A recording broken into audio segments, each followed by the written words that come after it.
Hey, kampai! I'm gonna need these drinks today. Gosh, I picked. I'm very sorry. The the games that I picked for today. First one's probably gonna be fun. Probably the most fun that we'll have today. Orc is here. Cheers. But I didn't do my due diligence on the second game. You may notice that other than, you know, putting the name in the title of the name of the game in the title, there's like no other reference to it. Like the whole title, the main title of the video is like entirely about the first game, and the thumbnail is like entirely about the first game. This is partly because the second game that I'm going to play really didn't give me a lot to work with as far as, you know, doing press stuff, as in they didn't have a fucking press kit. Go figure. Neither of these games. Hello everyone. Neither of these games actually have a press kit available. But the concept for the first game is so absurd, it's easy to make my own press kit for it. So who gives a shit on that one? The other one is a fucking RTP game. And how do I market that?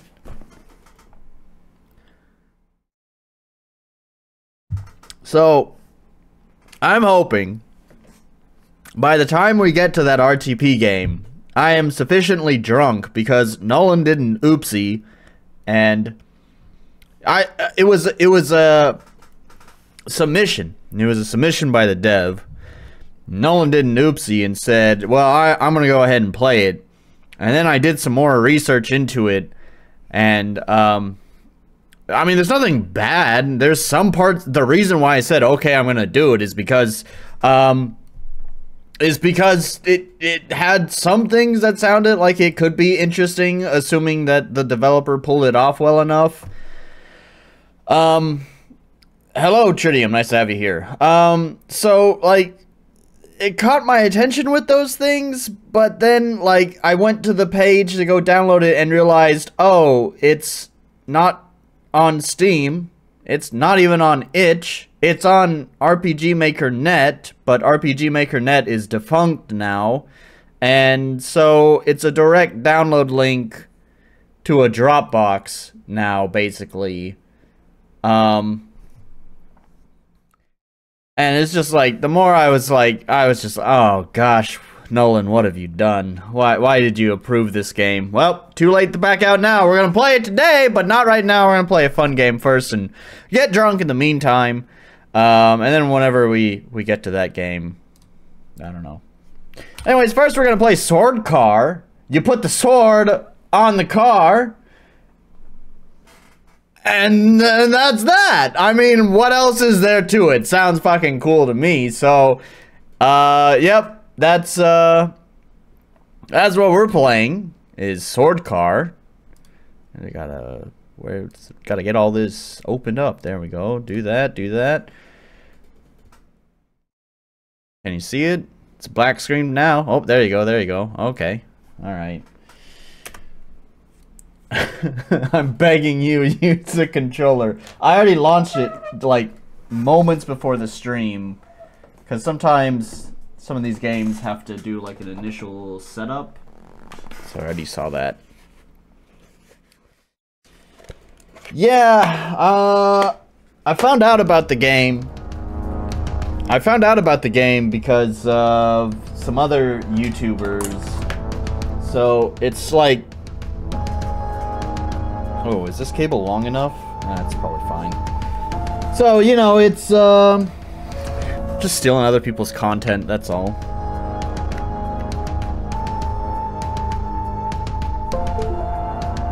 There we go.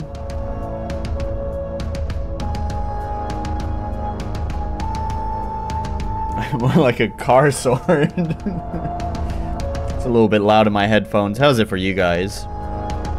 Seems fine. There we go. like the dynamic music there. That's pretty nice. I already checked through the settings. We got pretty standard stuff here. Yeah, volume. Yeah. So it's all fine. Controls. We like to see it. Yep. Let's not waste any time. We'll just jump into it. It is early access, I guess I should say. It's an early access game. Very, very early access. So shit'll probably be broken and it'll probably be a little bit jank, but that's all right. So that's our default car. We got the Katana car. Got a couple of cars that are locked. One coming soon. Anyways, that's all we got for now. Oh, it's locked. Okay, only the shuriken. Yeah, we'll play the tutorial. I like the dynamic music they got going.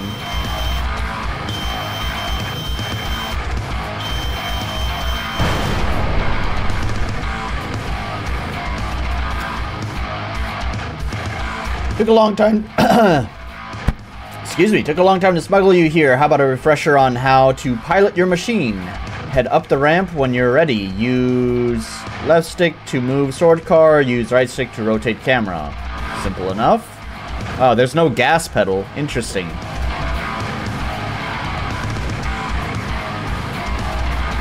Oh, it's not. Wait.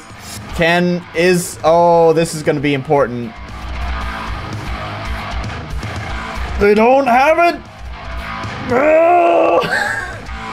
Why do I have to be weird? Guesses in the chat what the problem is. I've complained about this before. It's a weird handicap I have when using controllers. I'll give you 10 seconds. Make a guess. What's the fucking problem? 3, 2, 1. There's no inverted X. Fuck. Oh, get ready to watch me. Fuck. Yeah. Yep. Mess up the camera. All right. No inverts for weird people like me. Yep, you guys got it.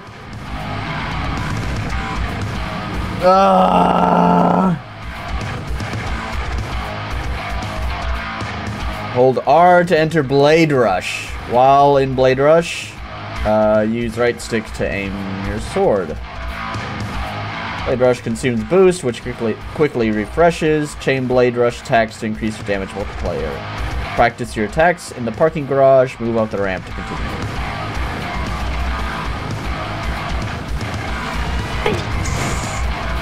Oh, okay, alright, I see. Oh, this is gonna be... Oh, I see. Okay. Oh, did I just lock on? Wait. Oh, yeah, I got a lock on. Oh, yeah!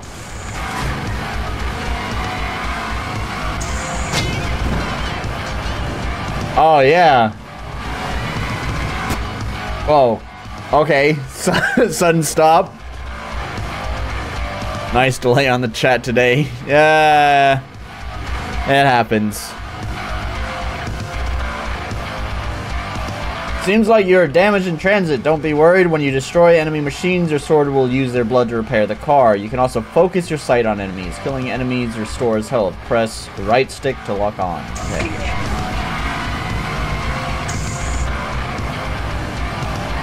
Oh god! Oh. God, the camera's gonna kill me. Actually, this is really weird to me. I guess it makes sense. So when you go into the rush mode, suddenly, like, you're controlling the car with the other stick, right? So, like, normally you use this stick to move around, your left stick to move around, makes sense. But when you go into... Let's turn the camera around and get more space. When you go into rush mode, now that doesn't do anything. Now you do this, right? It's a little bit confusing to me. Coupled with my inability to figure out how to control something that's the opposite direction of how I normally play. Anyways, alright. I'm terrible at this, I can tell. But, I think I got it. Killer. I'm so glad they have an announcer there. When I was watching the trailer, or the screenshots, well, whatever. I didn't have the sound on. And I saw the thing up there, and I was thinking, you know what this game needs? It needs the Devil May Cry fucking announcer whenever you get, like, style. Sadistic! What are the other ones? Demonic!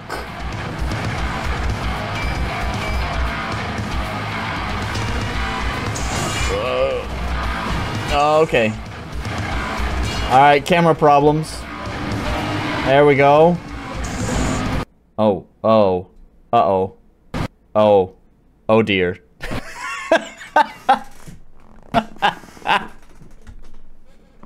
I killed it! I hit that wall so hard that I ended it.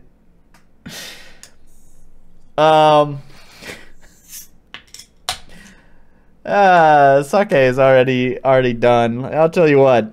So, you know, last time, Orc, you're talking about having like an orange beer thing, and it sounded really refreshing. And I tried looking for something like that today, but I couldn't find anything. Instead, I found this pineapple too high, which I just spilled some of it on myself. That's nice. I normally don't like these strong zero ones, so hopefully it doesn't kill me. Let's find out. Cheers.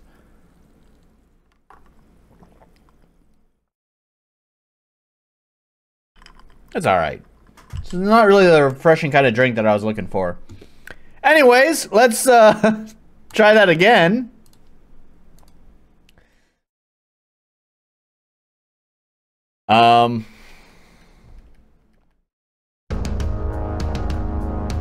Yep. Don't know what to say about that, other than I killed it. And not in the way that I wish I did. I wish I could say I got that super sick score. I fucking killed this game, bro. But, not quite.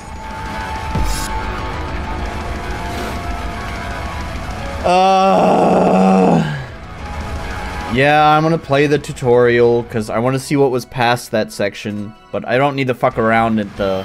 Can I skip this? I cannot.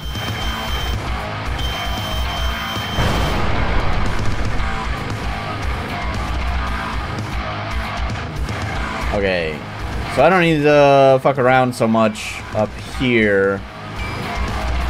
Carefully nudge the camera.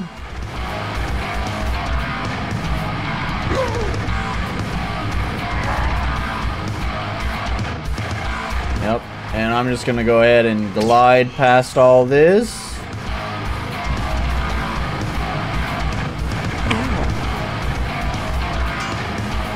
There we go. Oh, don't hit the wall too hard. We might break things.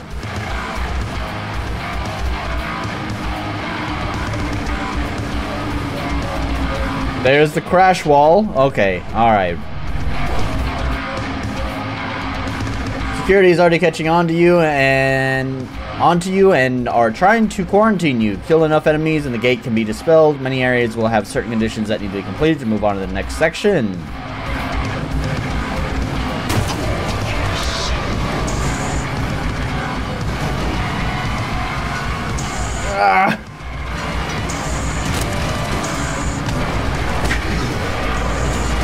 I don't know what's going on. There's so much shit happening. Oh my god, what's going on? Okay, I wish, like, I wouldn't lift off. There's that line of cars that would be a sick combo. But it, like, I lose... I fly up into the air. It's not as satisfying as I want it to be. Gorgeous. Gorgeous. Hold R to increase speed. In expressways, sword car will always be in a low state of blade rush at no cost to your boost meter. Chrono brake slows down time. Chrono brake. That's fucking great. Hold L to activate chrono brake.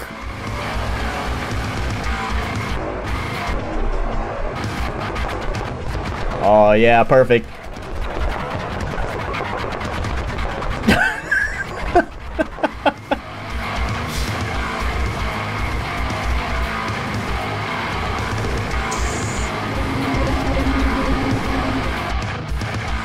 To avoid obstacles and enemy attacks, you have two options. Jumping allows you to go over. Phase shift allows you to go through, but costs stamina. Press L to jump. Press B to phase shift. Okay. Wait.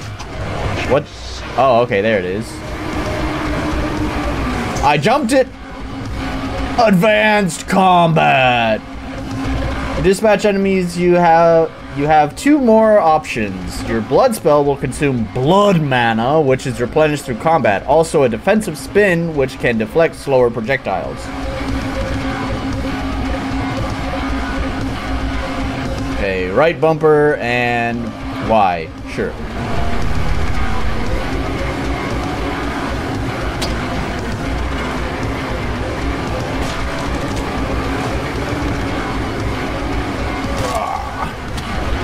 I can't. The camera.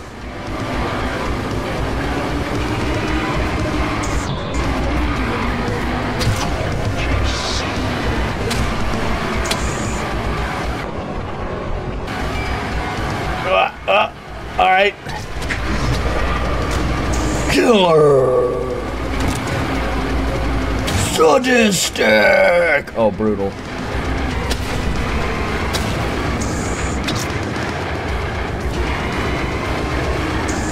I've lost my brutal combo! Gorgeous! There we go. I don't know what my speakers are doing, but I dig it. Welcome.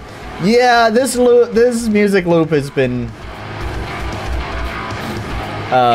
it's not a very long music loop.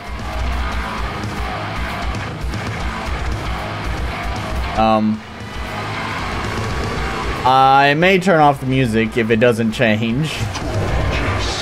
Gorgeous. Can I take out that bus?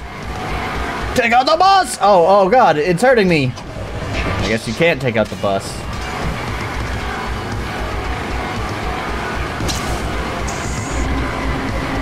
Choose wisely.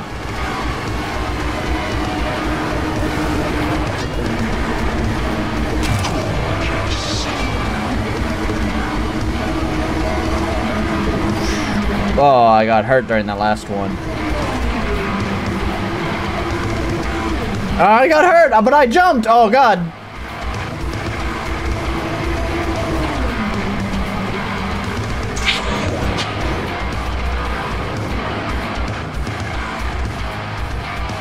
Get to the exit!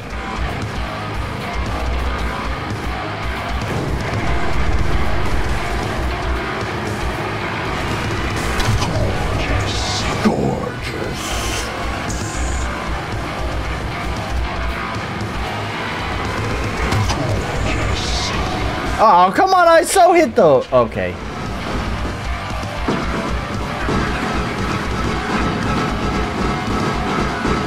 Sweep their legs. Where are they? I can't control this fucking camera!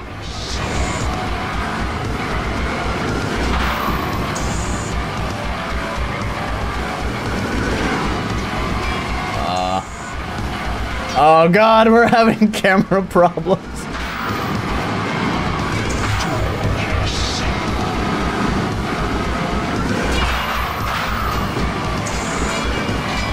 I don't know what's going on.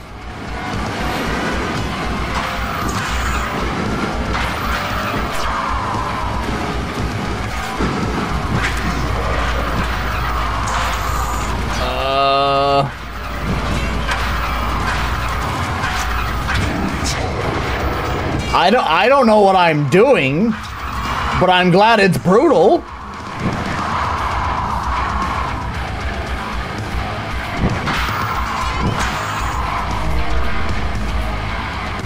There's like I don't feel like I'm in control of this game. This game is in control of me. Yeah, stay up there. Stay up there. Come on. Stay up there. You can do it. Yeah. Oh, damn it.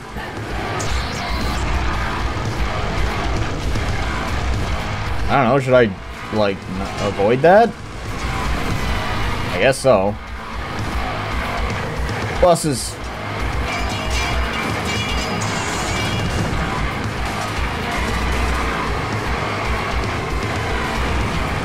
Oh, no, oh, no. All right. Yeah, that was on purpose.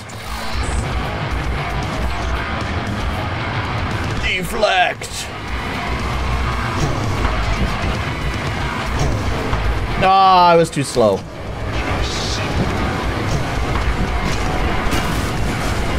All right, I did it. You mean you aren't purposely pulling off crazy tricks? No.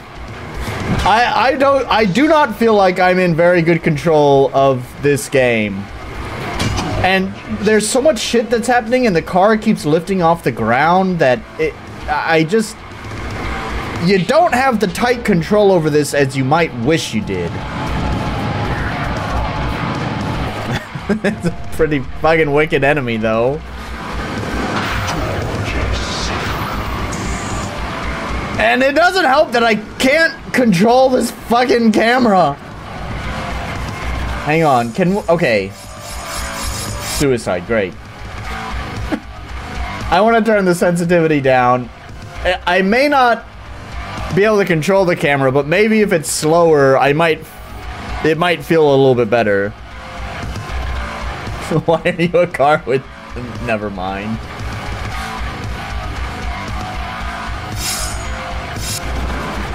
Okay, that's super slow, but I at least feel like it's better.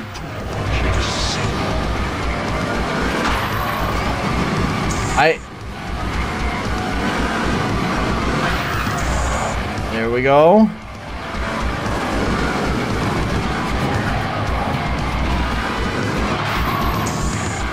What was the... Oh, it's... Oh, God.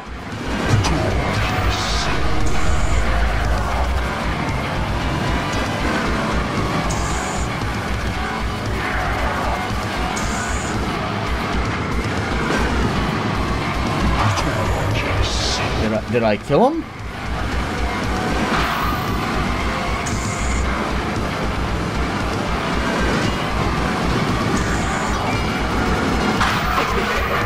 Did I? Oh. What is?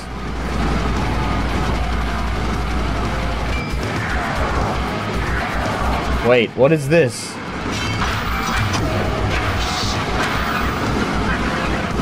What is this? What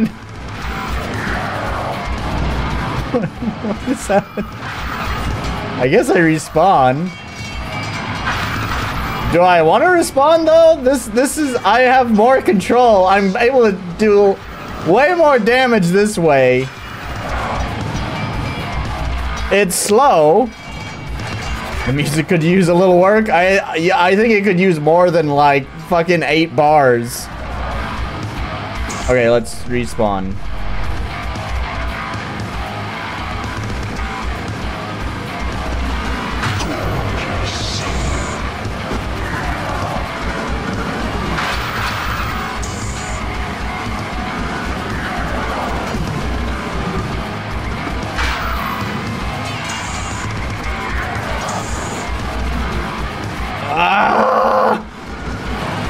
Even with the camera slowed down, I still just...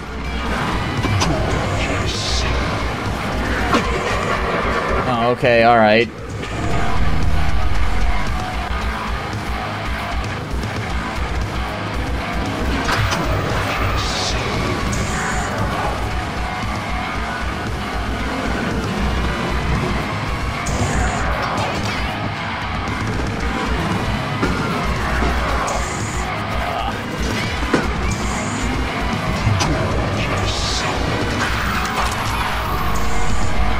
Oh, is it open? Okay, alright.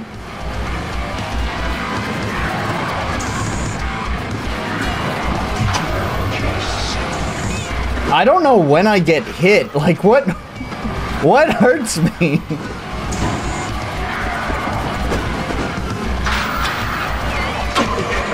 And see, I'm dead now.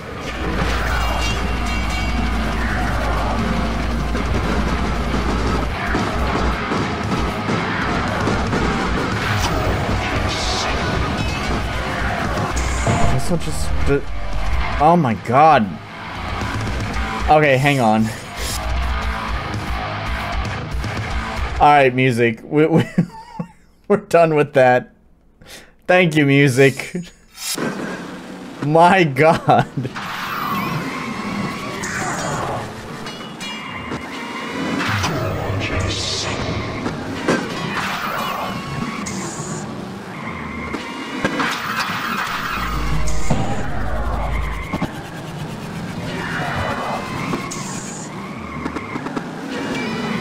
What?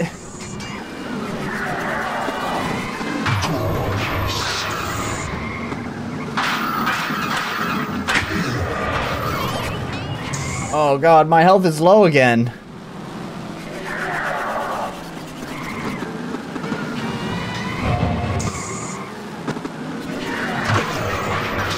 I'm what? How did I die? I just don't get it. What's killing me? Like, there's obviously the guys with the big, that attack right there, the big yellow attack. Sure, I get that, but what else is hitting me? The little guys?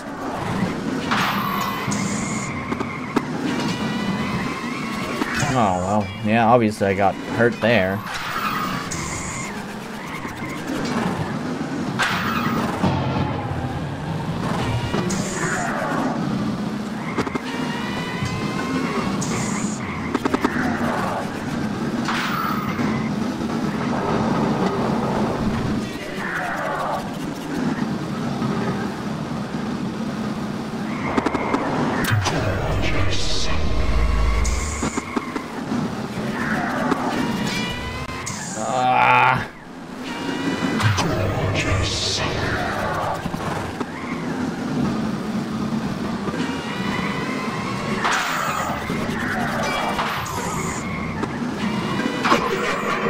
See, I just died. Maybe the dev commissioned 20 seconds of music. I really have no clue what is killing me. Is this still the tutorial? Or did we just move seamlessly from the tutorial into, like, the missions now? Because if this is the tutorial, this is a little bit brutal. And there's just not good feedback on, like, what's hurting me and what I'm doing. In fact, I don't really know what I'm doing right and what I'm doing wrong. I presume this is maybe not skillful play. But at the same time, I just need to get the sword to contact them, right? So... maybe it is skillful play. What do I know?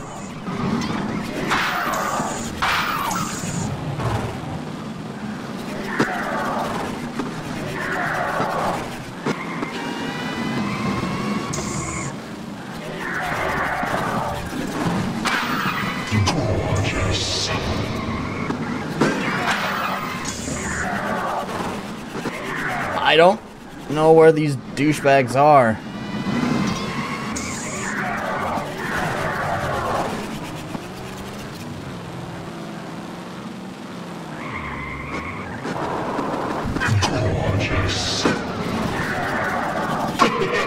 Oh my god!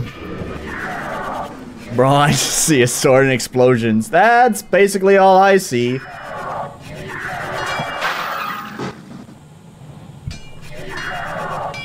Oh, I just drank straight. Ugh. Definitely needs the ice. Man, I don't know. I was sort of hoping this one would keep me entertained for a while, because I don't really want to move on to the next game yet. The meter on the right is still filling up. What happens if I just fill it up? Can I just progress to the next checkpoint this way?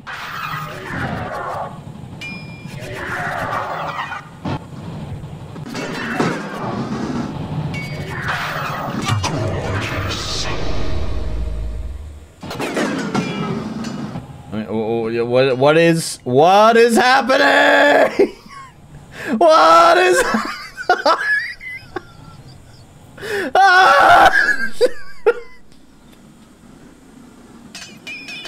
We've reached the singularity. We've crossed the event horizon.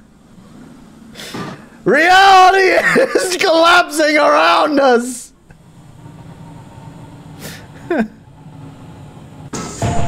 Oh god, it brought me back here. I actually have to complete this legitimately.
Well, I'm closer than usual. I just can't fuck it up.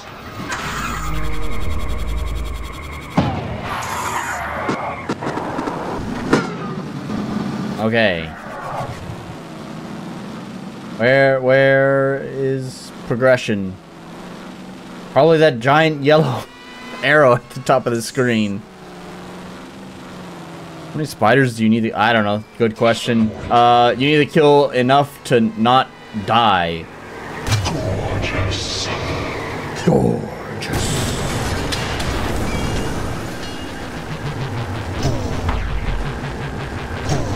Oh. Gorgeous. I completely forgot about the counter thing. Oh, okay. Alright. Cool. Gorgeous.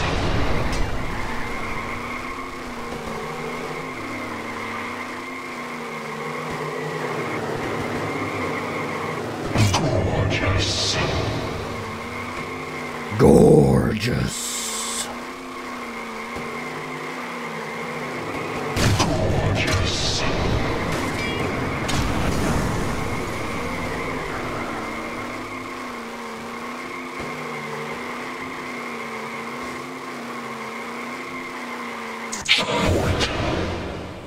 Here we go. I think this would be the real boss. Knife arm.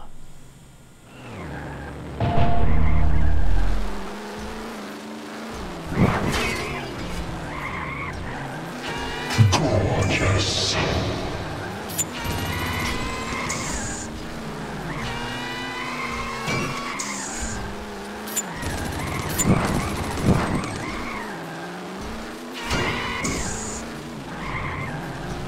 That laser is tripping me out, man. Makes me think that he's got a beat on me. Oh, fuck.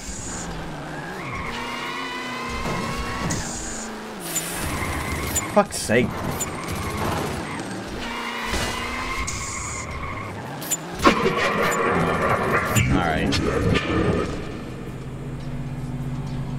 Oh, there's like some... Oh my gosh, okay. I see.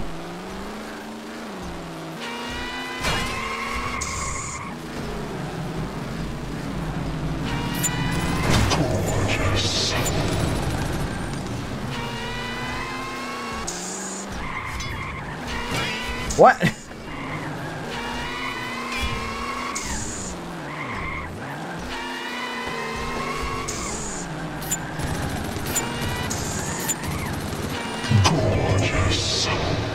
Gorgeous. Oh my god.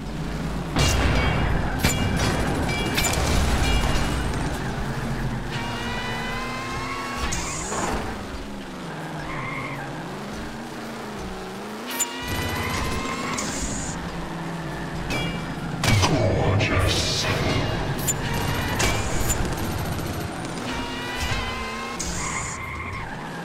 All right.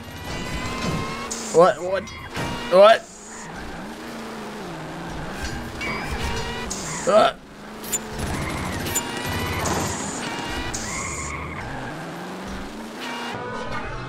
I forgot about this. The chrono break.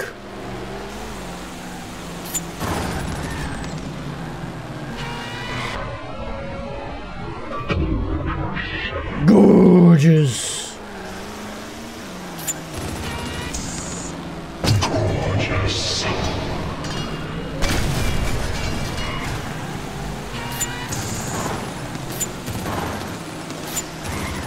Camera!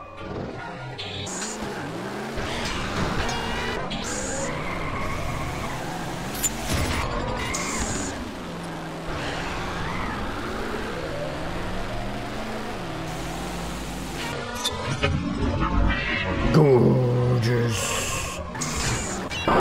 Did I? Oh, okay. You can still hear the tires screeching.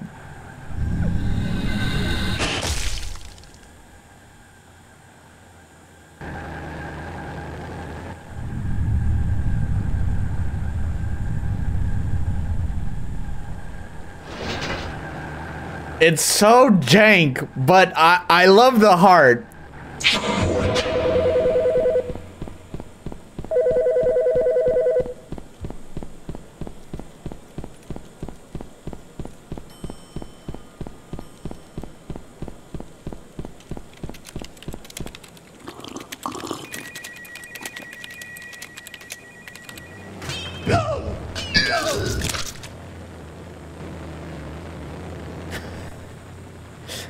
Maybe this would be a lot nicer if I had music going on in the background.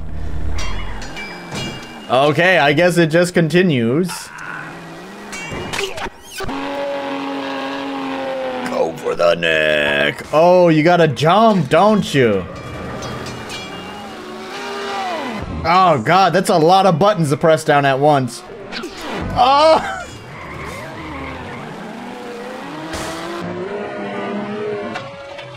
I got it! God, I'm using like the whole fucking controller to execute that. Oh, is there another one?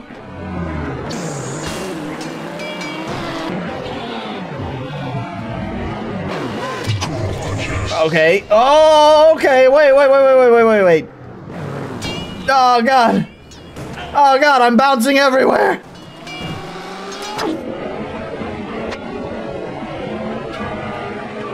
Oh, fuck! I think I died, yeah. Say, god damn it. Fuck your computers!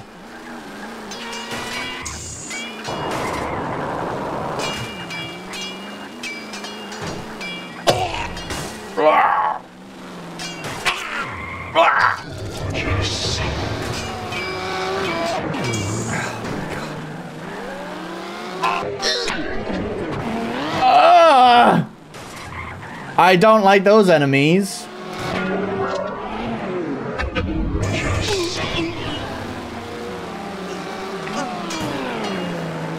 Maybe I can just knife them in the neck like that. Yeah, I don't need the boost into them. That's a little bit easier.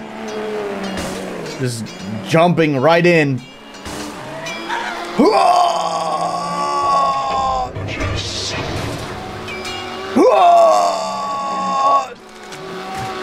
Oh, there was another one. I missed that one. Whoops.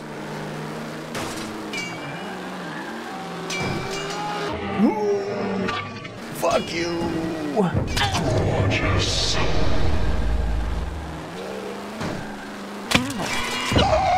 Take that, you fucking corpo! Fuck Arasaka!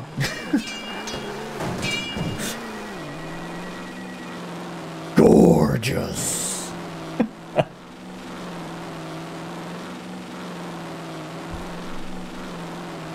Sensational.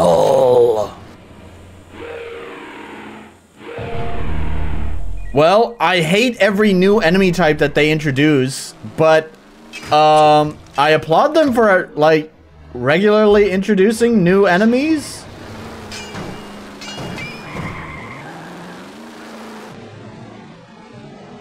Fuck you! Oh.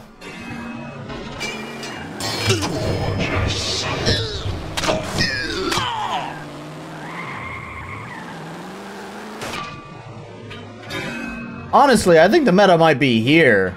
That it's not just defense, man.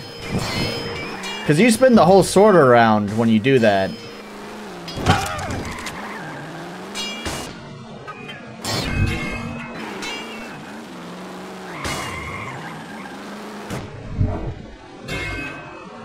You see that?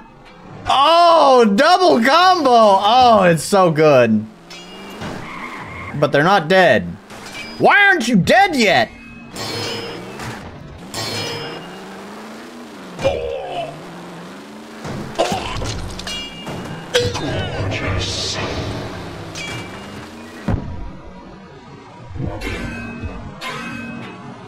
Oh, that... What? They hurt me.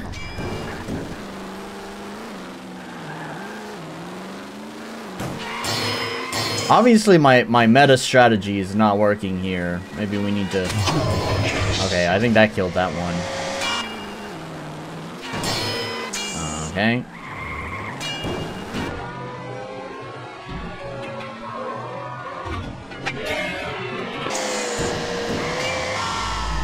Okay, I think that killed that one too.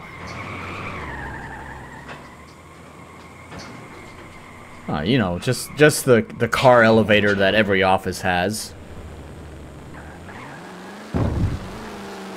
Every corporate office has an elevator large enough to fit at least a few semi-trucks. Sorka. I'm glad you finally decided to arrive. Cool. It is wonderful to make your acquaintance. The manager. Despite your archaic ideology, your perverse Ludditism, I'm still quite fond of you, Sorka. I am losing my temper. I will be defeated by such a crude piece of machine. Believe me, you sword weapon. I will make you bleed. Is it boss time again already? Alright. Oh, where'd he go? Oh.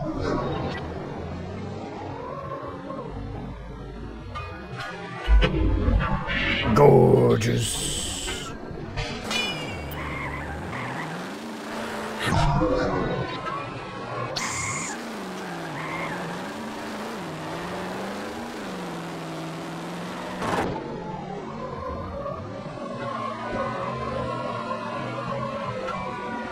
Oh yeah, you see that skill? Oh, nope, that wasn't skill. Nope. Nope. Try and dodge this one. Oh, I dodged it completely unintentionally. Where'd you go? Oh!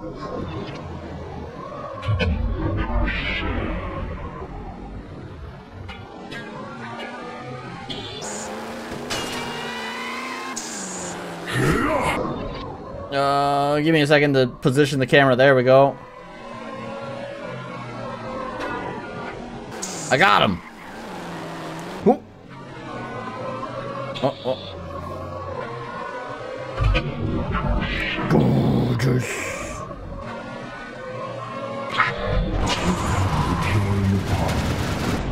I hate these stupid spiders.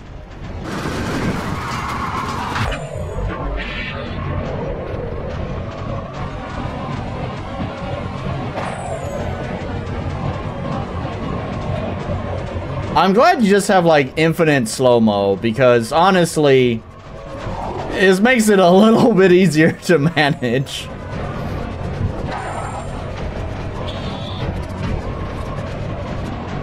Oh god.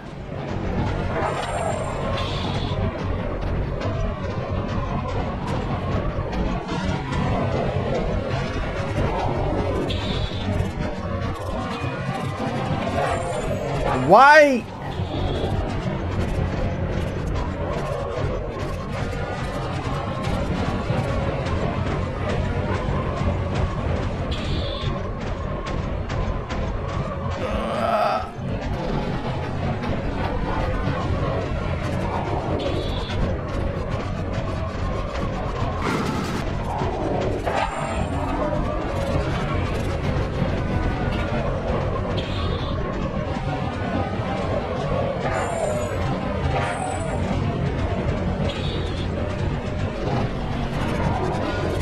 Oh god, I jumped right into the attack.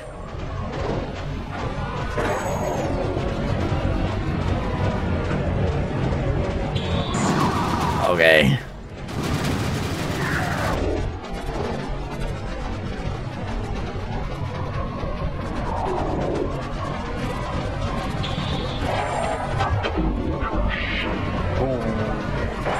Yeah, yep. Oh, I didn't kill him. Did I dodge right into the enemy? Come on.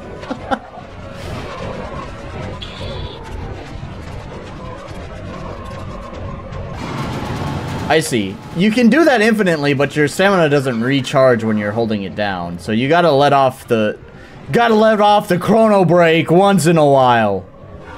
You know, that's what they teach you in driving school is let off the chrono break just occasionally. You gotta pump the chrono break.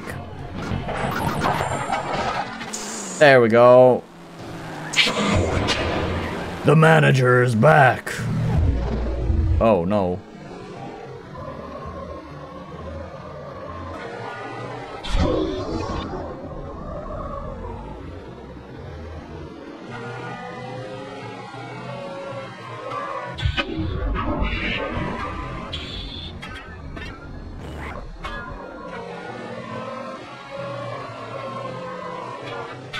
It appears his feet are clipping into the ground. Don't go, don't go, don't go, don't go! Ah!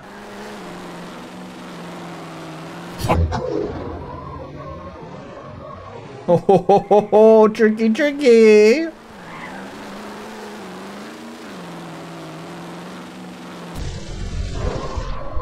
Ooh, but I got the chrono break! Oh. Come on!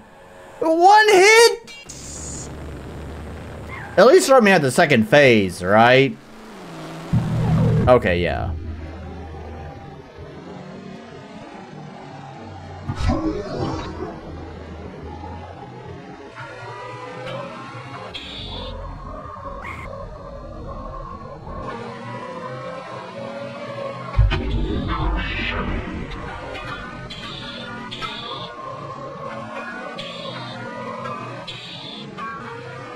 Oh, look at all that big damage!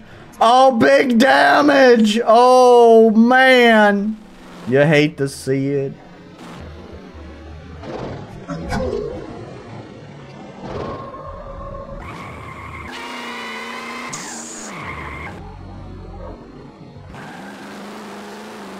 Do it! I know you're coming. Do it again. I know you got another one in you.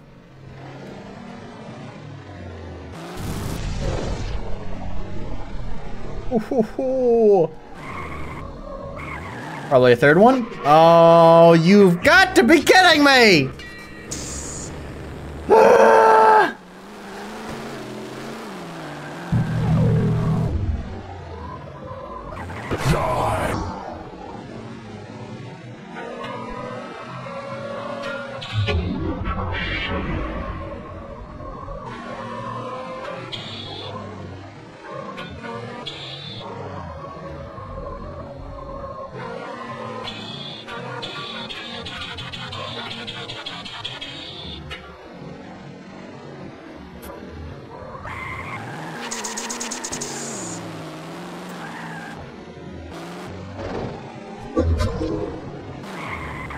Ooh, you think you're smarter than me. Alright, let's see if I can not fuck this up.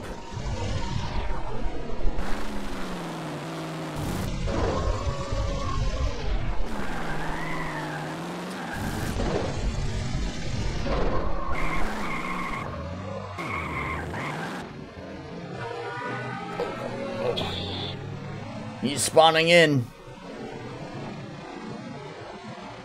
He's spawning in. Wait, is he? Oh, wait. Maybe not. Ah, he's doing this one again.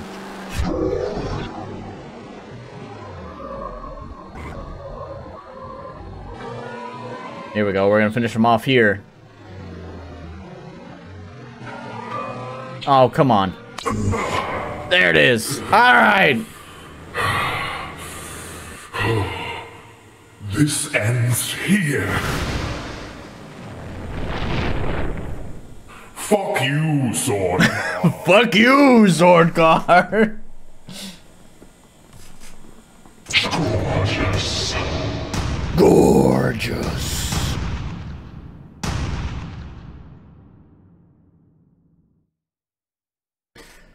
Thanks for your early support. All right. Well, I guess that's the end of the demo. Boy, do I got a lot to say. I like the heart. The heart of the game is in the right place. It's a goofy enough idea. Like, you don't need to say anything but what I put in the title. It's a car with a sword on it, and that's enough said. And it seems to know that. It's just that it's a little bit punishing for a game that feels like you really don't have a lot of control. I kind of started figuring it out there with the chrono break, but I kind of wish you didn't have to rely on the chrono break so much to, like, feel competent and understand what's going on. I sort of just wish that the controls at full speed were good enough that you didn't need to rely on just using the chrono break. Yeah. But the thing is going at full speed, it's practically impossible to tell what the fuck is happening. Your car keeps getting launched up in the air. The explosions are obfuscating the screen. And everything's moving so fast, you just don't really get reliable feedback that what you are doing is the right thing or the wrong thing.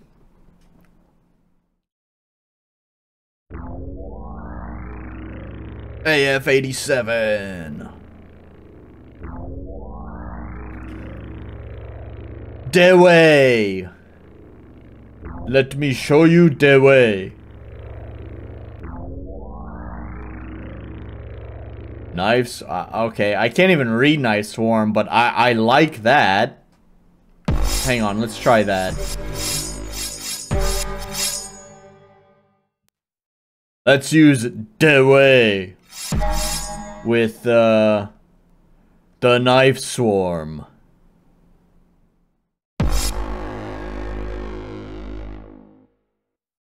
No, don't need the tutorial. Let's see where it starts when I skip the tutorial.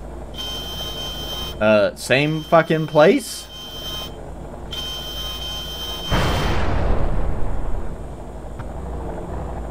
Maybe it's just the tutorial messages? Yeah, it seems like it skipped the messages.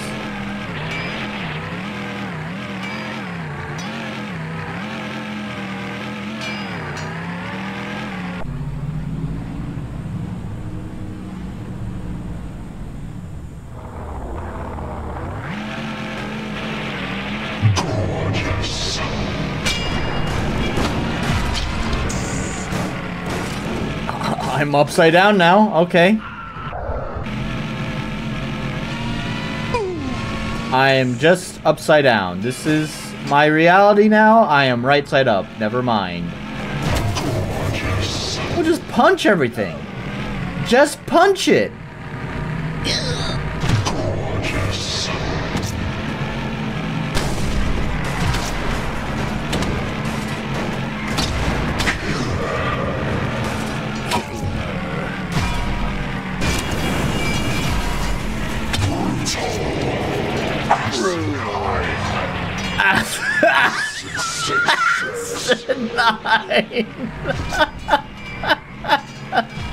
Asinine. Asinine.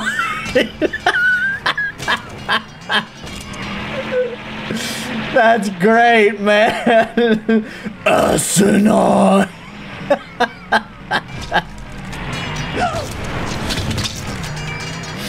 Oh man, I wish this game wasn't so fucking jank.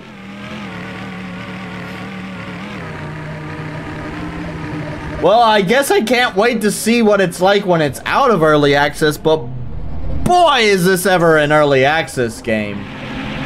Gorgeous.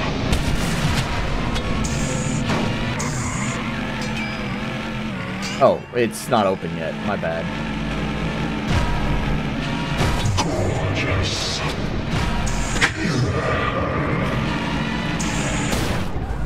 Asinine.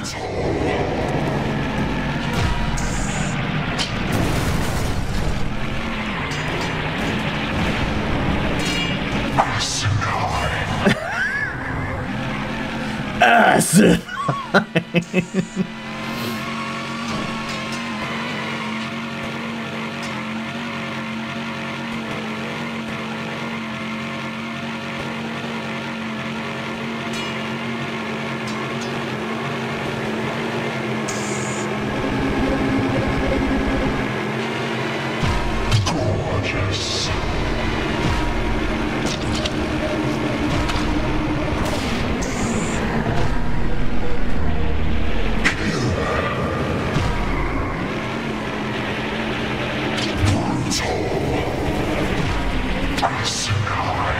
Asinine.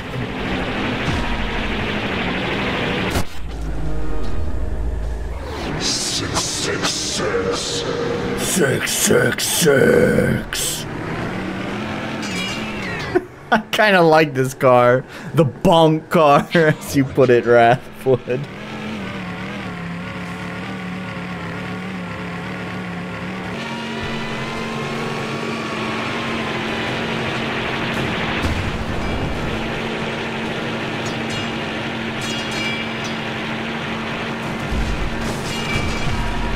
Bonk. Bonk. Bonk.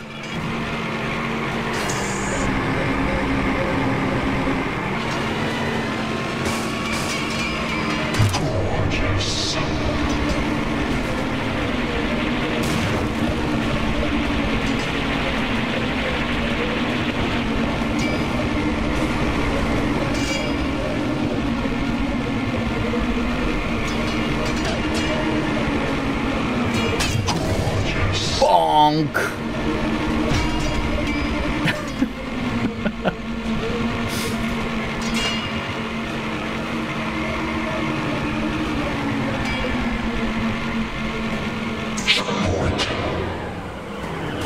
This is almost to the point where I had a lot of trouble.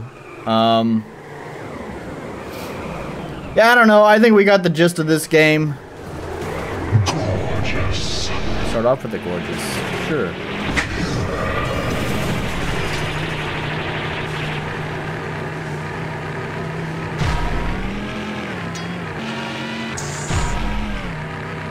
It's kind of addicting, though. I'm not gonna lie. I kind of just want to keep bonking things. The bonk is really, really satisfying.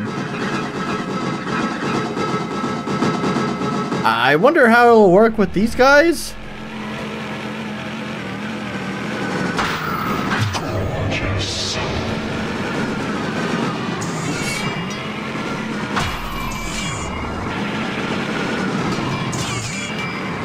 Alright, what, whoa.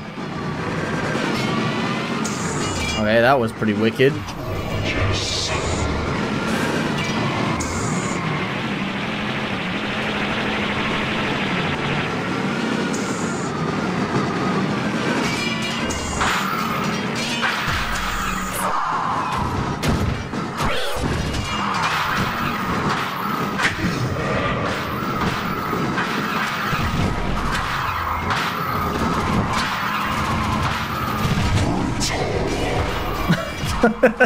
Once these enemies start coming in, it's just nonsense again.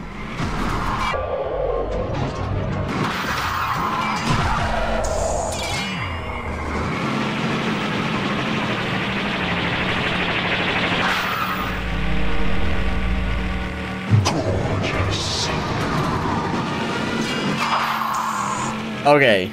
Oh, alright, yep, that's probably good. That's probably a good place to end it. Just as I'm about to say, I think I'm going to end it there for this game. Perfect.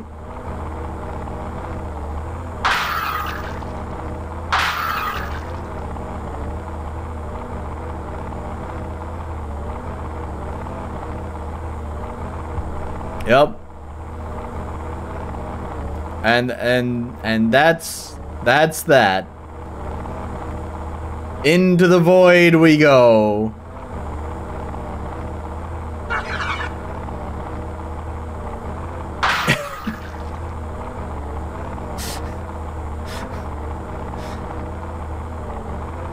So, I don't know if you're noticing this, but the HUD is getting progressively glitchier. That's deep, man.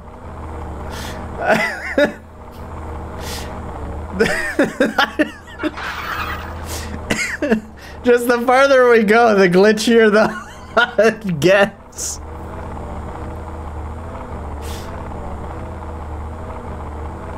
Let's just see how wacky it'll go. Let's just let it go. Bonkard just in the void thinking about life.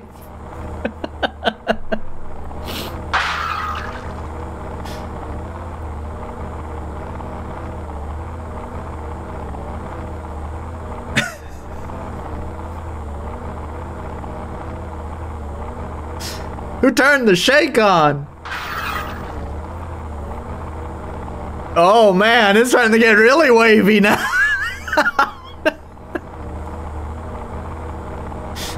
The HUD is doing its best to hang on. Hang on, man! Hang on! You can do it! Don't let go!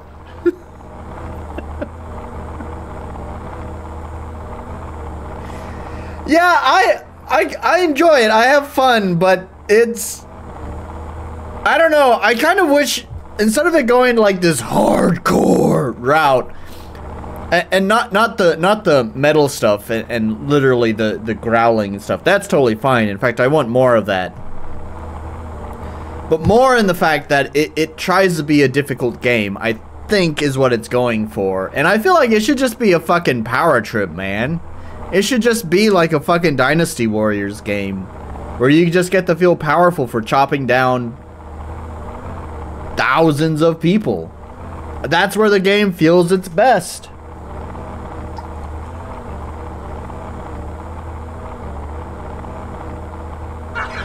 Okay, I'll put music back on.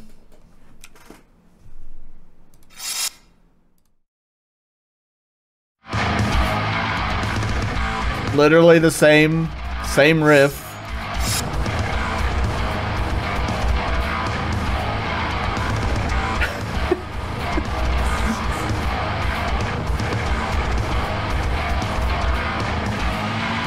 Oh!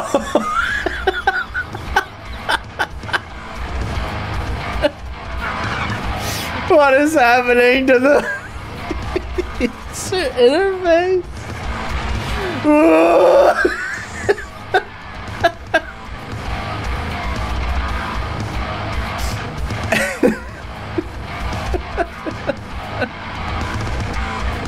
The user interface is jamming out the music. Ooh.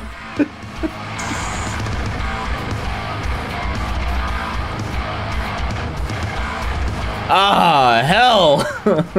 We have discovered it.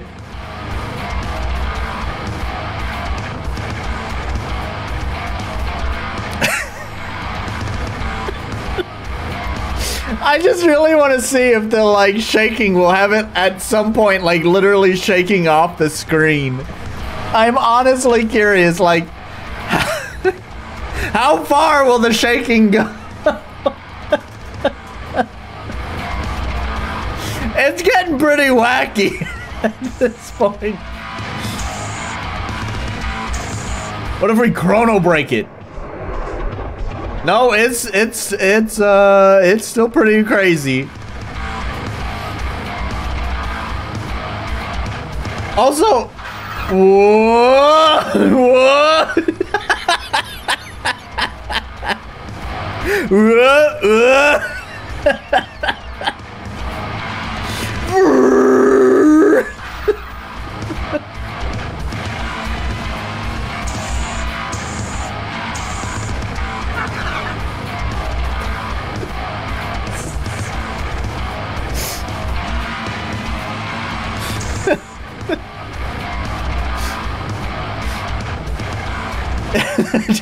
It's so fucked.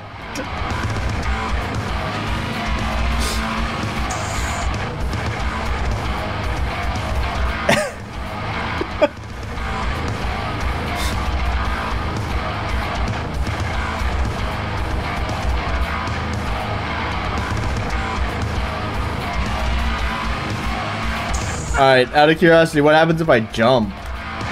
Oh, nothing.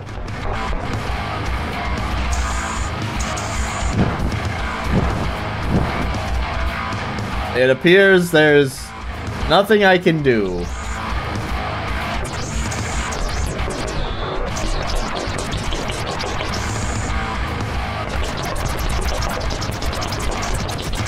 Okay. Well, I guess we've had our fill of this. I don't know if it's gonna get to the point where the text is literally like bouncing up and down off the screen. Alright. Suicide! Oh. What has happened here? Okay, anyways. Okay. Immediately no on the polish for sword card.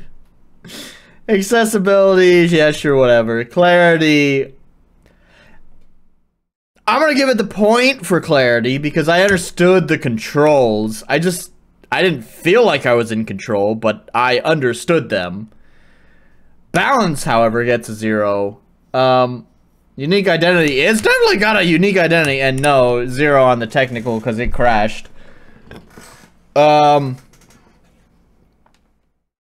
Yeah.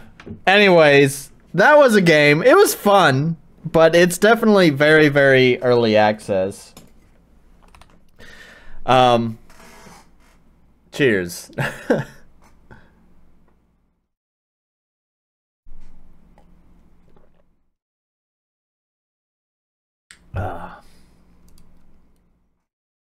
Gotta get some music going. Did I reset the playlist again? Come on, I need to stop fucking doing that. Wait. No. It's right here. Not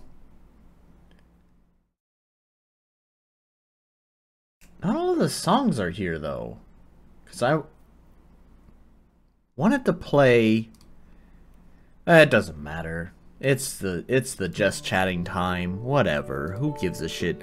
Seems like it's a pretty quiet day here in the stream though, not gonna lie. I just got you, Wrath. I know Orkin and Wurzak were here a moment ago. It does say I have 4 viewers currently, so maybe they're still here and just busy game making, but anyways, seems like you're my most active chatter. Yeah, there we go. Wurzak's still here.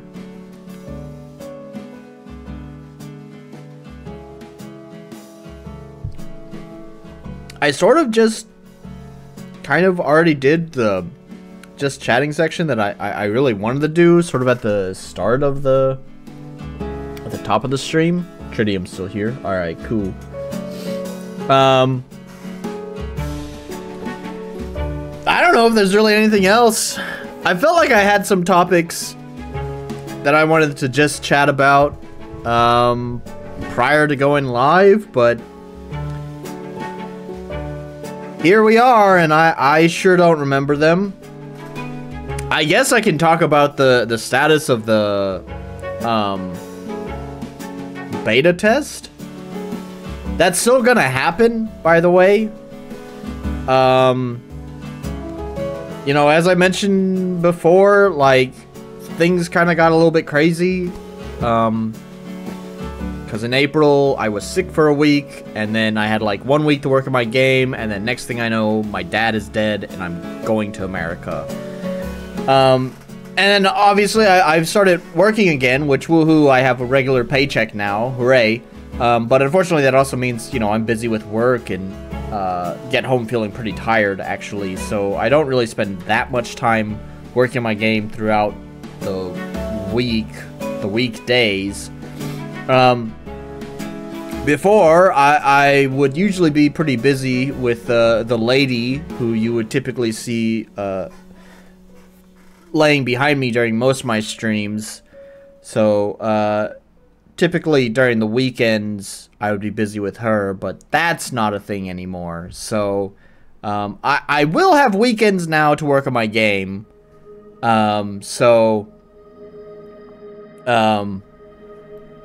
Hopefully that'll mean I'll be making, like, more regular progress on it.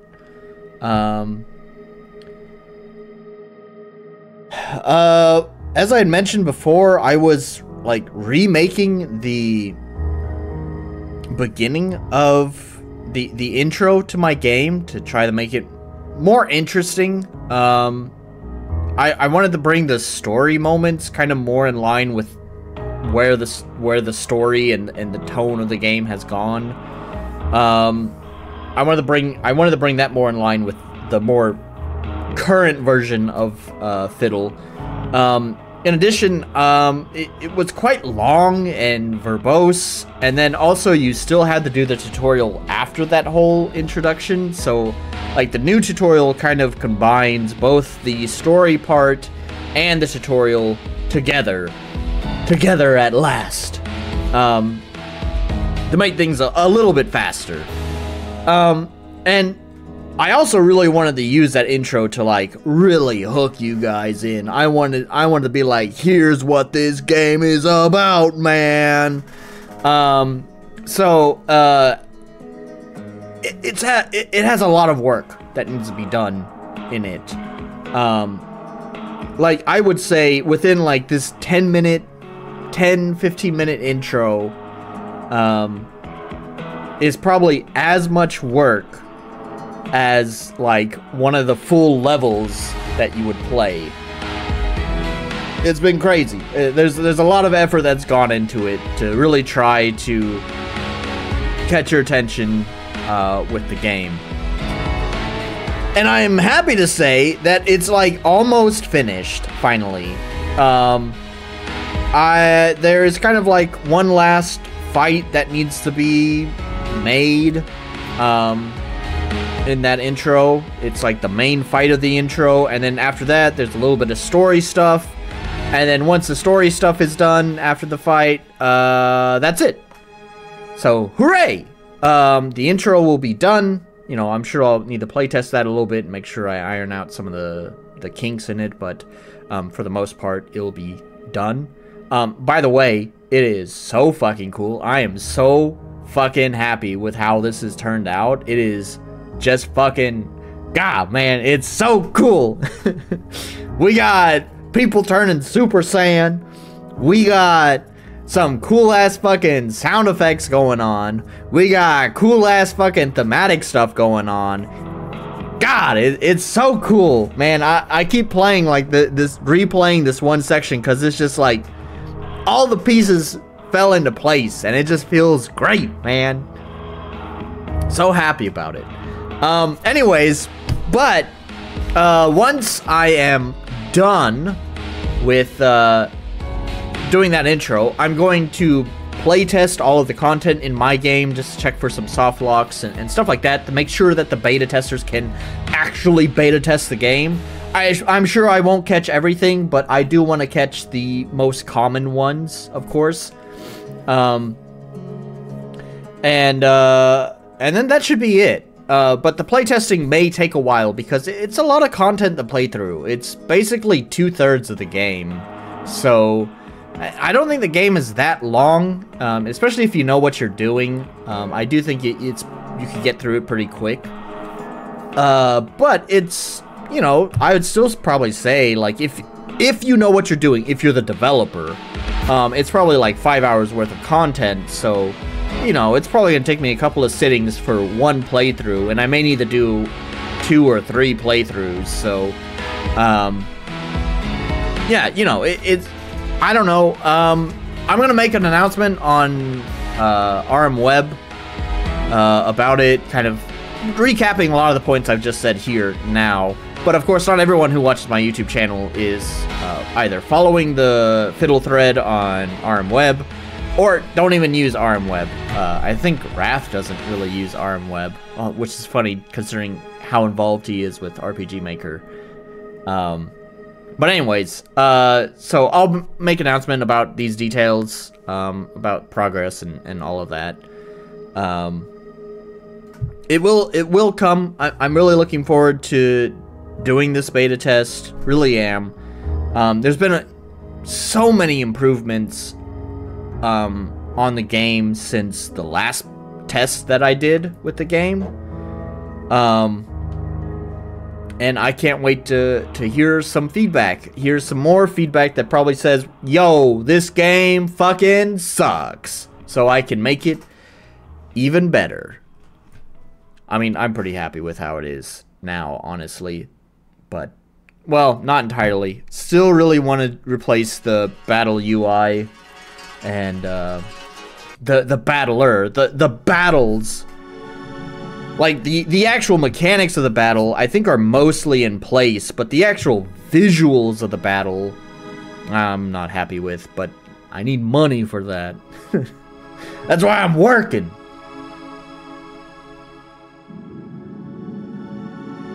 Let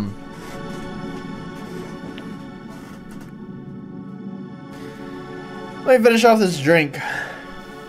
Wait, what's RM Web? Yeah, exactly. Let me finish off this drink. So, like I said, this game that I'm gonna play next is like a very RTP game.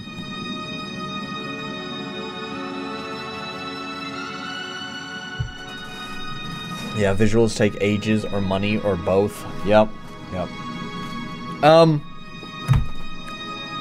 Sorry, we'll talk about the game that we're gonna play next in just a moment. I want to finish my drink and then we'll go into it. I will probably pour myself another glass of sake when we play the game because holy shit, what have I picked up?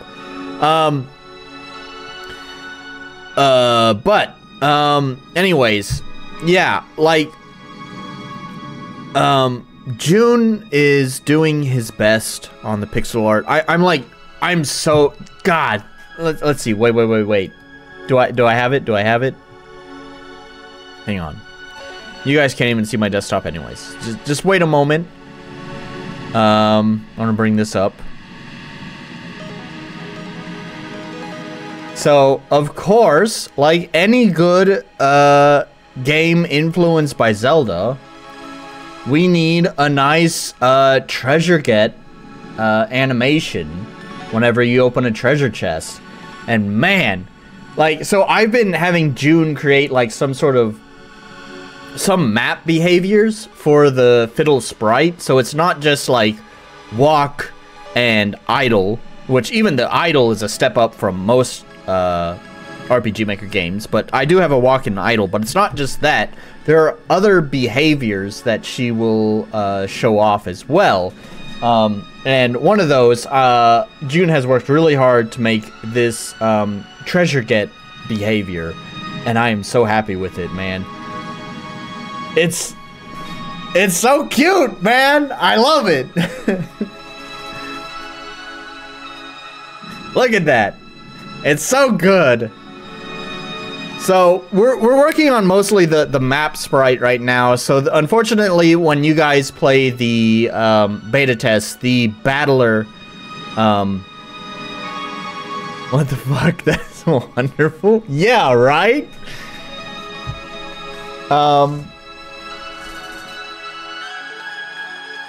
Yeah, it's so good. Anyways,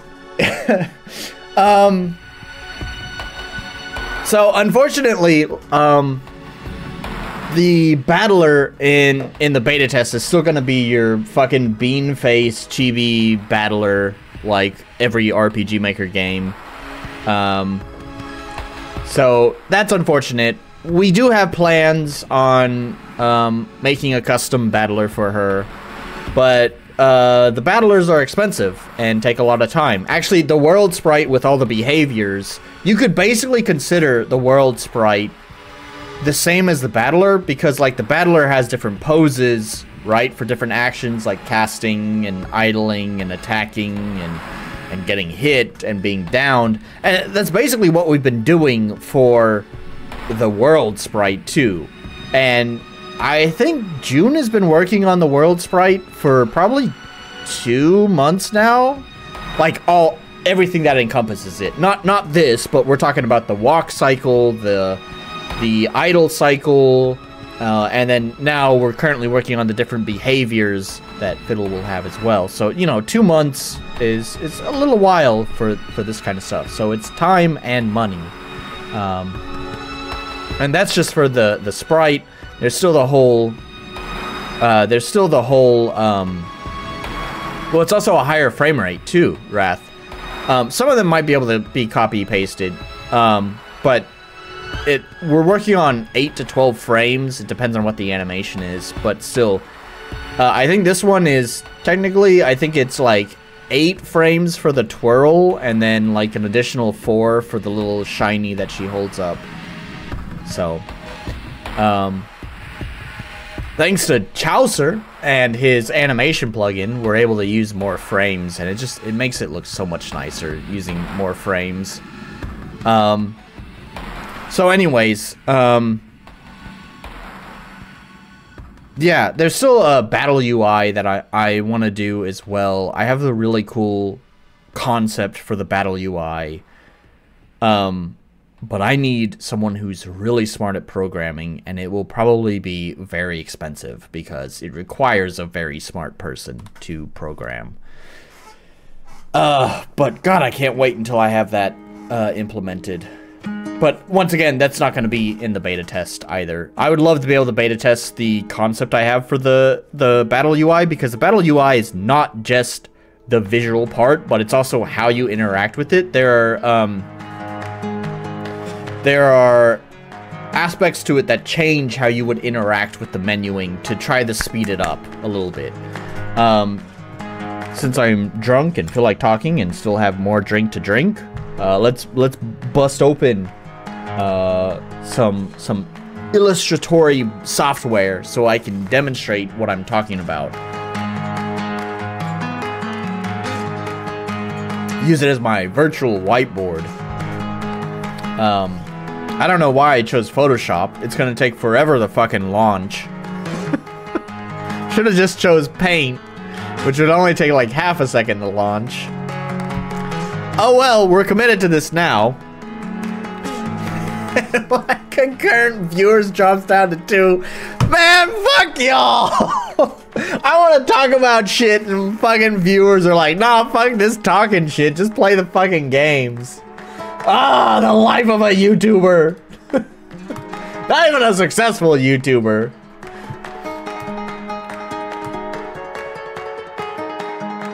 Okay, right? So here's what I'm talking about, okay? So we're gonna zoom in, right? So, we need a brush. Okay, so we have, like, typically you have your, like, your menu options here, and you have, like, the different choices here, right? And you can't see because the camera's in the way. Hang on. We're gonna zoom in and we'll just there we go. There you go. All right, so you have your choices there, and then you kind of go through the different choices, right? You can pick like this one or that one or that one or that one, and that's gonna open up like a subsequent menu.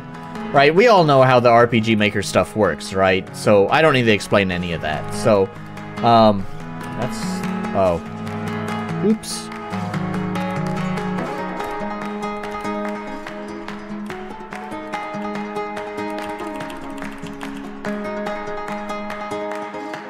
So I don't need to explain how any of that stuff works. You guys know. So here's what I really want to do. So, we'd have our menu. I'm moving it over to the right side. To me, it's closer to the actor because, you know, I'm using side view. So we have the actor here, right? So I'm moving the menu over here because it keeps it closer to the actor, so you can still see the actor in frame. Your eyes are focused here, and the menu is going to be over here. So you have your choices here, here, and here. And actually, so, you know, the one thing I forgot to mention is that you have your party command, which is like commands that affect the entire party. That's going to be fight or run. And then you have your actor commands, which are the individual different actions like, you know, attack, magic, item, defend, or whatever, you know, stuff like that.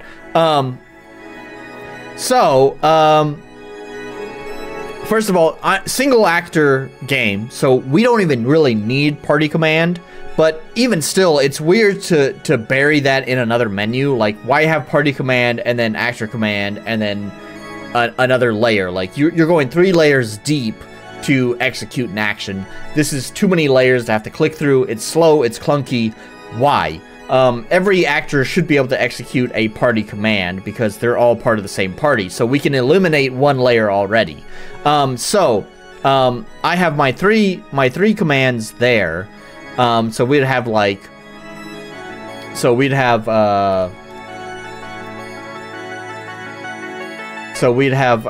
you know, like maybe this is gonna be your engage. We'll just put an E there. That's an E. And then this is support. So both of these are different magic types. So engage is obviously like offensive skills. Support are like supportive skills. Makes sense. And then you have your items as well down here. And then, so basically you use the W or S keys to scroll down or up the menu.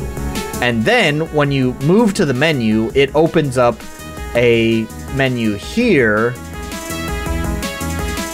with the keys like, let's use a different color, 1 and 2 and 3 and 4 for the different skills. So you just use W or S to go up or down, or or the up and down arrow. It's whatever you assign. And then you can press 1, 2, 3, or 4 to activate the skill in this command, right? So we start on engage, and that opens up here our options. So we have 1, 2, 3, or 4. We can press 1 and activate that skill. Or we can press S, scroll down to this one here. That opens up a similar menu, and we'd have 1, 2, 3, or 4 there. And then we could use, you know, whatever, that one to activate on the player, or whatever. You know, something like that. Right? I think it's pretty cool. It changes the way that you interact with the menu. I think the theory here is that it's going to speed it up.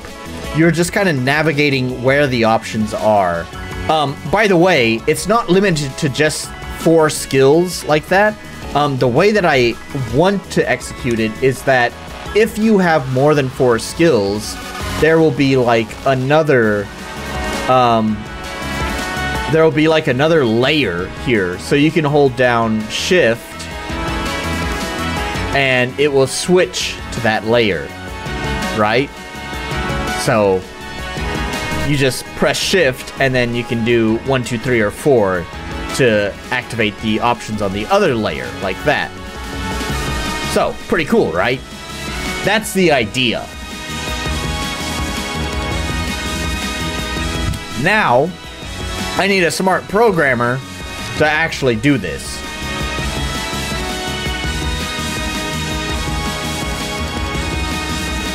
It'll be expensive. But I think it's really cool, and I think it makes, you know, menuing so much snappier, because that's one of the problems with JRPGs. These are the 2 main problems I see with JRPGs. Number 1, too much menu navigating. It's too slow, it's too clunky. Number 2, you don't get enough concrete feedback on your actions. All of it is about math and numbers don't really give you a good sense of what your actions are doing. Right? Like if we think of the car game that we just played, like we know, well, it's probably not a good example actually, but anyways, we know that we got like blocked when we hit a thing and immediately bounced off. That told us, oh, that action was blocked. So, right, that's the immediate concrete feedback. Numbers don't really give you that. So slow combat, lack of concrete information, those are the things I'm trying my best to address with this game. Doesn't mean it'll be successful. Anyways, my drink is finished. I'm gonna pour myself another sake. Gosh, I've had a lot to drink. That's a 9%, by the way. Where's the 9%? There we go. That's 9%. Plus 1 shot of sake. This is 16%, I think. Or is it 20? I think it's 20. Jesus Christ.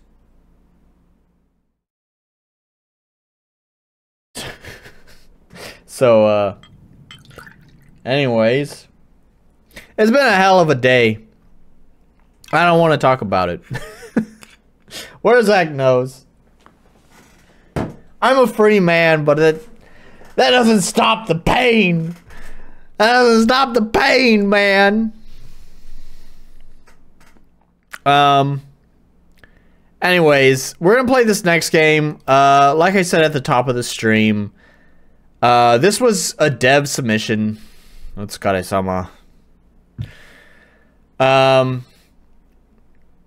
This was a dev submission. It's very RTP and apparently heavily embedded in your typical RPG Maker stuff. It is, I think it is technically on Steam as like a Steam, what is it? Oh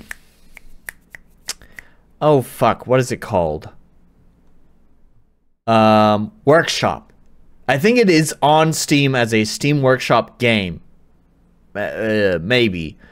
I might be wrong about that. But other than that, you can only get it through like a Dropbox link. Which normally, by the way, for anyone watching, I have an explicit rule. I do believe it's even written in the description. You can double check. I might have removed it. I change the description from time to time, and I don't remember what's there anymore.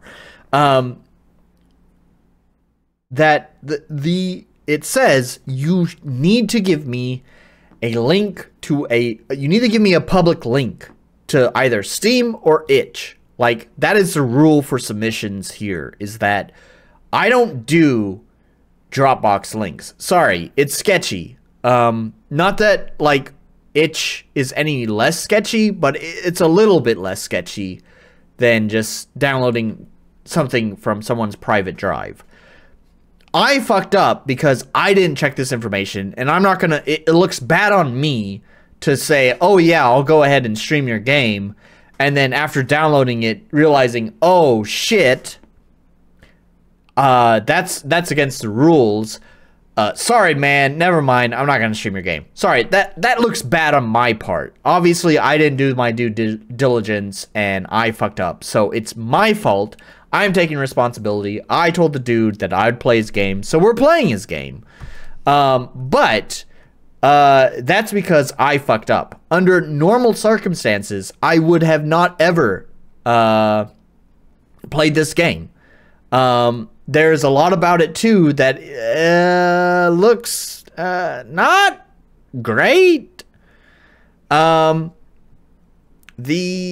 It's all RTP. Well, they even included like a little PDF of the art, which is weird because what fucking art?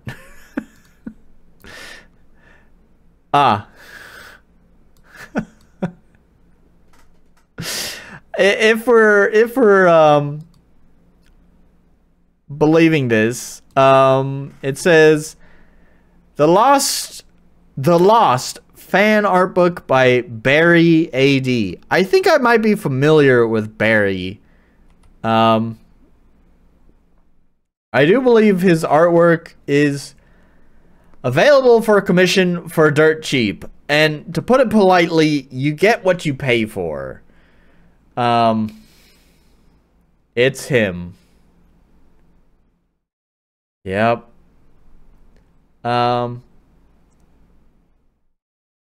These look fine.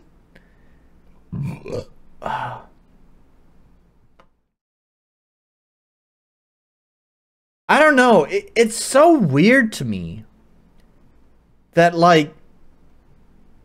So I think this game has been in development since like 2017. Hang on, give me a moment. I gotta pull this up.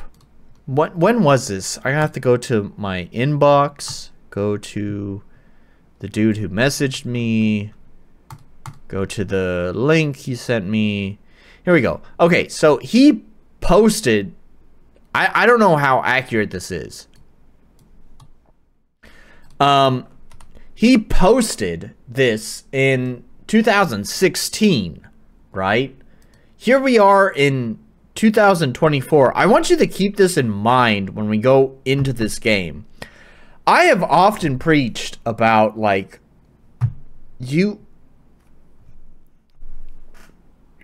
timing, man, timing. Like here's my opinion, right? Like you can spend 10 years making a game. You can spend more than that if you want.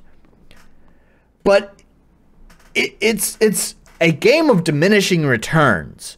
Like the satisfaction, the success is going to diminish with the amount of time that you put into it. So ideally, there's kind of like a sweet spot. And I actually, when I did my RPG Maker has a terrible reputation video, I had read that another person who had published their game like commercially and had some success with it on Steam. I think they had like 300 reviews, so you can extrapolate how many sales that is from there. Considering I think the average is like 10% of sales leave a review. So anyways, you can extrapolate from there.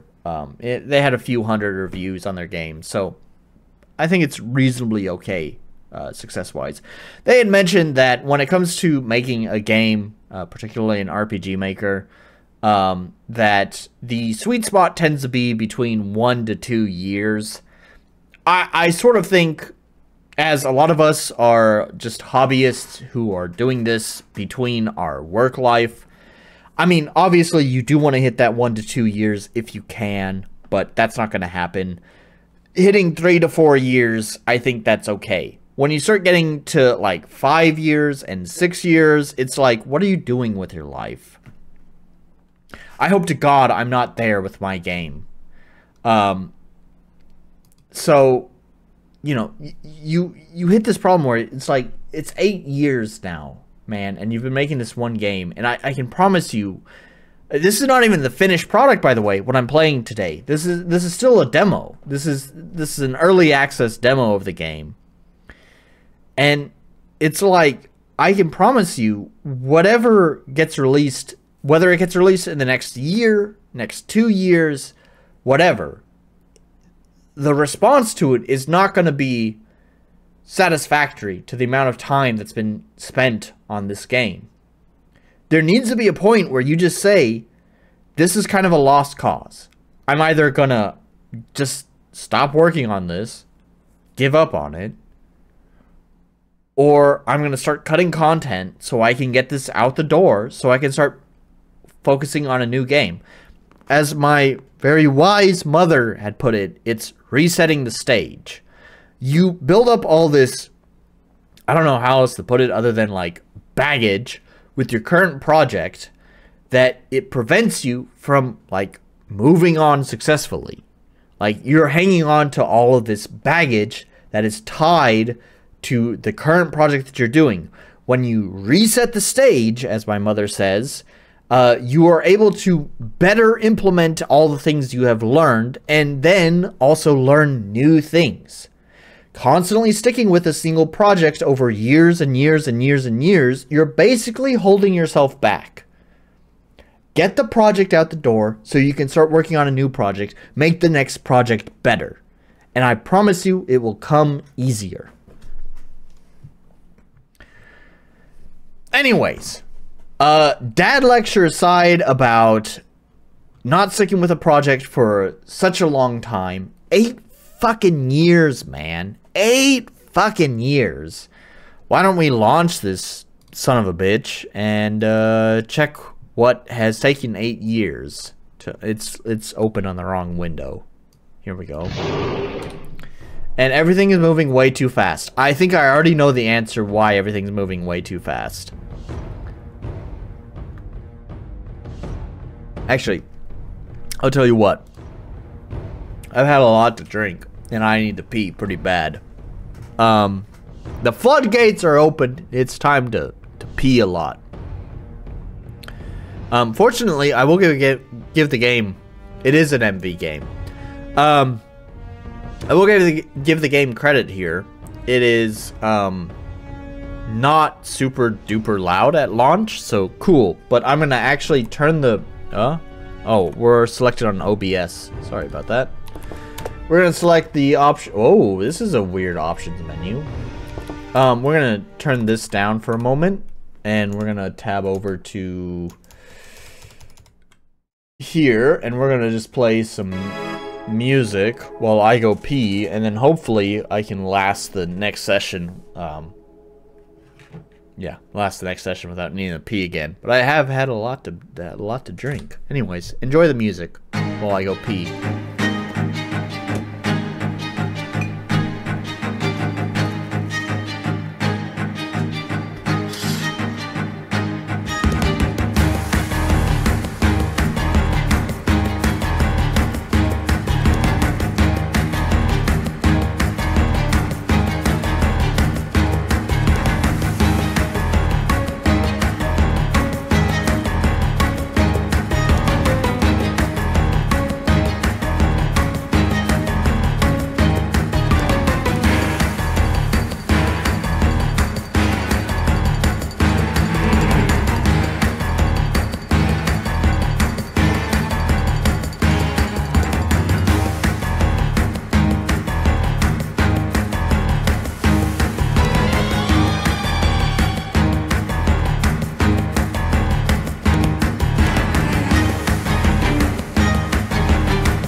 Okay.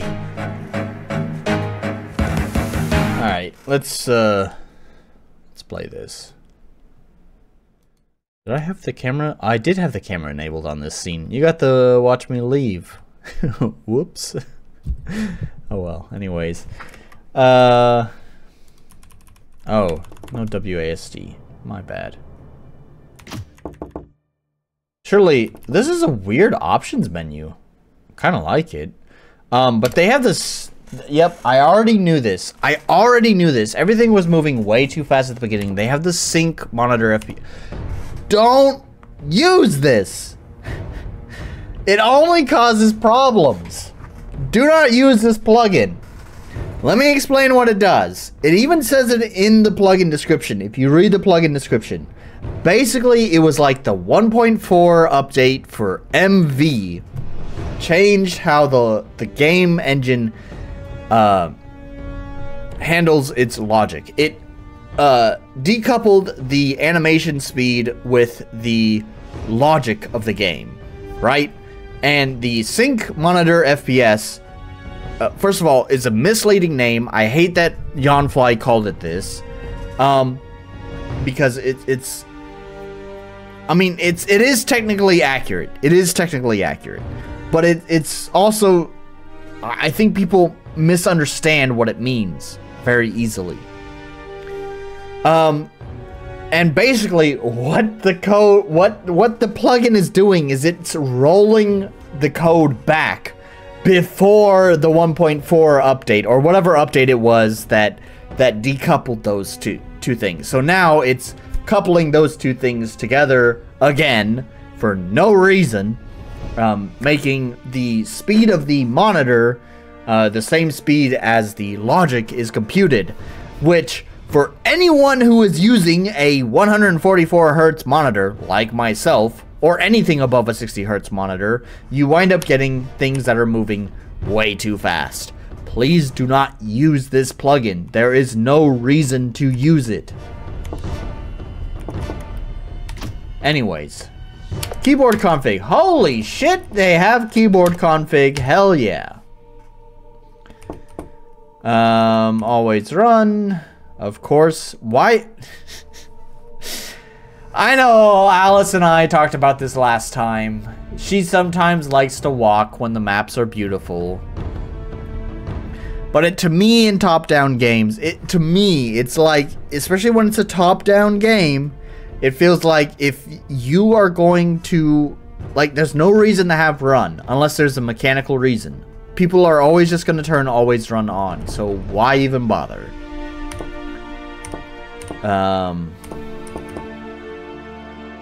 Difficulty, adventure, sure, I guess that's the recommended thing.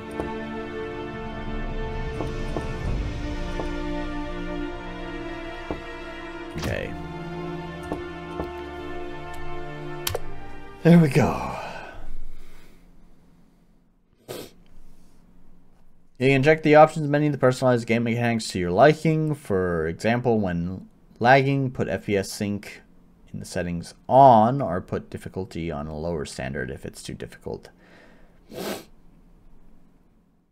This game runs best on high-end computers, is therefore not recommended to stream or record this game. This can cause performance issues or crashes. I don't know what the fuck they're doing. That, like, what? Alright. I'm going to verbally paste my typical copy pasta. This is particularly relevant for MV games, although it is still slightly relevant for MZ games. Or mostly relevant for MZ games, although there's been some changes. Oh no, you're breaking the one rule? What am I breaking? Here's the copy pasta. RPG Maker is a single core, non-GPU dependent process. It utilizes a single core and does all of the processing on that single core. It is not technically a low performance software. It's just that it does not utilize utilize the full resources. In addition to that, this is the MV specific part. It is a 32-bit application. Therefore, it can only make use of 4 gigabytes of RAM. Technically less than that. Therefore, it can only utilize a single core. It does not utilize your GPU. It does not matter how good your GPU is. It does not care. It processes almost everything on that single core, and it can only utilize 4 gigabytes of RAM, technically less. It doesn't matter if it's a high-end computer. I have had Arthren, who is part of the RM Web, has a computer, or at least last time I talked to him and we were running benchmarks, he has a computer that is older than mine. He has a computer from like 2013 and my computer is from 2017, right? And his computer can outperform mine because the single core clock speed is higher than my single core clock speed. It really does not matter. The only thing that RPG Maker cares about is the clock speed of the CPU, especially for MV games. MZ utilizes the GPU a little bit more than MV, but not much. It definitely is not a multi-core or multi-threaded process, though. Anyways. Also, the FPS sync thing is also not true either. Anyways.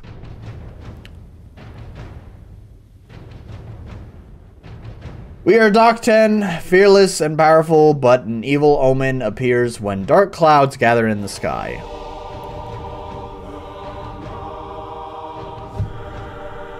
As the sun, the glowing fire disappears on the horizon, a foreign army emerges in its place. I will never let them harm the tribe. They will only know despair. We will spill their blood to feed the thirsty desert.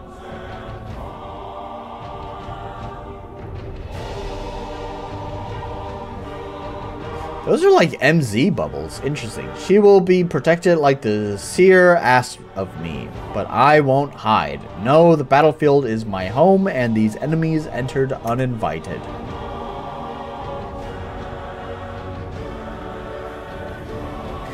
I am gone! Gone! The strongest warrior of our tribe, I can't fail as I put my life into the glowing fires of warm embrace.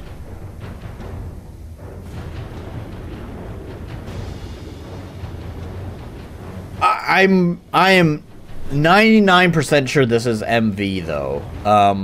If we look at the, you can usually tell by the icon, that this is of what version it's built on. So it is an MV game, but they probably own MZ. They probably own MZ and just use its assets. My fire burns brighter with each step. It will instill fear into my enemies when I beat them to death.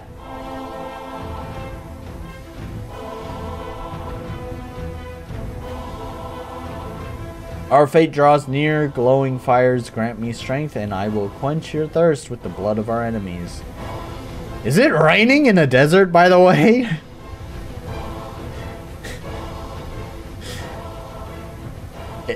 Deserts are deserts because of the lack of rain. I mean, it's not that it doesn't rain in deserts, but it is sort of funny that they would start it off with raining in a desert.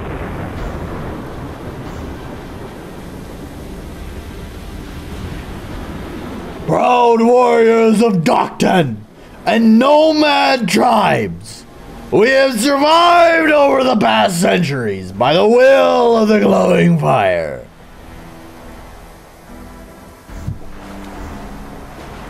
Yet a new enemy draws to stand before us.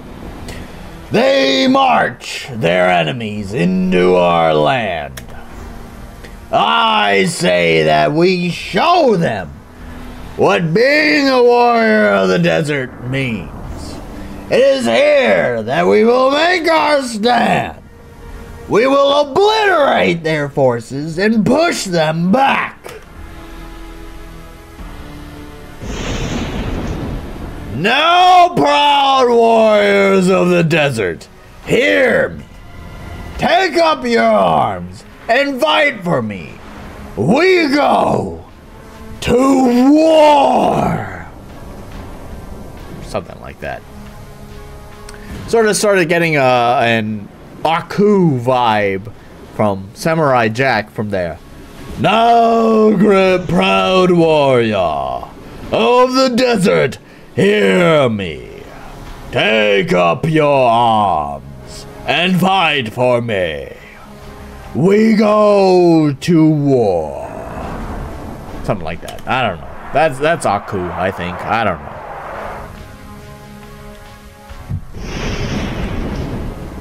Speaking of finishing drinks, let's see if I can finish off Rokusen here. This stuff is pretty good. It's pretty cheap too. I need to go buy some more, but I'm running out. Nolan's getting double drunk tonight. He's getting fucking crunk. Man, I'm not even as I'm more drunk than when you and I went out. Where's Zach? When you fucking came here and we got some fucking drinks. We had a lot to fucking drink, but it was spread out across a lot of, you know, several hours. This is a lot of drinking crammed into a short amount of fucking time.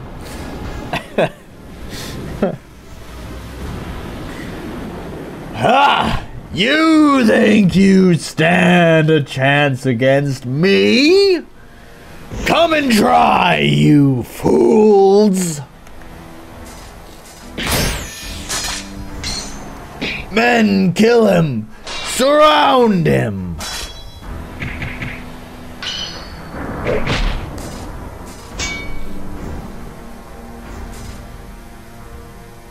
Enough!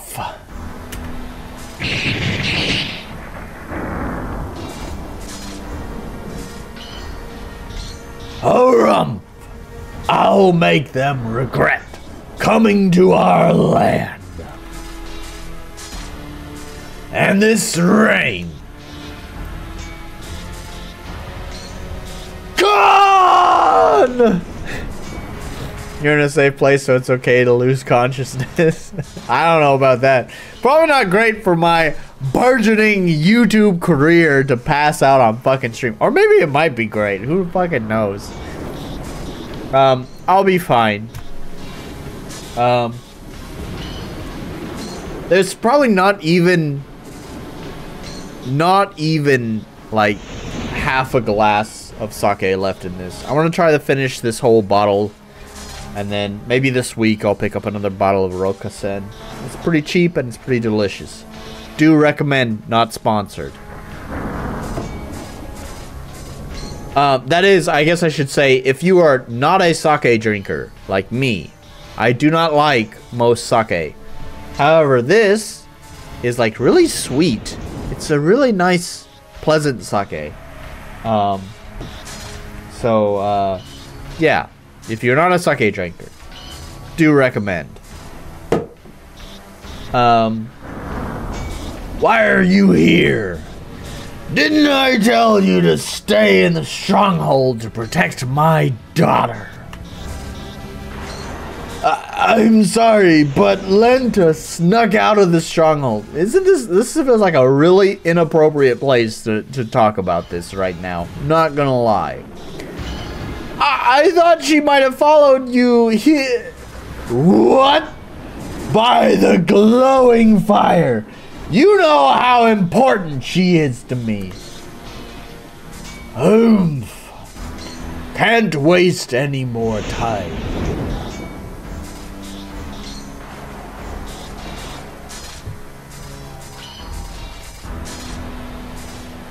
We'll search and find her before she gets in trouble. Yes, gone! I'm sorry for my mistake. Stop Stop apologizing. I won't let either of you two get hurt. Just stay close and do as I say. All right. We move.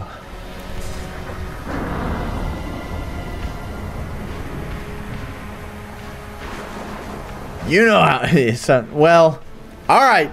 Here's the thing. I've played plenty of fucking games where they decide to not explain what the fuck anything is, right? I have said this many times in the past. If you have to pick one of the two writing sins, either clunkily explaining what things are through ham-fisted exposition, or not explaining anything at all and hoping that the reader will catch on, I would much rather prefer the ham-fisted approach than the I don't know what the fuck is happening right now approach. So if you are an amateur writer and these are the two sins that you have to choose between, I would be much happier with this one. I am okay with this clunky writing because at least I know what the fuck is happening. Mila joined the party, by the way. Okay, we have WASD. I turned that on. Dudes are fighting. It's raining in a desert. Do we have 8 directional? No. But it does have Turin's. I think it has Turin's. Yeah. It has Turin's, I don't know what you'd call it. Like slide, collision slide. I haven't seen Lenta here. I should hurry south. I do like this. This is a nice little like indication of where the invisible wall is. A little bit clunky. I do think you could probably handle this in a more diegetic way than just fucking posting UI X's across the line here. But at least it's clear. I know plenty of janky fucking RPG Maker devs who would just not give a shit and just create a line here and be like, ah, the players will fucking know. So I appreciate the effort put in there.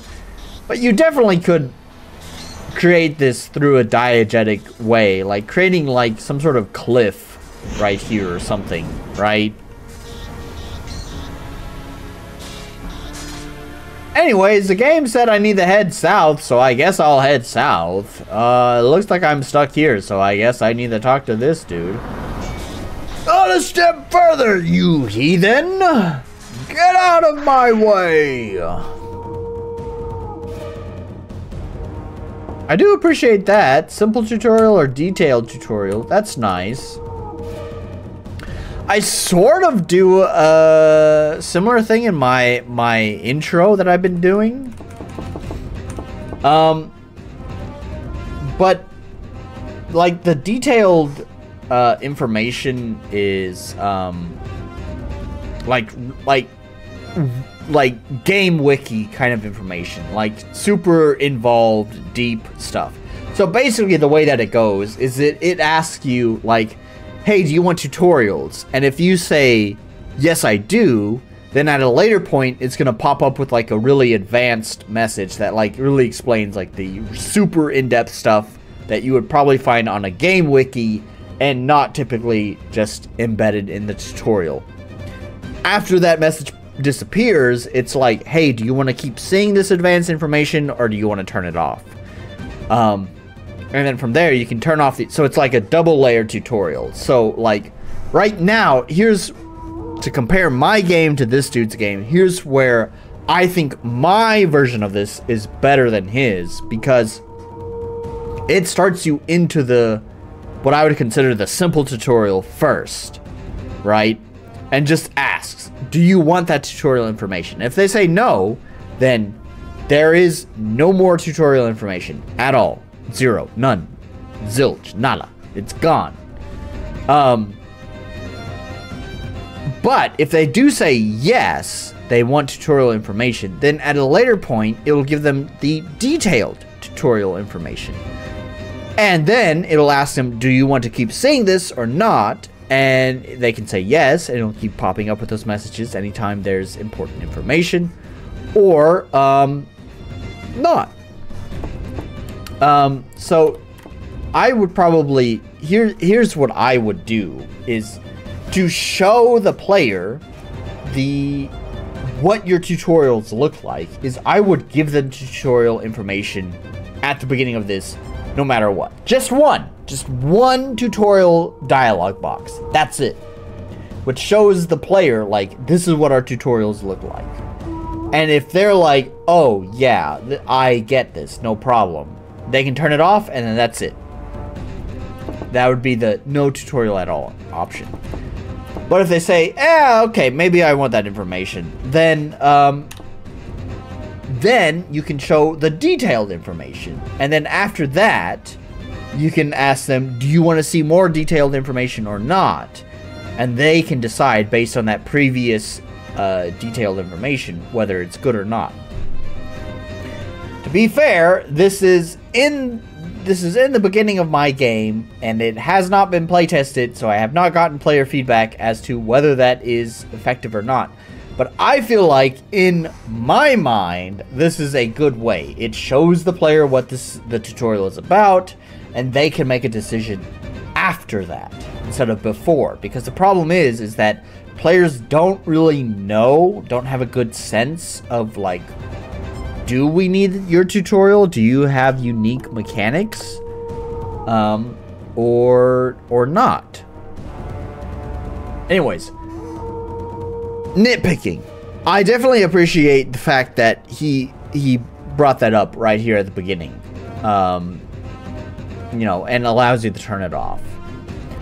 There are 4 roles that form the formation of your characters. Berserker role, damage will be increased. Sentinel role, protect allies that are on low health.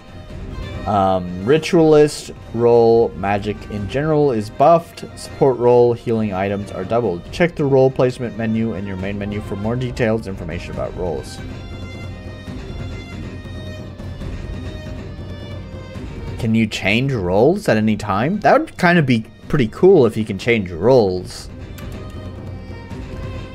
Let me help you with my spells. Can't let her do that. I have to honor the will of the seer for now. Stay back! And don't use your spells yet. I'll get rid of this fool myself. But every second we linger, something bad could happen to Lenta. Battle skills have been added to your command list. Battle skills are instantly cast, and the same applies for items. The usage of these items will count as an action. Skills and items are divided into categories and share their cooldown period. Their description says group cooldown. Sorry, and share their cooldown period. Their description says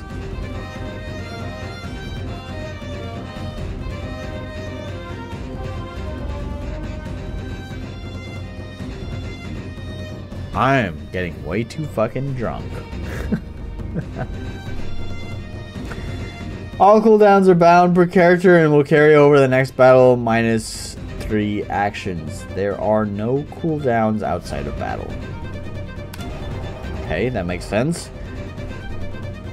She has a point. I'll move him out of his defensive position to weaken him and make the battle go faster. Mila, you're in the best position to support me. Use our battle and healing items as you wish.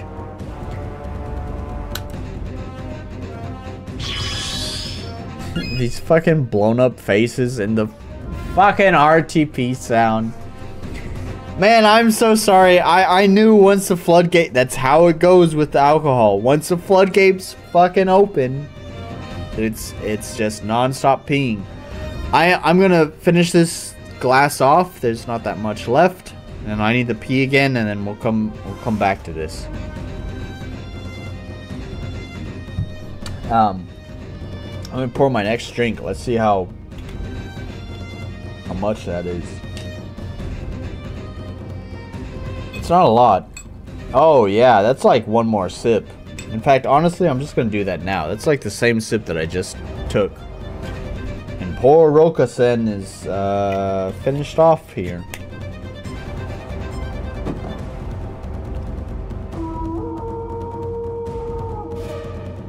Convoy. Ah, okay. Alright. You guys just enjoy the music for a moment. I gotta pee again. I'll be right back. That's it for the alcohol. Now I am fucking trashed. I'll be right back.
Okay, I'm back. Let's just do this. I do appreciate he's using Mog's battle UI, but at least he didn't leave the ugly fucking just like random floral patterns there that everyone just keeps. Because floral patterns are pretty, and even though they don't have anything to do with whatever the theme of the game is.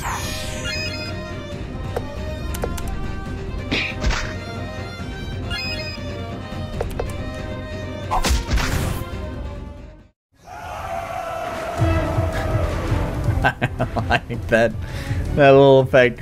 Yeah!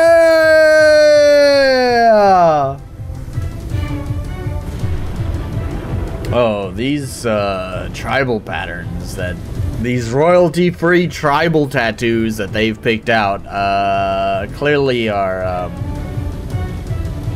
blown up and not scaled very well at all. Where are my warriors?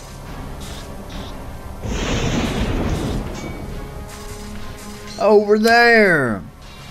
That's... Oh no! Jamal is in trouble!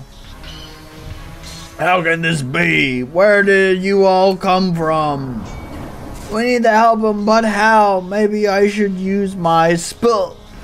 Enough! I already told you not to use them! Jamal, get over here! Gone! Soldiers, go and stop their reinforcements. I'll deal with this one.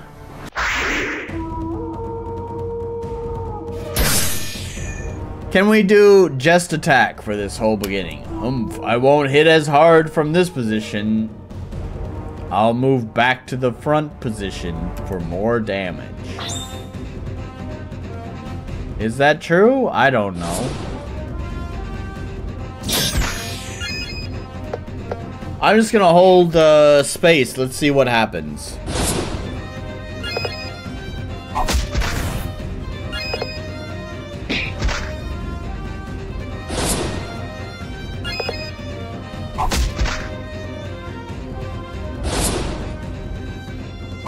By the way, I'm drinking water now. I probably need it. I don't think I've been this drunk on stream since I did my birthday stream, which I'm looking forward to this year. Where's Zach? You weren't there when I did my birthday stream last year. It was a lot of fun. I hope to do the same thing again this year. The birthday stream.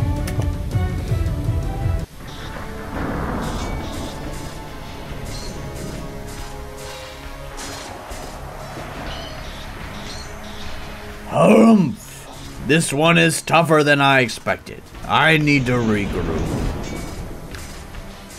Soldiers, hold this position until the front line troops can reinforce us. Formations! Gone! You saved me. What is going on here? We lost the southern flank. We've found a way to cross the river downstream. They've set up a small camp there. Oh, they've. Did I say we? They've found a way to cross the river downstream. Wait, are we losing? Harumph! Maybe Ragno should have come here instead of... No, what's done is done. I must stay focused. Did you see my daughter anywhere? Lenta? Here? I don't believe she would come here. She would never want you to worry about her. So, gone! I advise you to retreat before we get encircled. Retreat? How dare you suggest that? We'll never surrender to these weaklings. Just follow me. We will go to the front line. I'll make sure Lenta isn't there. But... is he for real? This is suicide! What about my family?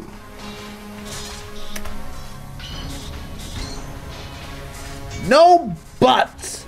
I'm your chieftain and you'll do as I say. Now get in line. Yes, Khan, as you wish. Jamal joined the party.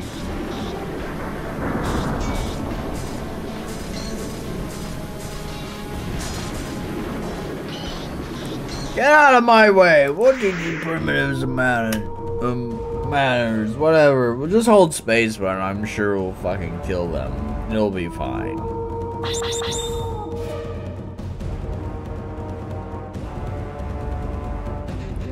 Oh no, there's a lot of information there. I probably should have read it. Oh well. You can change your equipment as often as you like in the command menu to meet the requirements to use different weapon skills. It's funny to me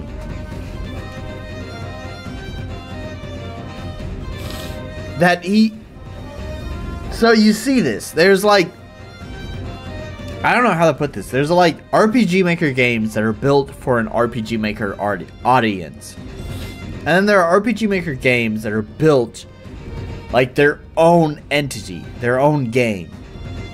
My nose is tickling me. Excuse me for a moment.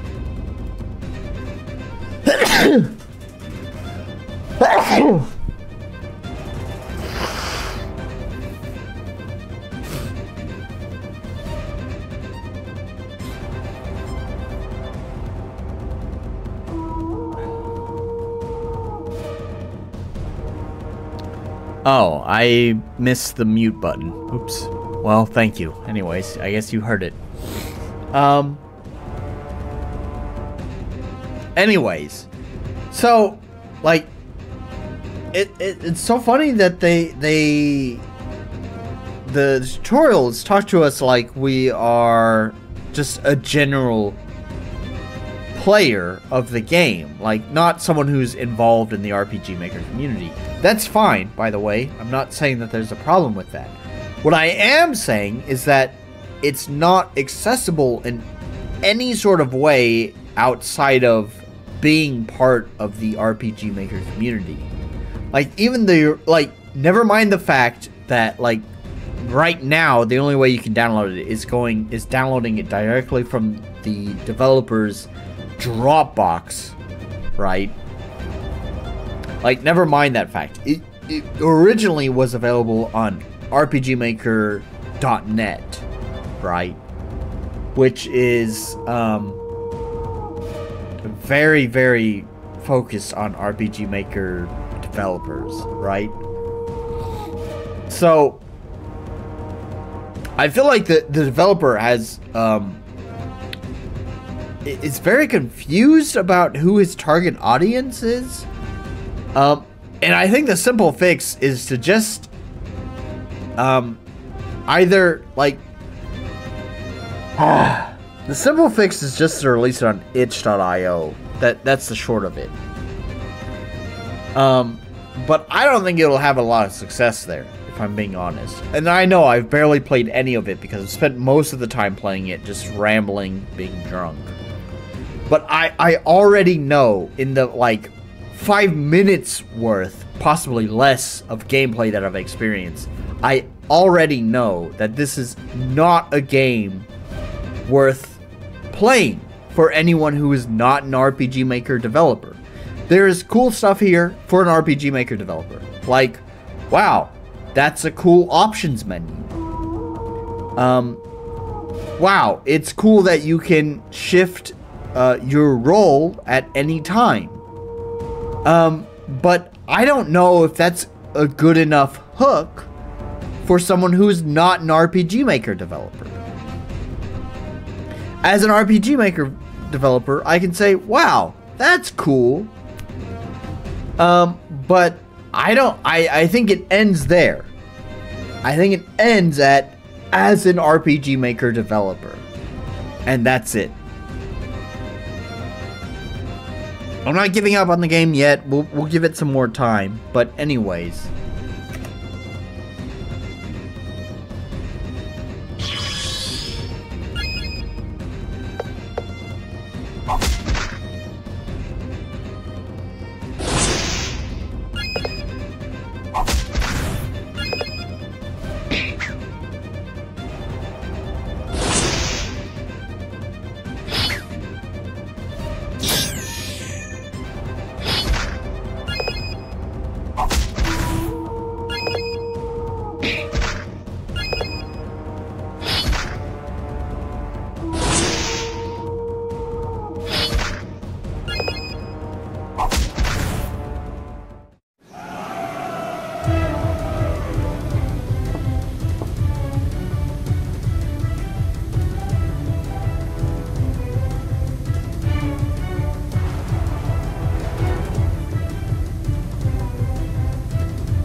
Now I'm on mute. Holy shit. Okay. For fuck's sake. God damn it. Hang on.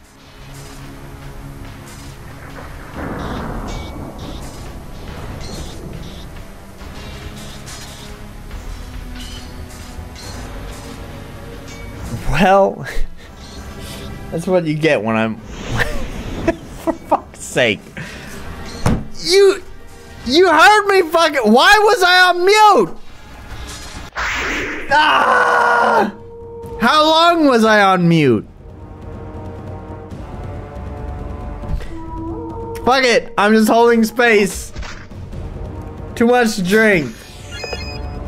This is why it's bad to drink so much on stream. It's not that I'll fucking pass out on stream. It's that I'll fucking do dumb shit like mute myself on accident.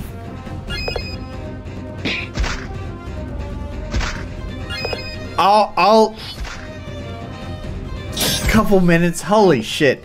Okay, I'll explain again what I was talking about. First of all, what I was talking about during that last fight was that I can just hold down attack and it doesn't matter. Okay, that was one of the things. That's what I'm doing right now. I don't need to explain anything more about that. The other thing is the victory aftermath. So we'll talk about it once we get there to the victory aftermath. Here we are, victory aftermath. So what I was saying is that this display that we see here of the victory aftermath is pretty nice. However, I wouldn't want this for my game. This is a nice display for the victory aftermath, ignoring the terrible scaling of the JPEGs that they picked here. But anyways, I wouldn't want this for my own game because this is just another menu that you have to navigate through, right? I was saying that it would be nice to have what I want for my own game. Hopefully I'll get there. It depends on my budget. That UI that I displayed earlier at the beginning, or just before this game, will probably be pretty expensive, so it depends on where my budget is at after that. But anyways, one thing I would really like to do is just like put like the victory aftermath on the main map, the main exploration map, and just put it in like the quarter of the screen here, because like this results thing can be so much smaller, just like shrunk right here. Put XP, gold, and whatever item drops while the player continues to explore. And it reduces the amount of menuing, and menuing is the problem with JRPGs. So the less menuing you do, the more snappier it feels, and the better the game is overall, right? So that's what I really want, is to just have like a after battle on map exploration victory screen. Victory aftermath. Oh, someone leveled up. Congratulations. Omedeto. Omedeto! We got through! Weaklings! Oh, oops. Poofed. I'm exhausted. Stop whining. We nomads made a pact with the Docton that we would help them if they needed us. All true, but this is ridiculous. You are totally outnumbered. Where are the Docton elite warriors and champions anyways? Stop talking and pay attention. Someone is coming bridge side.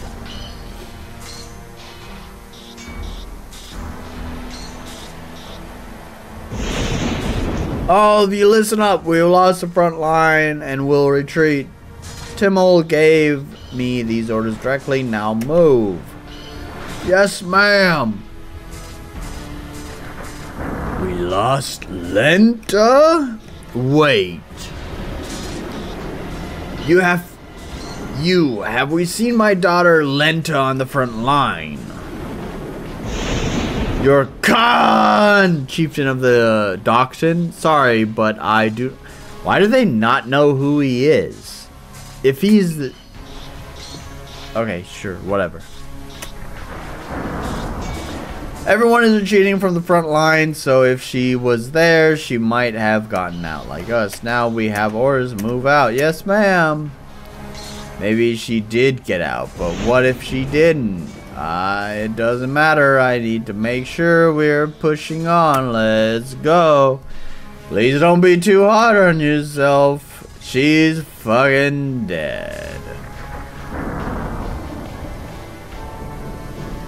No, this can't be. All of our people. All of them dead. No, she must be safe. Seems they're discussing something. I don't think they've been noticed us yet. Ah, well done, men. Our victory is near. Ma'am, I did see some of them flee towards the mountains to the east. Ma'am, I will inform the men to mobilize and engage. Let's not do that. The mountain is a natural fortification. Go to the main camp and report to the general. Ask her for reinforcements, and we will engage. Yes, ma'am. Lenta could be there. Follow me. Calm down. We can't be rushing in like that. What now? I agree. We need to have a plan. Fine, so what are you suggesting? No, not me. The I and the J are really weird with this font. Is that Jamal or Yomal? Probably Jamal. That sounds like a real word name. Should advise you. We can't let them push their front line over the bridge. If we can't escape, our rescue actions will be in vain. Would it help if we killed the captain? I think so. After that, we should hurry to the mountain and get out with all the survivors before the reinforcements arrive. Alright, let's move.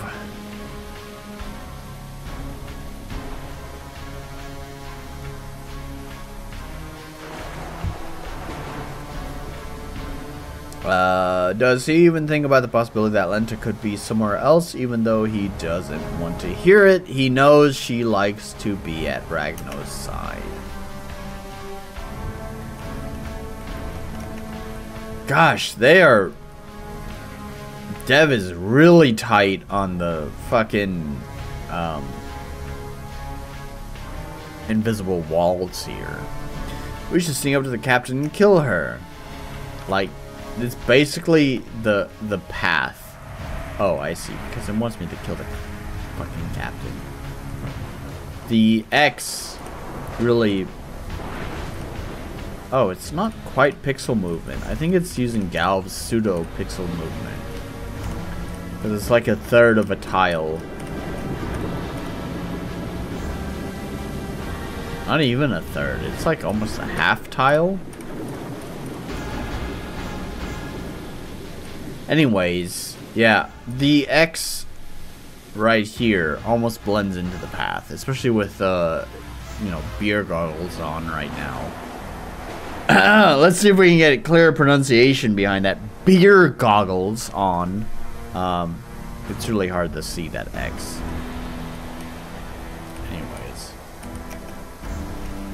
Anyways. Is it just me, or does it feel like we've been in this fucking tutorial section for fucking ever?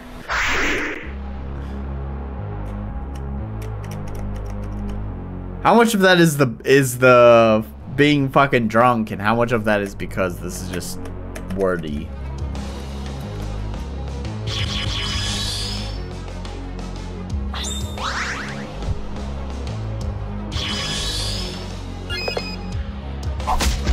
Okay, it's not a fair...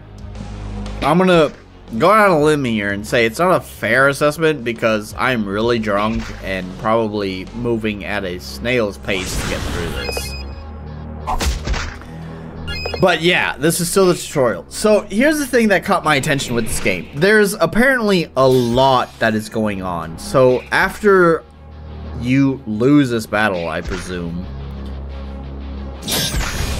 Jamal!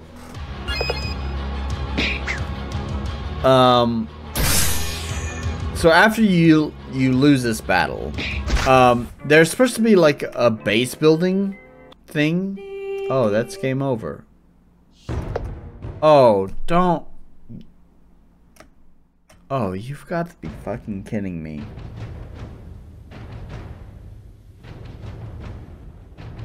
I have to redo all of that? That wasn't a scripted loss? Holy shit! Alright, well, I will say that was partly my fault because I was under the presumption I could just use the basic attack, but clearly I couldn't. But holy shit, you're telling me there's not a checkpoint between the beginning of the fucking game and where I was at? Holy fuck!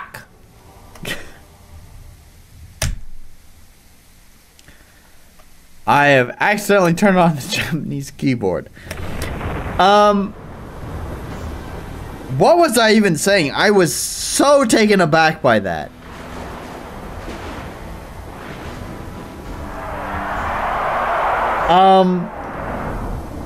Right. The game apparently has a lot of different mechanics, and this is what had caught my attention. Is that it has like a base building mechanic, and apparently tactical combat that you don't just grind through. I guess I just now experienced that. Would have been great if it, I don't know, like, had some sort of checkpoint or something to, like, show me that, like, you need to start being tactical and... Oh, press page up. Oh, it's too late now. I have the hiccups, too. Wow, that was a loud one.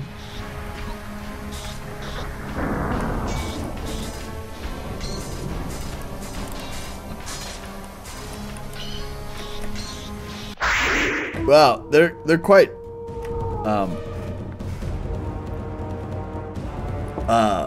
rambunctious hiccups too.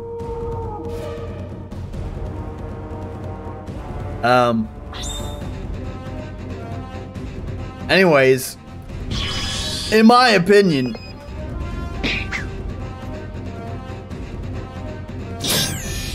within the first couple of battles, oh my god, these hiccups. You gotta be kidding me.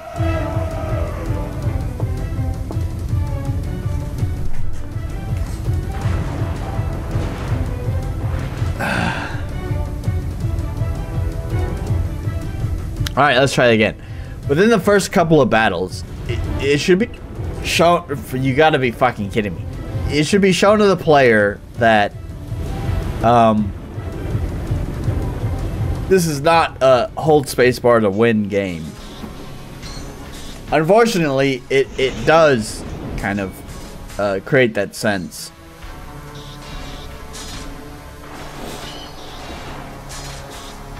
Oh man, I'm out of water? You've got to be kidding me.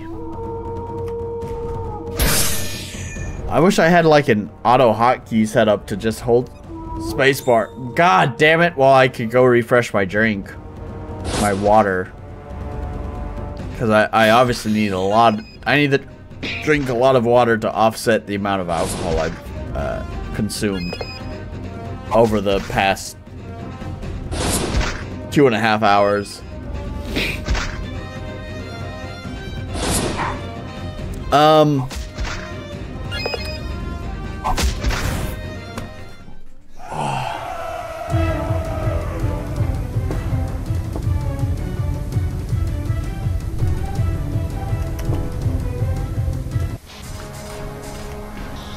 Yeah, the base building mechanic, and apparently it's open world as well, once you get past the tutorial and all of that stuff.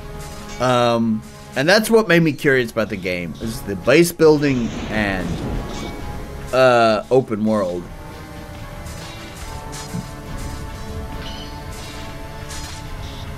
Excuse me. Yeah, that didn't fix my hiccups.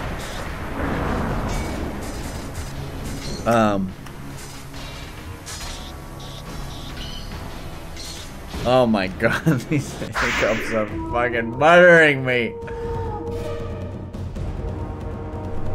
So it's funny because like this section here, like here's what I want to do. I'm gonna put this. Can I put it? Nope, it's too small. I need something bigger. Where's my controller? Here we go. Let's move this back. I'm gonna put my controller on the spacebar. And I'll be right back. I want to refresh my water and just watch. Hey, you're supposed to be holding the spacebar down.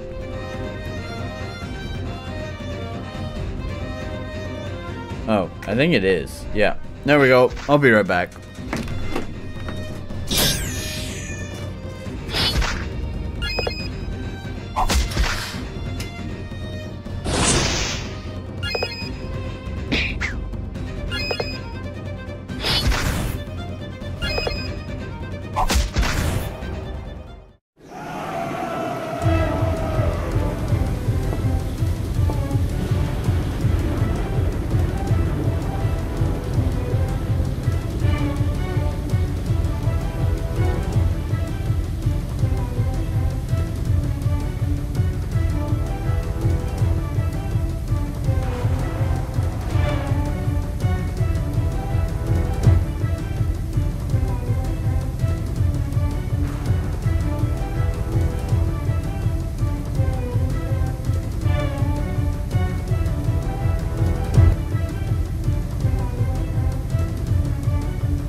hiccups are fucking ruthless.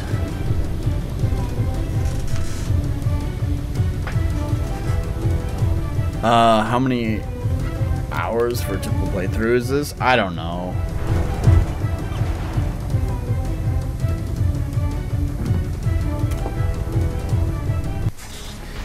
He did tell me, the developer told me that it would be unlikely that I would see it, given how I typically play these games.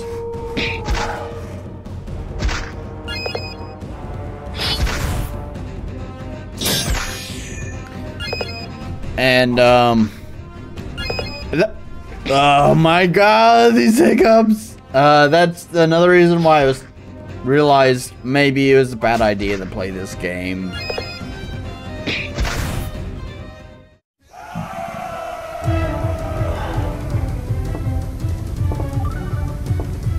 Because the interesting parts that caught my attention in his marketing pitch, you know, the base building and actually the open world part, I was curious to see, as well as he mentioned in his marketing points, non-grinding tactical combat. Here's the thing, like, man, these hiccups have got to lay off. They're not going to.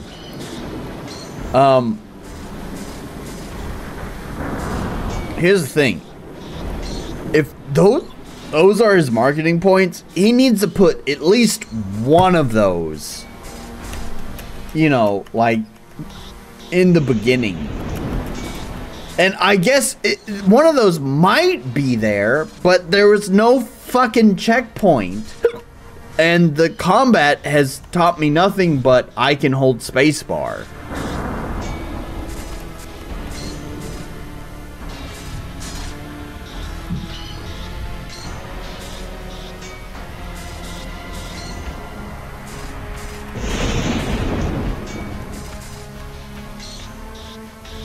Okay, can you save any time? After this little cutscene, can I save?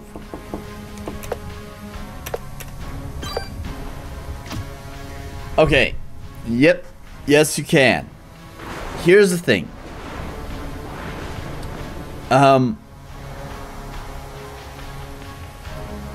Ideally, he would just, in the game in its current state, as everything is set up now, within the existing game rules, I guess I should say, he would at least mention you can save at any time by accessing the menu. He should at least mention that somewhere. Fucking hiccups, for God's sake. But ideally, I think the correct solution is that there should be at least a checkpoint system that, regardless of whether the player has saved or not, and even if you told the player, like, hey, by the way, you can access the save menu at any time, regardless of that fact, it would still autosave, right? It would still set a checkpoint regardless. For fuck's sake, these hiccups. And yes, the timer is suffering from the monitor FPS. Yes, there is K-Thrill on RM forums, web forums, has a fix for the MV timer, for fuck's sake, that I would highly recommend that you download, because people do use monitors of higher FPS.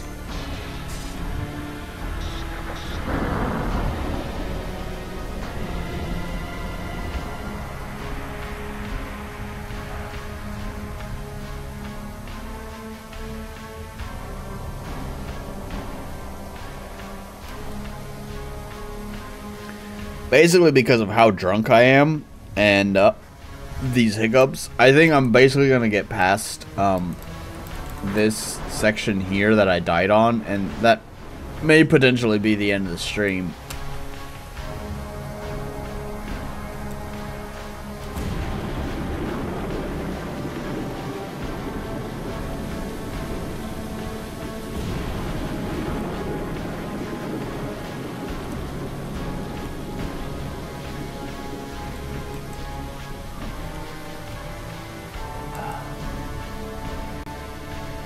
Okay, what do we need to do here? I probably should have saved, but whatever. Focus on killing that captain.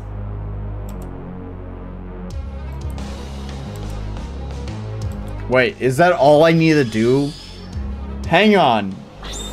Is all I needed to do last time was just change the targeting to the fucking captain, and I can still just hold down the attack button?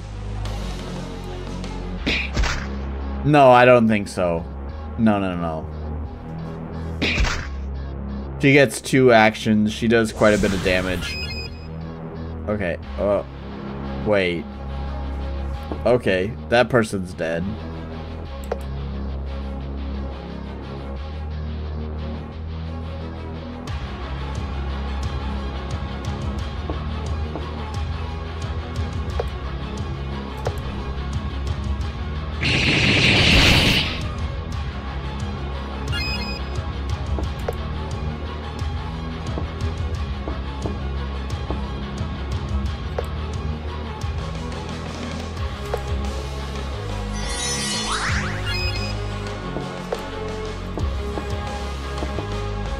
So yeah, I think my biggest problem with this combat here is that all the fights up until this point really kind of teach you that you can just hold the attack button down.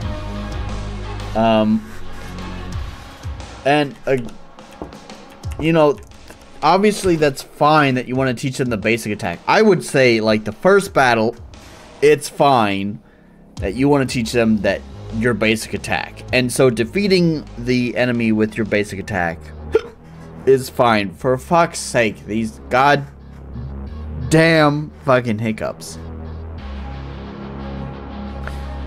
That's fine. But after the first fight, that should no longer be the case. And also, there needs to be a warning somewhere in there that you can access the save menu at any time. So that way, like, after the first fight, here's how I would imagine it goes. You have the first fight, you can just press and hold the attack button, fine.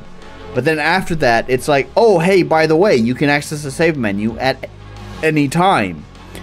Prompting the player to make a save. And that way, when they go into the next fight, where you cannot win by just holding the attack command down, if they lose, they'll go back to the previous save.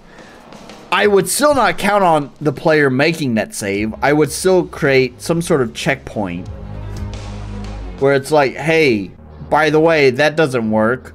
You should save, but also don't just fucking hold the attack button.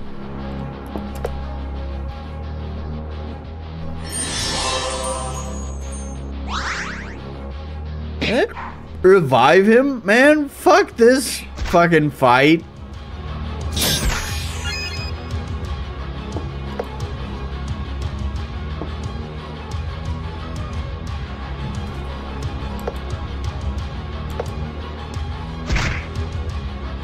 Is that massive damage? 631? That seemed pretty fucking weak to me. Do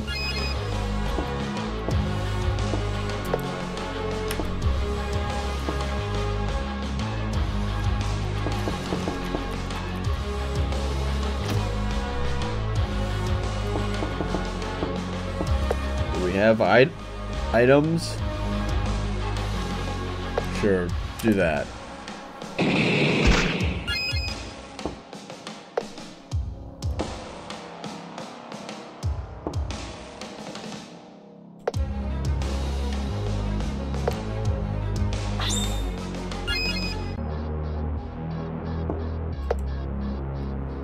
If it has such tactical and grind-free combat, it would be nice if there was a retry battle option after you lose. Yeah, some sort of checkpoint system would be nice.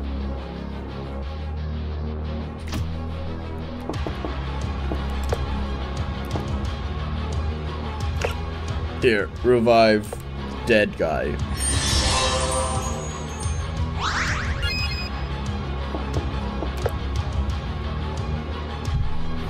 You've got to be kidding me with these hiccups. I have not had hiccups that have just continued this long in years. For fuck's sake.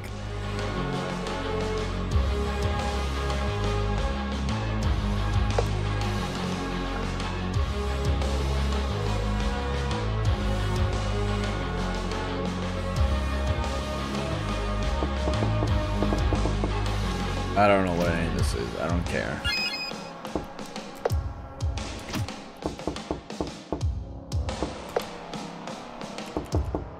You got 4 of these things. Just keep doing it.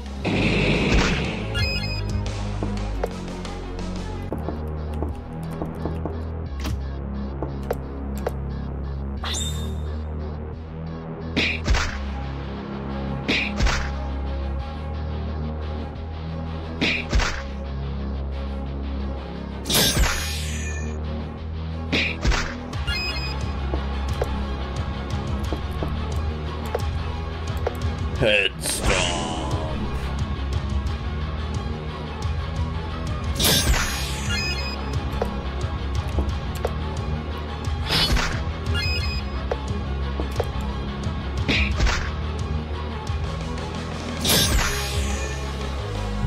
The fucking boss has 0 fucking health. Okay, there we go.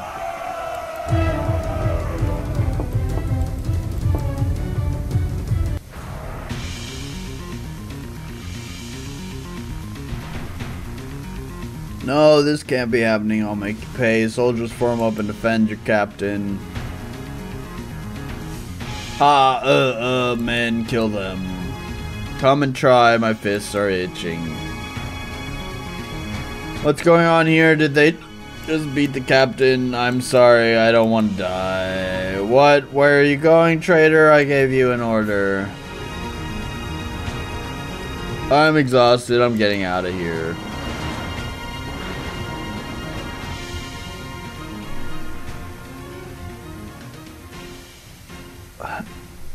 Oh my god, these hiccups. What the fuck? I'm sorry, we'll regroup the main camera and report to the general.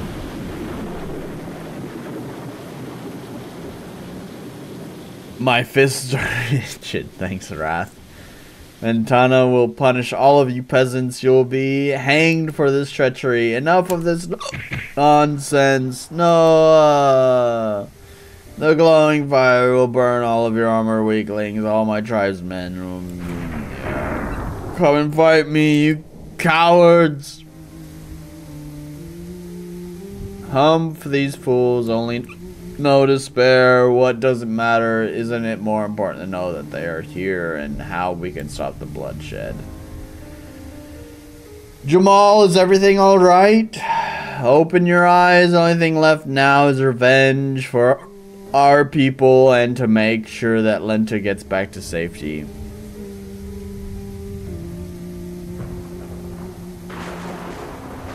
Lent again. He's so narrow-minded when it comes to her safety. Won't they be sent to the gallows if the captain survives to tell her story? Who knows what the rules of this world was. Whatever the correct fucking verb is. Was there a way I could prevent it from who gives a shit? All these people turn from their families to do what? Die in this desolate place away from their loved ones?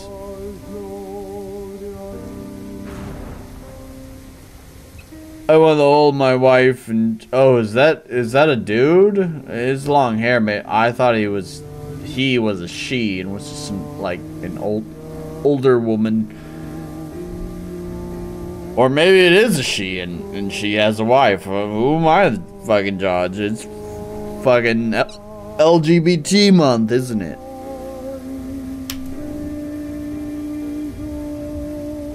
Did I fail them? Could be lesbian. Yeah, that's what I was saying. I don't even know who the fuck this person is. They're not the main fucking character. The main character is the guy with the white, who's blind in one eye.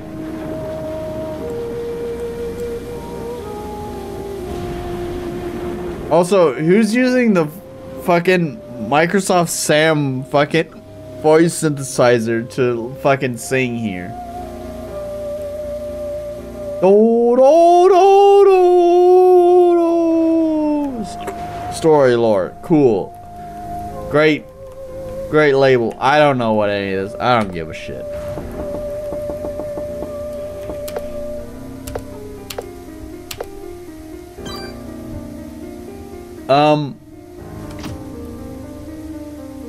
Yeah, I don't know. This feels like an RTP game. I'm sorry to the developer. I'm sorry, but this is not interesting. And I think a lot of it has to do with the unfortunate side effect of, number one, me not getting over these fucking hiccups. Number two, is that there was no checkpoint system. I lost all of the fucking progress that I had made because the game had taught me that holding spacebar is acceptable up until the fucking boss. And then I had to redo everything because the game never mentioned that you can save at any time and there was no fucking checkpoint. So, I mean, I think that's the guy wanted my opinion, and that's my fucking opinion right there. Is you need to have a checkpoint. You need to tell players that you need to tell players that you can save at any time. And I don't know. I really hope that after wherever I quit, that it shows one of the more interesting things, because just the fighting mechanics themselves are not super interesting. So I certainly hope that shortly after where I quit, one of the interesting things that caught my attention is introduced. Either the base building or the open world. Either way, from my short little experience there, I don't even want to continue anymore because it's not super interesting. The art is not super necessary. Like I've mentioned before, that the art is only important enough to catch people's attention. That's all you need art for. Once you have people's attention, the art doesn't matter anymore. Unless it's like an artsy game. Oh my fucking god. But anyways, once you got their attention, the art doesn't matter that much. But I do think you have an uphill battle where you've spent 8 fucking years making this game, and it looks and plays like, you know, a game that is still in an early alpha, which to me makes it feel like you still got another 4 years to go on the game's development. But considering it's taken you 8 years to make it this far, let's double that 4 years more of development left to go and make it another 8 years, which makes it 16 fucking years working on this game for a game that feels mediocre at best. There's not a real, it feels like an RPG Maker game from the beginning to where I quit. And there's nothing really there to catch my attention, to hook me in, hook me in, other than maybe the story, but the story is delivered in such a bland way. I mean, none of it mattered to me. I don't know who these tribes are, who that one dude's family is that he wanted to hug. Like, I guess there was kind of a moment there.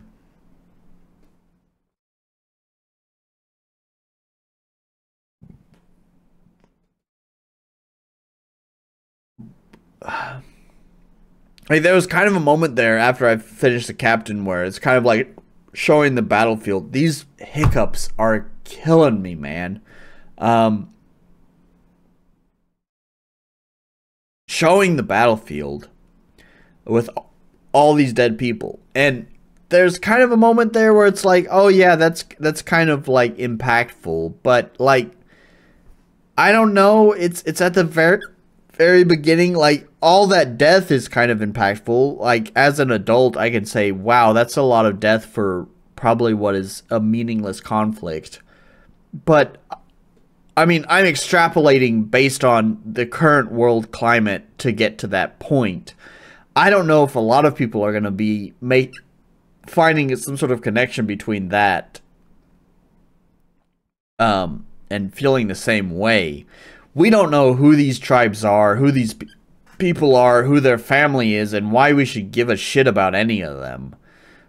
So, as far as story is concerned, I don't think there's really a hook there to begin with, as far as story goes, which just leaves gameplay, because there's not really any nice set pieces either to go with it, other than two sprites bumping into each other.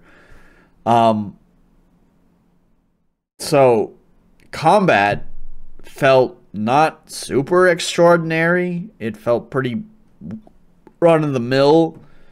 So, yeah, I don't know. I'm not feeling it, Chief.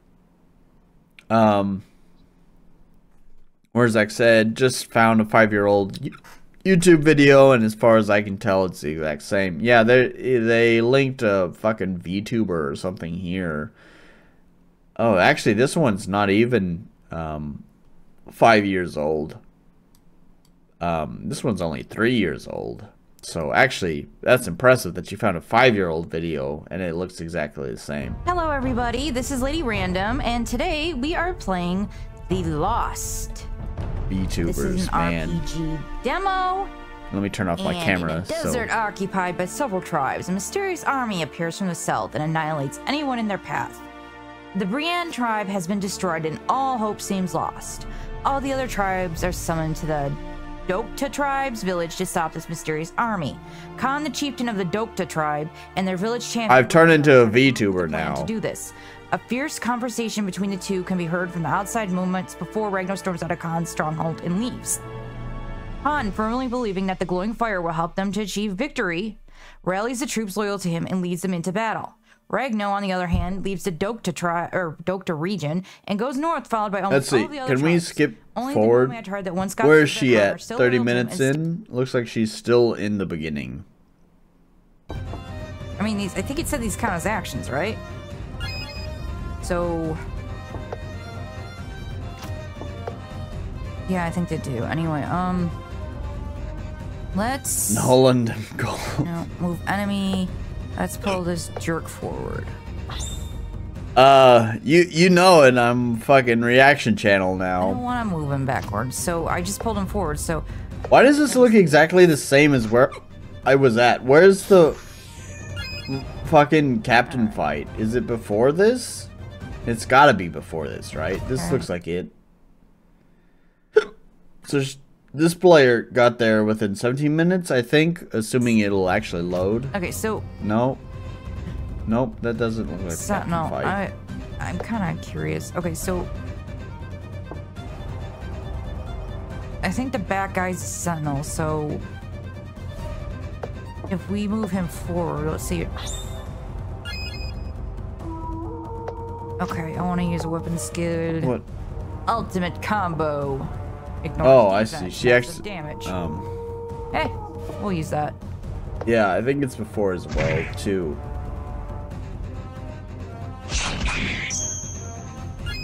Ow! Okay, so this looks like maybe where the captain is at here.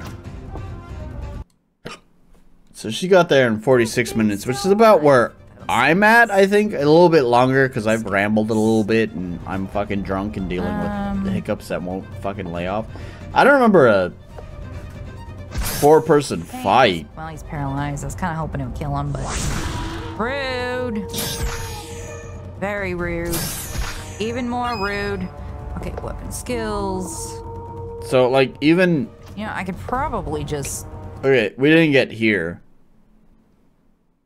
Now I'm pressing buttons here because the cat's like, give me attention. Yeah, we didn't get here, but this still looks like the same fucking area, same fucking intro, so... Yeah, there was already kind of like a red flag that was going off, when I was talking to the developer. He was saying like, oh, it's an open world game with a lot of content in it, so therefore it's gonna have kind of a slow burn beginning.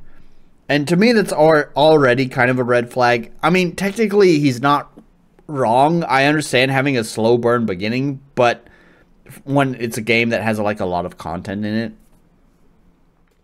But I don't know, that just raises so many other questions. I mean, he's, like I said, this game, it was posted in 2016. Who knows when development started? Maybe it was 2016. It could have been before that. Either way, I mean, we're 8 years in, and like, this is clearly way too ambitious of a project for a single developer. And he says that he doesn't have money to afford like people who can do art or assist with development, which to me is like, well, then in that case, you need to like cut back the scope of this project, man. I don't know. Like, I don't think you're going to ever get a satisfactory ending to this project. I think you're going to release it and you're going to be disappointed. I mean, that's what I think it's going to be. If you know that you're going to release it and not have that many plays and you are fine with that, then, you know, go ahead and do it. I question your priorities in life, but if that's what you want, then you're fine to do that. But if you want to release this project and are hoping for like some recognition for the amount of effort you put into it, I'm sorry, brother, but I don't think you're going to find it. You can sit there and brag that you spent 10 years developing it, but that doesn't mean anything to anyone unless the game actually shows that those 10 years were well spent, and I'm not feeling it, homie. I'm feeling a standard RPG Maker game with some plugins that have been installed. So I just, this ain't it, Chief. I don't know what to say about it. I'm sorry that I featured this game on my channel. Like I said, it's my bad. I should have done more due diligence before picking it out. But I didn't do that. And so that's my bad. Slow burn, I can understand, but it needs more side boobs to keep people focused on the game. I know what reference you're making here, but even then, I don't know. There's got to be something compelling. Maybe side boob, maybe a good combat system. I don't know.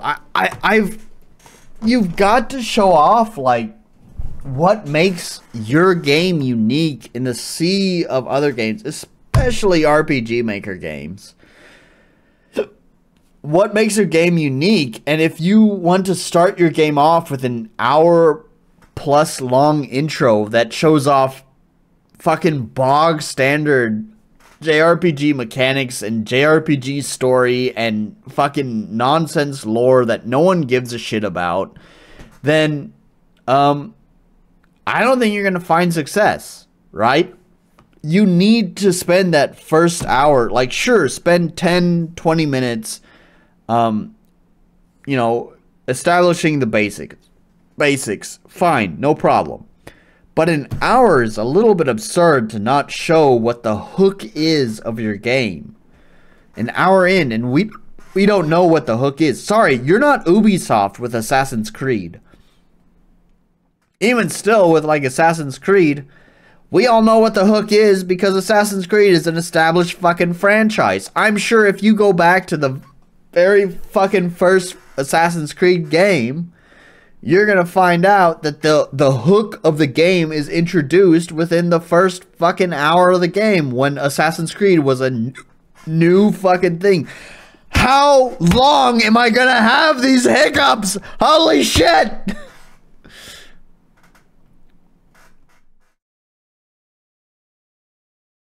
Anyways.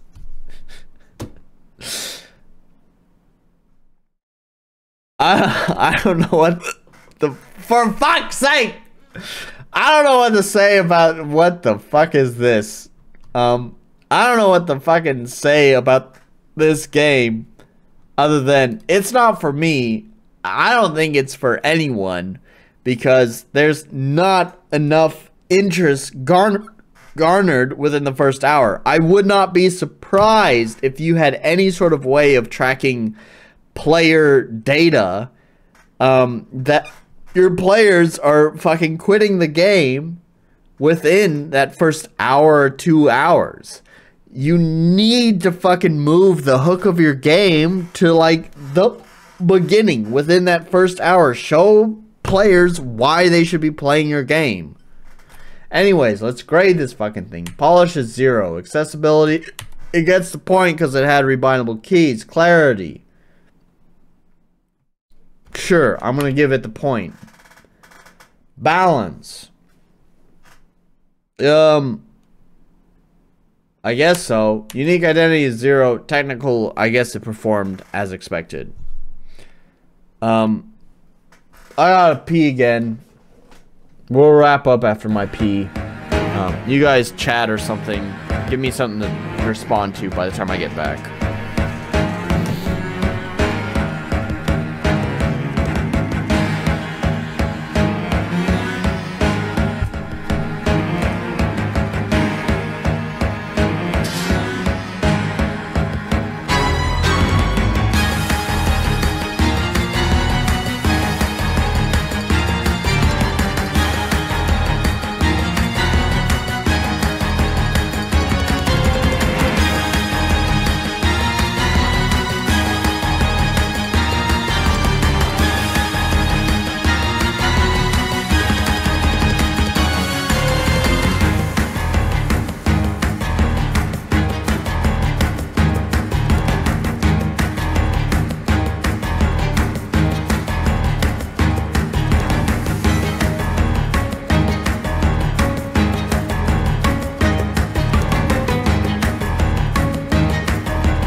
Interestingly, quite some praise on the itch page, yet, believe it or not, these hiccups have not left me alone. I think I'm going to be stuck with them for the rest of the fucking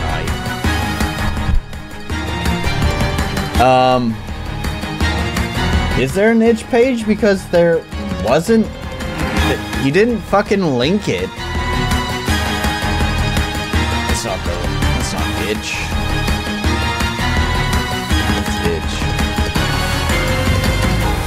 I didn't see a link for his itch page on the ARM webpage that they linked me to. I much would have preferred to download from there.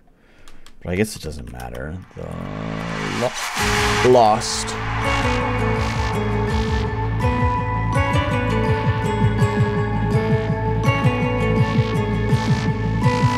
I see a lot of The Lost something something, but I don't see The Lost RPG Maker game.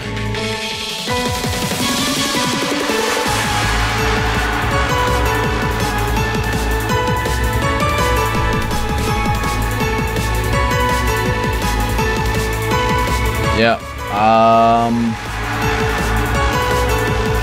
there is an itch page, but it links to Dropbox. Interesting. Okay. Well, there you have it.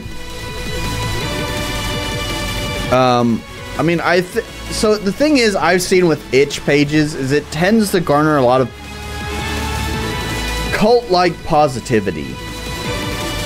Going back to the game that shall not be mentioned on this channel that I'm going to mention, Firstifer's Fungin, which I had talked about a little bit when I did the interview with Ernest, is that, you know, like, his page was showered with positivity on his game. And I think that's just sort of the itch community, is that everyone is very, very positive about the games that they play, almost to a fault, right? Because, like, actually, it's not just Firstifer's Fungin. Like, Firstifer's Fungin, I left a comment there.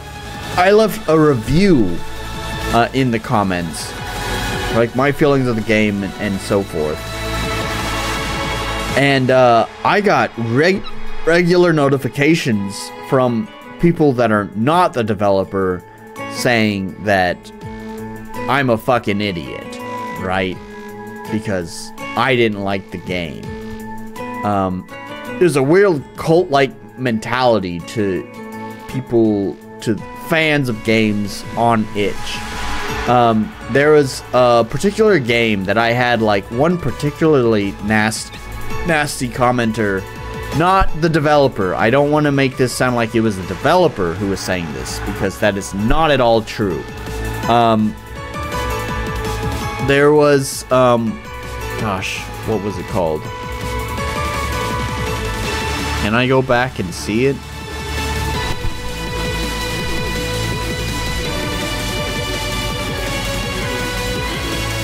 I don't think I can. I don't remember the name of this game.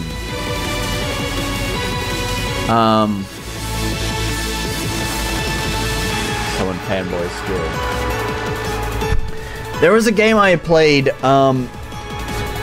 quite a while back that was like some sort of fan game of like 70s and 80s music plus DC comic. It had like a bunch of like Beatles and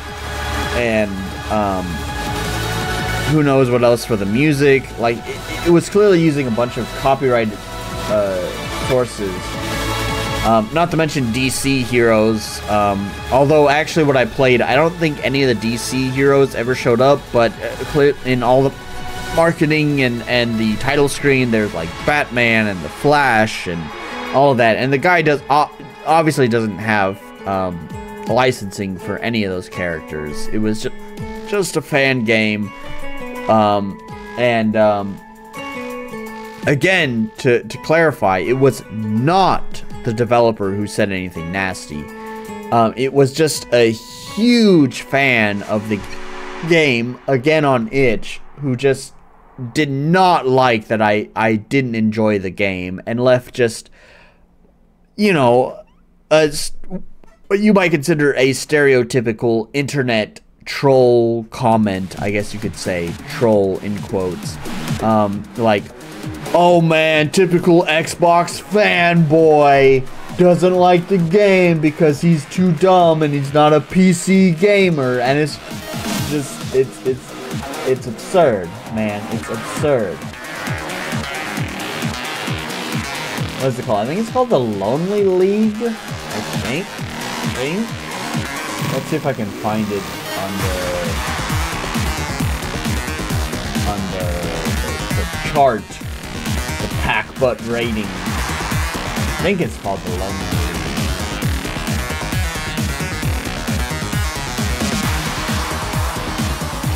I think I played it back in October too. Let's see if that helps me track it down.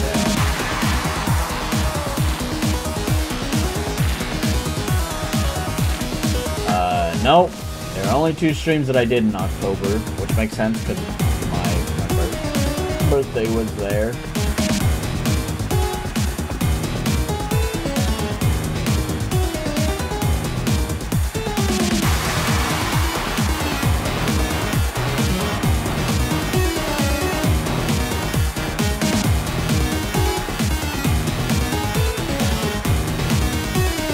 Oh, there it is. Okay.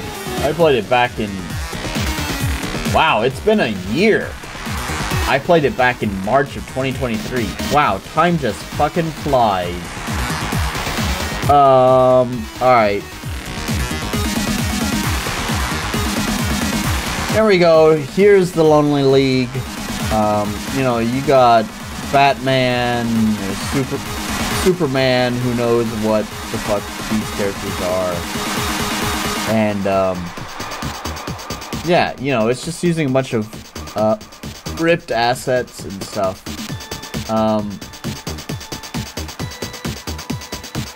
Here we go. So, the developer, you know, is pretty polite, says, thanks for playing and consideration. But then we have this dude who's like, did your Xbox break, bro? Because you sound like someone who never played an indie game or a tactical RPG. What options? It's an RPG game. The options that the engine allows to adjust are all there. Most games made with it don't have options at all, and it has always been the norm for the format. And a game doesn't need a tutorial when everything is self-explanatory. You didn't miss anything. You just went alone against 2 people and got your ass kicked. You could ask for the nurse. Could ask the nurse for help to even the odds, bait them and beat them one by one, intimidate them, or just do what you did. If you're figuring out there's whatever. Anyways, it doesn't matter. It's just like, I've seen this kind of shit regularly on Itch. I don't know. Itch is a weird place. The internet is a weird place. Weird, obsessive, like tribalism.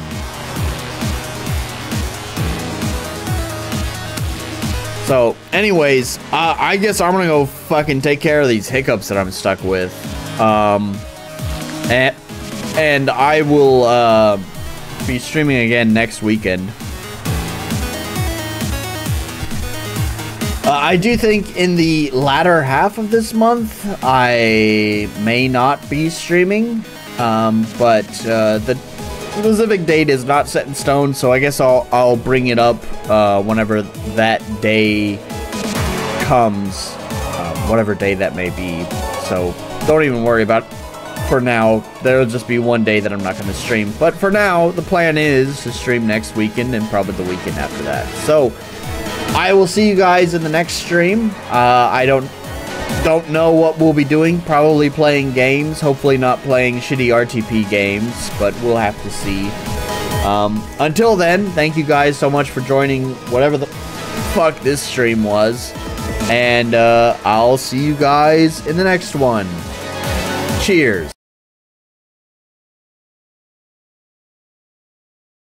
Kanpai!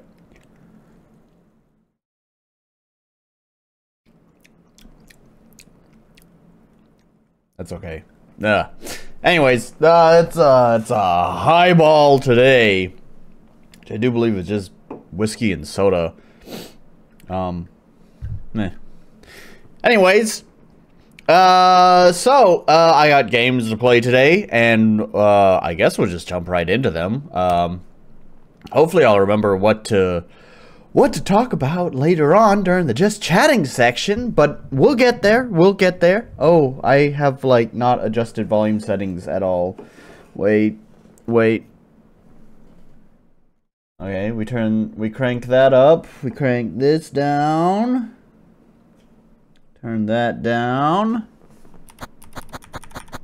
Okay, this is pretty quiet for you guys, and we got it maxed out.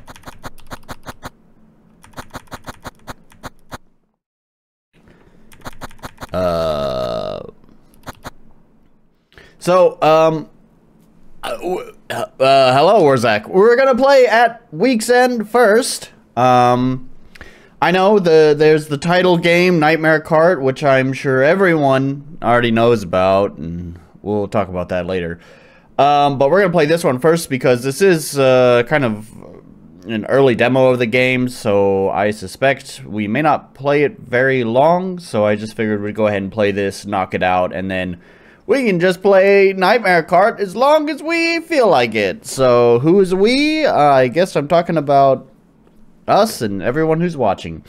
Anyways, so I appreciate that they seem to have mixed everything pretty well, almost too quietly, because everything is cranked up to the max.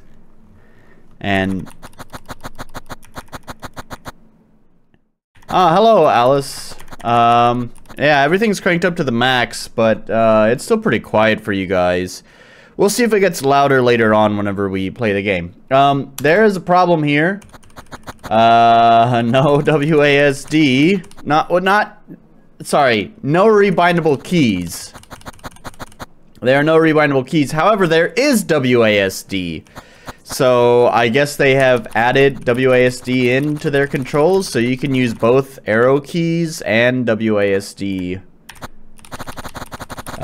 if you so choose. So, I guess that's cool, but would much prefer rebindable keys. Anyways, a new run, I guess.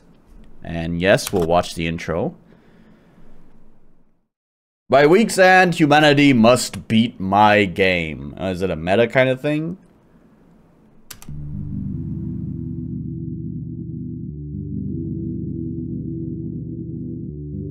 An otherworldly tower has appeared in the middle of the Atlantic Ocean. Deep within its halls rests the Game Master, who has issued a challenge to mankind.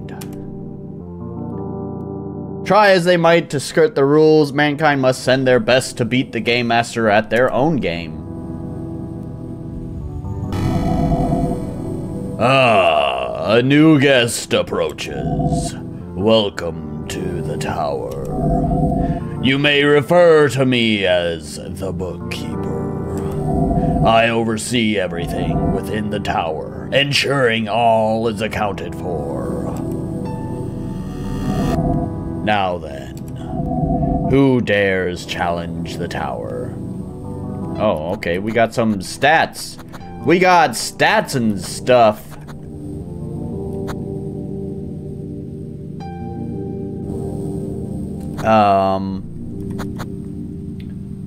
I don't know what... Oh. Okay, I see. You basically only have one choice. You have to unlock the others. Well, I guess that saves me from having to figure out what the fuck any of these stats mean. I can make educated guesses, but you never know how these things play out in the actual game. It would be nice to have some choice at the beginning, but, because otherwise this just feels kind of meaningless. The artist has the highest pain tolerance. You were correct. This font is kind of fucked, though. Because the A, what happened to the A?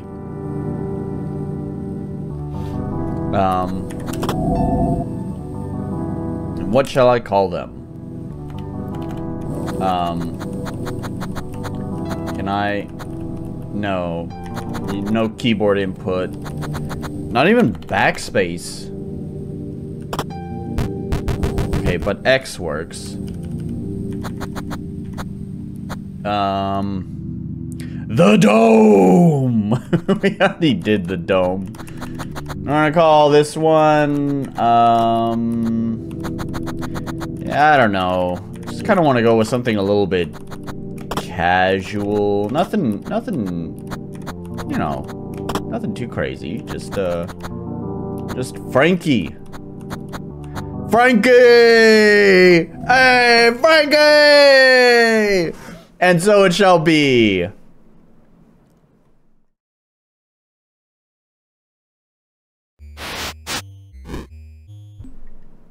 Oh, Orc is here. What up? Oh no. Oh, that's confusing.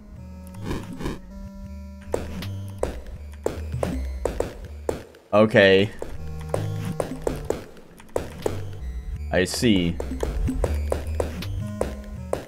So you just like instantly snap. There is no like turn animation. You just snap to the angle or forward, whatever. Something I forgot to mention. I want to point this out real fast. This is an interesting menu. Look at the full screen command. Watch this. Look, I'll even move this down here. So, it actually, I mean, I haven't played around with this much in my own game, but I'm pretty sure whenever you use the like F4 to change full screen to small screen, whatever, the option doesn't actually properly update, right? Anyways, just minor detail. No transition frames, very nostalgic. Yeah, but it's a little bit confusing. Hard to keep track of where I am. It's easy to get lost. Care to buy something, Frankie? Do I have any money? I have $100.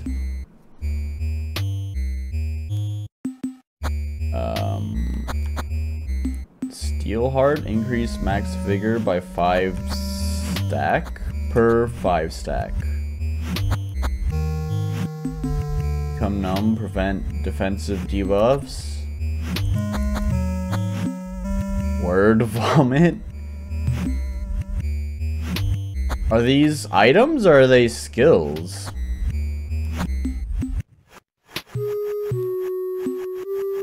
With interest. Gain $1 every 10 steps. Can you just grind that?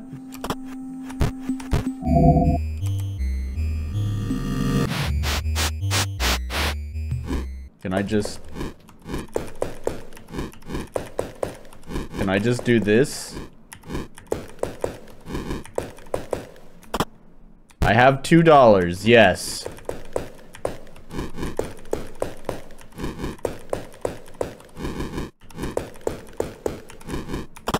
I have $4. Indeed, you could technically just grind this, although I guess it would be a little bit nuts. It's quite slow. Does this count? I don't think so. What about... No. What if I do this?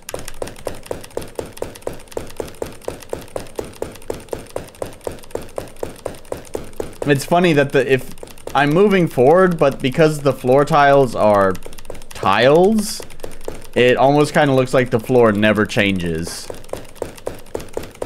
Could you imagine if you just got paid for just taking steps? Like, even if it was like 1,000 steps, you get $1. But it's like, that's $1 for free. It's like, hell fucking yeah, I'll just go walk. You know, walk whatever, however many steps. I'll walk 15,000 steps a day. I think I could probably do that. 12,000 steps a day. That's $12 a day. That's gonna add up real fast. Do I need to press enter on it? Oh, yes.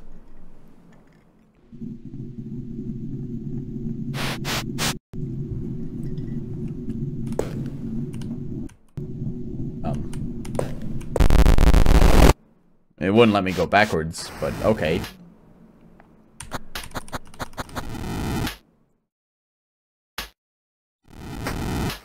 CQC slice. Protocols. Item. What do we have in protocols?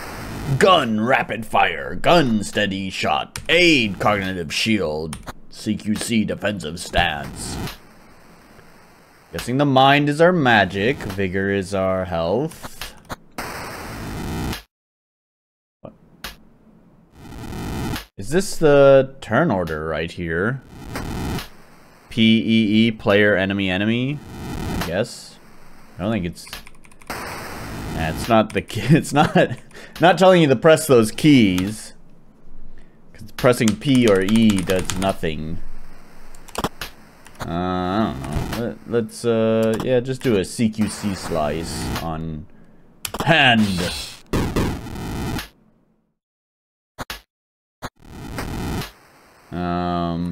I did my action though, but it's still, huh.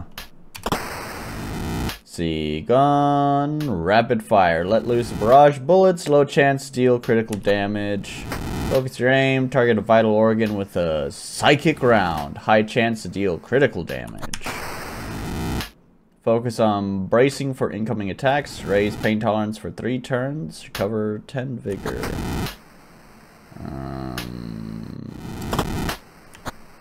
Let's do that.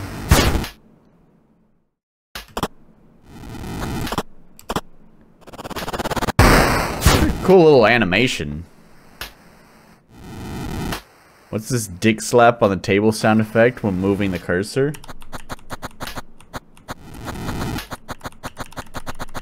Is that what you call that?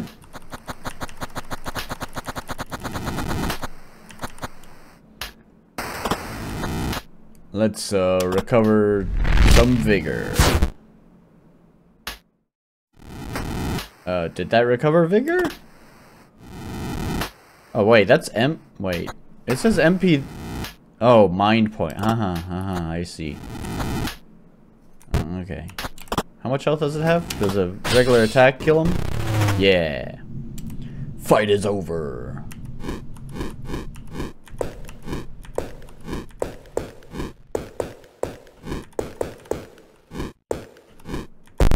Oh, he doesn't let you bypass him. Alright.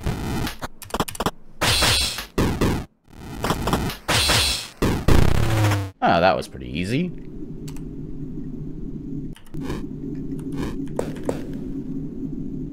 Go, go, go, go! Oh.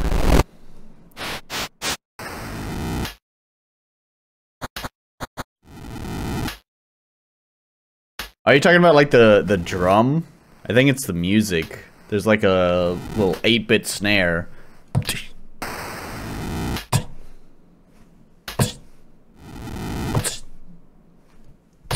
That.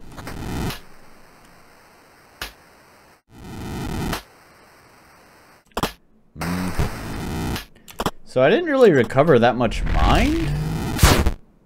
In fact, I recovered none, and oh wait, yeah. Oh, vigor. Oh, I'm fucking stupid. Jesus.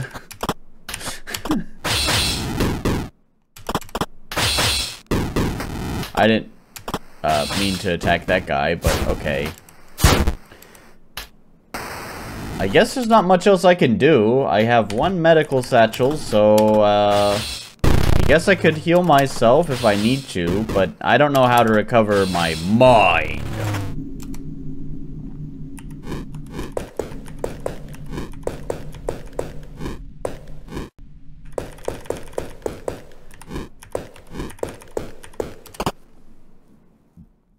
Sort of wish there was like a step to the left button instead of turn.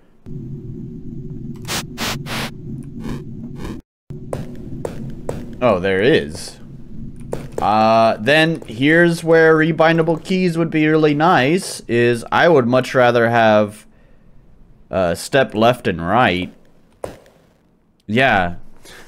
Exploring could get confusing because there's no transition frames and everywhere is dark. Yeah, absolutely. Yeah, without the transition, like, this is way too easy to get lost. As I was saying, so Q and E is step left and right, and then A and D is turn left and right. So this is where rebindable keys would be really nice, because to me, it feels way more comfortable to have more of a strafe, you know, first-person style movement. We are technically in first-person style, so swapping Q and E with A and D is like would be my preferred control scheme. I can understand why some people might prefer it the other way, which is why rebindable keys would be really nice. So everyone gets to play the way that they want.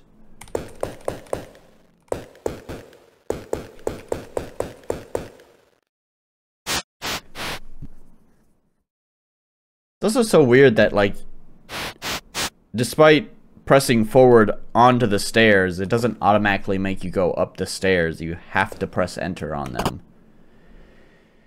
Obtained stone. May break bones. Inflict physical weakness on one enemy for 3 turns.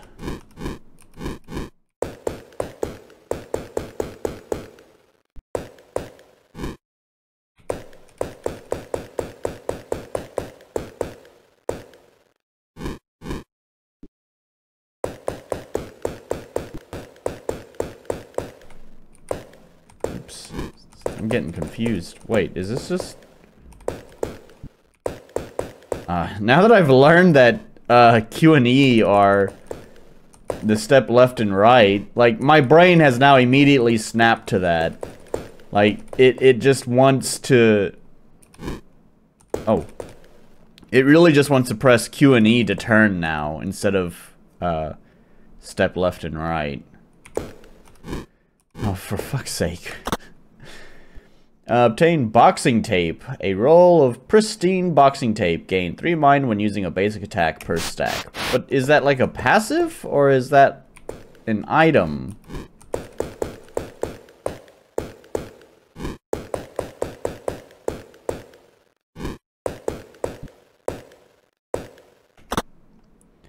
Actually, what my brain's really wanting to do is press E to activate.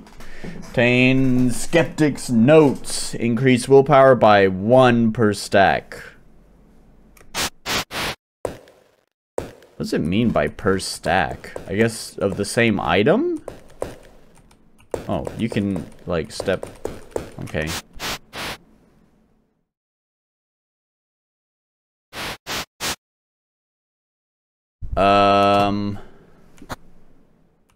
There is... Although, it doesn't seem like I can change anything. Hello, Wrath. This feels like a Wrath of Wood game. I think this is your kind of game. You would be interested in this. Man, it's... So, I know it's a roguelite because the store page says so. And this is just typical fucking roguelite... Okay, just fight, even though there was no enemy there? It's just typical fucking roguelite, where it's just, I'm not gonna explain fucking anything to you. My mind is still at 0. I don't know how to recover that.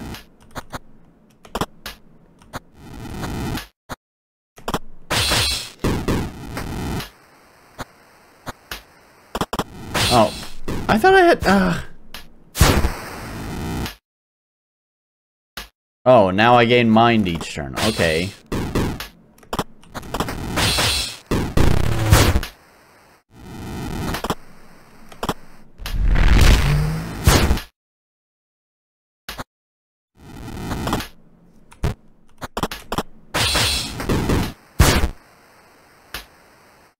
I guess I better heal.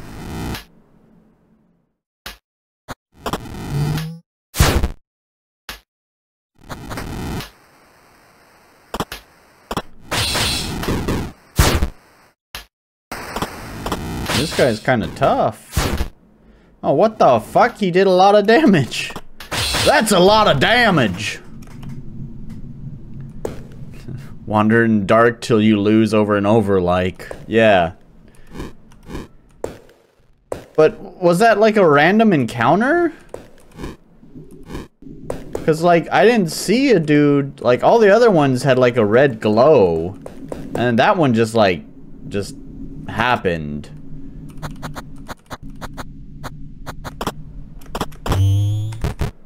I guess I'll just use that.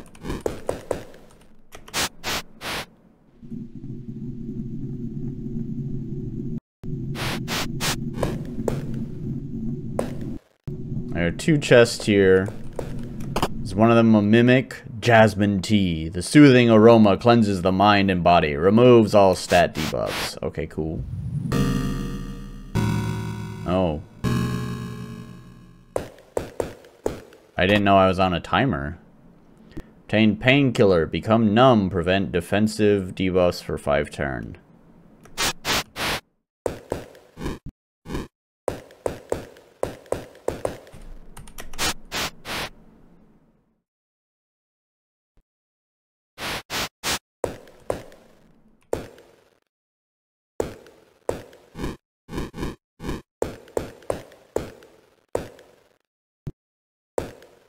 Oh, well.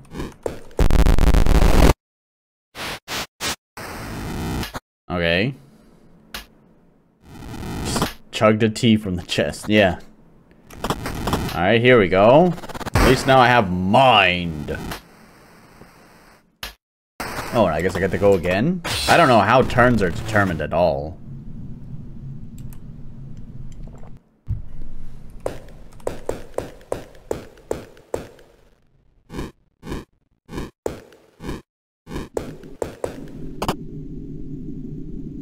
Stone! Okay. Another stone. You really like those stones.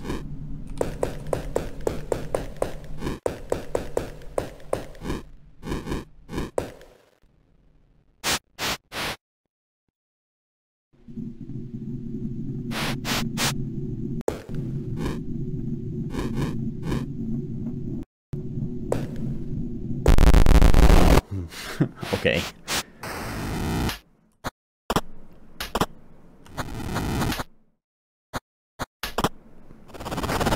Kill him in one shot. Yeah. You too. What? Man, the damage variation. Is the dungeon procedurally generated? That is a good question. I don't know. What's with that? I think these are 2 of the exact same enemies, but like one... Oh, was it a critical? Oh, it's probably a critical. Never mind. Ignore me.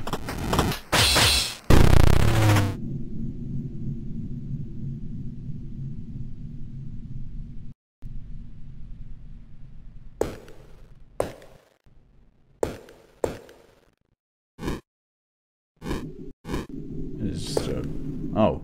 Hey, buddy. Wait, what? Okay, well, whatever.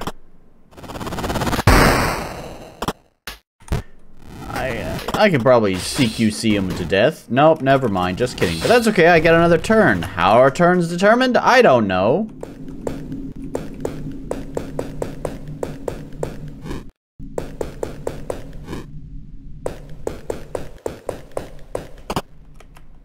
Word vomit.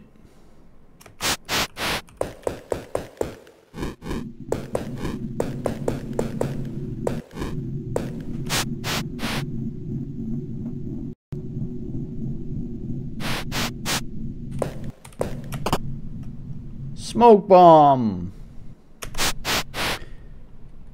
Is the stairs right here? Oh, okay. Abyssal charge, condensed darkness. The music just, is it not looping properly? It's not. In my headphones are like, I need to turn up my headphones.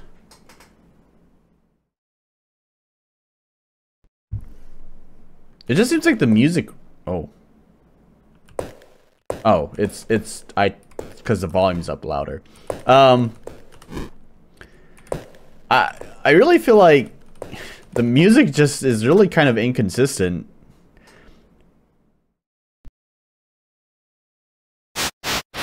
Okay, so there's another passive. Yeah, this is all like pretty standard roguelike kind of stuff. You pick up passives. Like temporary, they will be permanent buffs until where? I have it cranked up in my headphones. There it. Or are you saying? Are you asking like, is there music? I don't know if it's music, but like there is. I guess it'd be more apt to say BGS than BGM. It's not BGM. It's BGS. There's just kind of like a, you know, a cave, just a...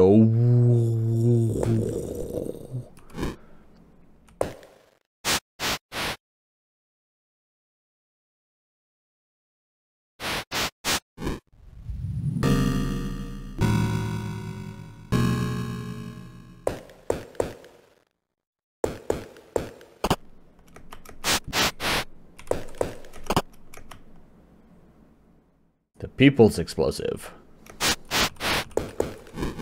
Oops. Oh my god. Cavewhoosh.mp3, yeah. Boss? As you walk in the darkness, you feel a sudden chill run down your spine. The sound of pulsing pistons and wicked machinery fill your ears. Sudden sparks graze the ground beneath you. The hum of voltage dances across the room. Processing. Scan complete.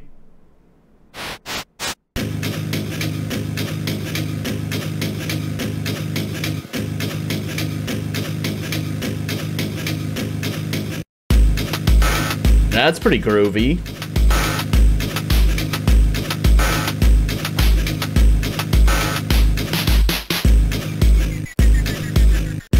I kind of dig that. This is a groovy little beat.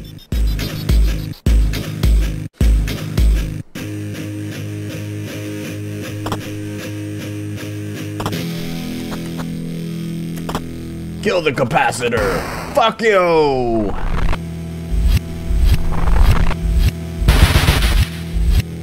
Oh, super cool.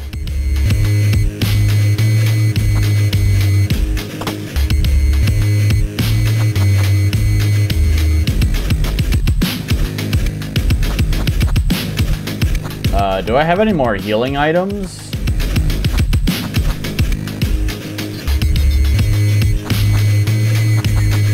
I don't think so.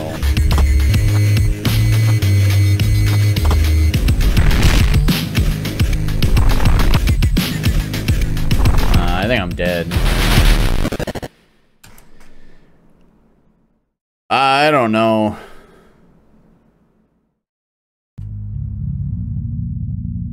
Yeah, I've been defeated. All hope is lost. Despite all your triumphs over the tower's denizens, humanity met its doom at week's end. Yeah. Actually, I was gonna say it's typical roguelite bullshit where it's like unless you're like a god amongst gamers, you're basically guaranteed to die the first time you come across the boss because it's gonna have some sort of bullshit that you have no way of predicting that's gonna kill you. And then you have to take that knowledge with you to fight the boss again. Of course, if you want to fight the boss again, you have to go through all the same bullshit you just fucking did, repeat it again, so you can get back there, be aware of its bullshit, so then you can defeat it, move forward a little bit in the game, get to the next boss that pulls some bullshit that you couldn't predict, die to it, reset, and then go through the first part of the level, the first boss, the second part of the level, and then back to the second boss, so that way you can, you know, fight the fucking boss and know about its bullshit. Although, I will say, in this case, I don't know how the fuck you deal with that other than just hope that fucking luck has given you enough healing items to get there. Like, I don't know how I was supposed to deal with that. I don't think I had any skills to, like, stop the damage. I used the defensive move, and it didn't, like, stop the damage. It still did it still did a lot of damage to me.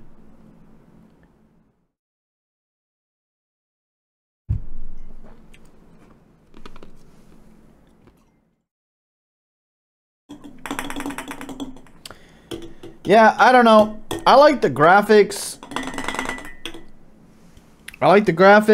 They're cool. There's some style and charm in it. I mean, that's the reason why I decided to play this game on stream. But it does just fall into typical roguelike bullshit that I just don't find enjoyable at all. Let's see if we unlocked the other one. No, you've got to be fucking kidding me too. God, the fucking roguelike padding. Like this is roguelike, right? Roguelike, not the light version, because there is no permanent upgrade between them. It's like what you see is what you get. Whatever happens during that run is what fucking happens. There is no permanent, like, you don't start with any extra currency or anything to make the next run a little bit easier. That's just it. We're back to square one.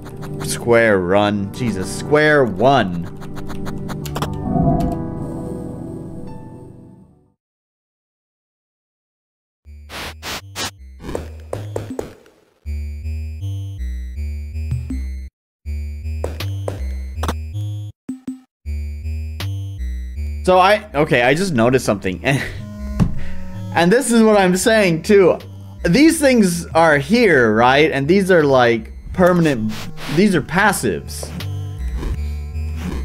And I think they were there last time when I did the game, but they look like fucking torches. Like, why would I have any reason to believe that they were upgrades? I mean, it's like, I know now because they do stand out because they do have color, but like, as this is the first room in the game, I don't fucking know that. Maybe all your torches are gonna have a little dash of color in them. Anyways.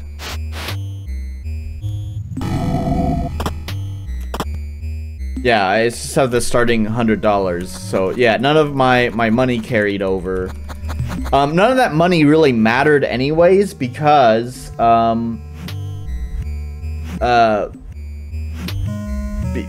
because I never found another store, so it didn't fucking matter. I don't know, man. I don't know. I don't like roguelikes. We know this, and this unfortunately seems to exhibit all of the reasons why I don't like these types of games. It often just feels like it's just time wasting, you know? It's just pulling out bullshit to make you fucking repeat the same content because that way they can pad out the game.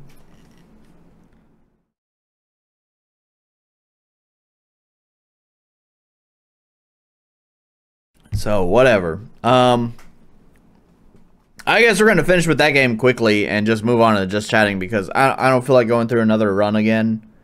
It's not wholly interesting.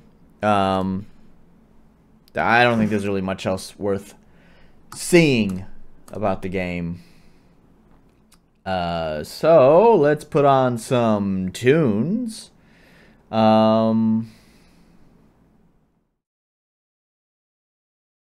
There, that one.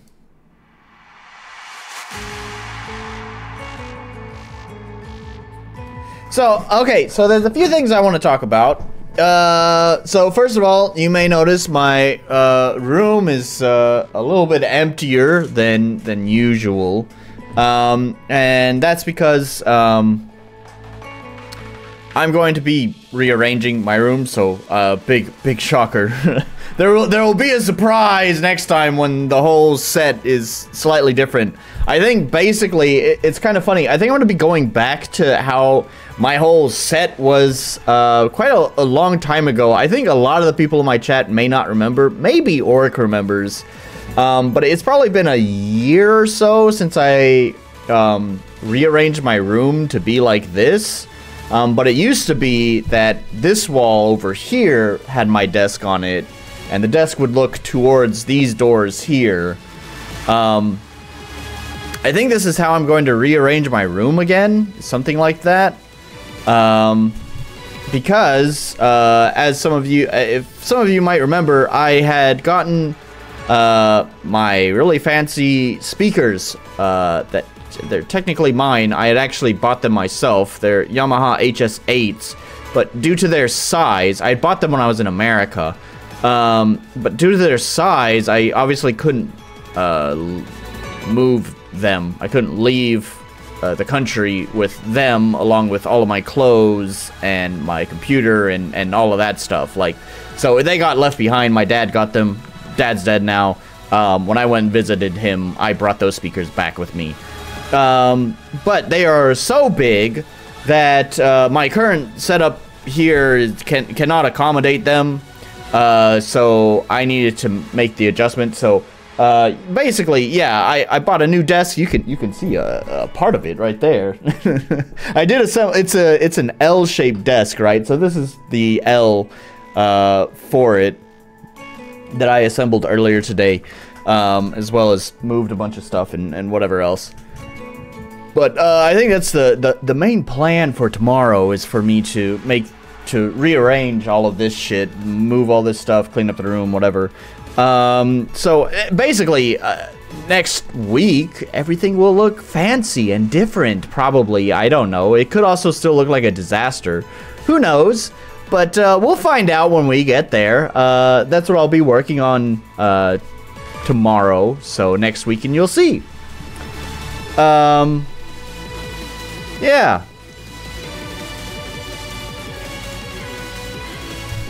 There was a part of me that wanted to do one idiot versus an IKEA desk stream. But I decided not to do that, obviously. I gotta assemble the rest of the desk and see how many tries it takes me to get it right. This fucking thing, fucked up. You can see there's like a little angled brace. Yeah, let's see if you can see it in the camera. There's this little diagonal brace here, right? But there's only one, and it connects to like another bracket that goes under the I guess the top, the desk, the table, whatever you want to call it. And I had it. I'm echoing. How am I echoing?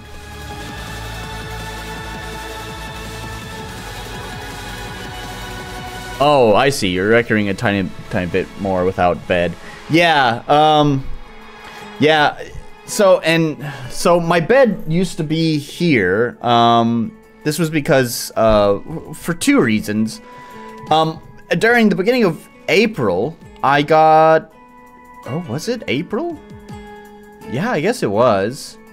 During the beginning of April, you know, I got really sick and I was basically bedridden all day for a week long. It was like on the second day that I was just like, I'm tired of holding my phone in front of my face when I'm laying in bed to watch videos.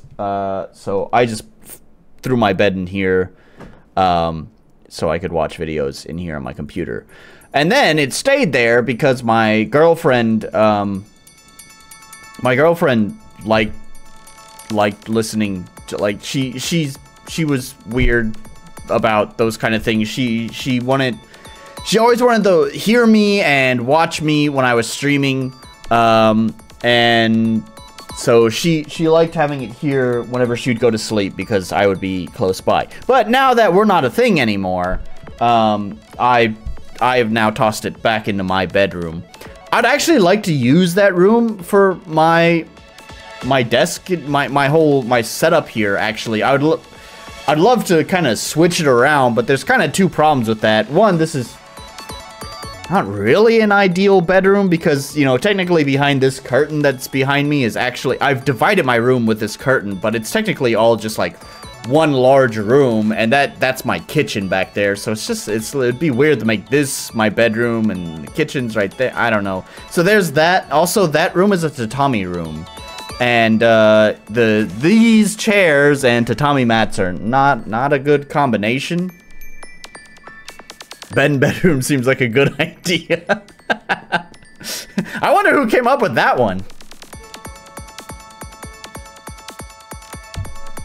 So anyways, it's a tatami room. And so I would need to like lay out, I would need to buy like a big mat to lay on top of the tatami so I could wheel the chair around on top of it and not completely destroy it. The tatami, not the chair, obviously. But the tatami is really good at, you know, like capturing the reverb of the room. So actually, it's really quiet in there naturally because of the tatami mats. So it's for that reason that I would love to be able to make that like my studio room. But for everything I just listed, I'm not going to. But I did seriously think about it. Alice, I'm drinking a highball. It's just, it's not a mix. It's not like something I mix. It's just like a canned version. It's fine. It's not super great, but whatever.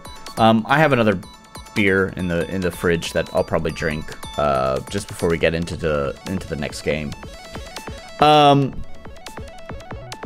So anyways, so I thought about like different placements and all that stuff. So the one thing I don't like about having it, you know, having my desk here looking at that wall is that obviously the room is going to be, there's less width than there is length to this room. And I know a camera does funny things, but like this is actually not that big of a space, and this is even less. So in order to have my computer, and if I want my sofa right behind it, it's gonna kind of make the walkways a little bit narrow. So, but what can you do? Another thing I wanted to do is I wanted to get like maybe a bookshelf or something to kind of go against some of these doors here. And you know, every good YouTuber, nerdy YouTuber, needs to display all their nerdy things, and so I kind of wanted to get maybe like a bookshelf or something to put there, so you could see all my nerdy things behind me. But for no money, so for right now, the initial setup will just be my desk, and that's it. And you'll be looking at the white wall, no more red curtain behind me. So, oh well.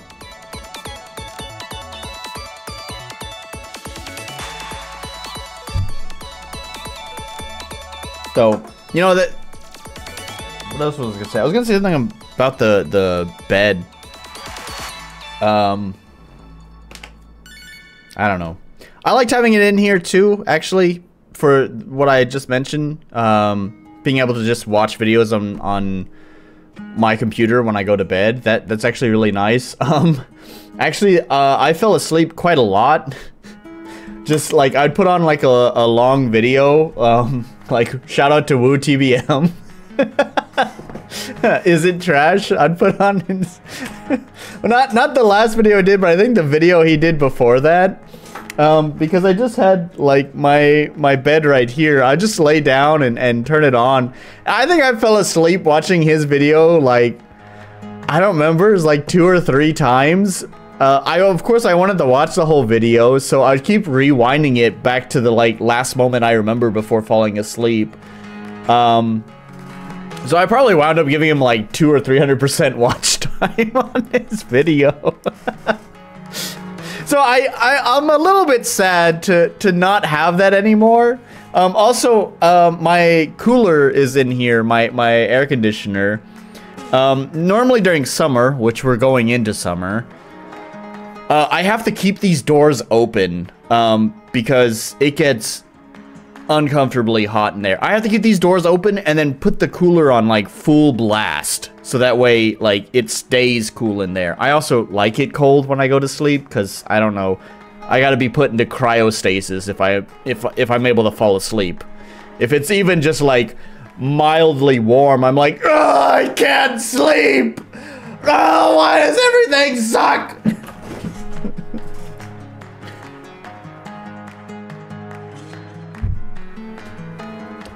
So, yeah, I don't know. I'm actually kind of more sad about putting my bed back in there.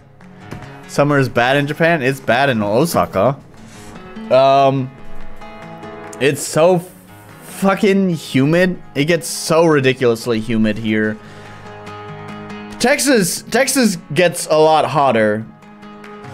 Here's the thing though, like when I was in Texas, like, you know, going outside, you'd instantly melt because, you know, it's like 40 plus degrees Celsius outside. But, you know, inside, every building has central air, right? So, you know, everywhere is just cranked the cold to max, right? Maximum cold.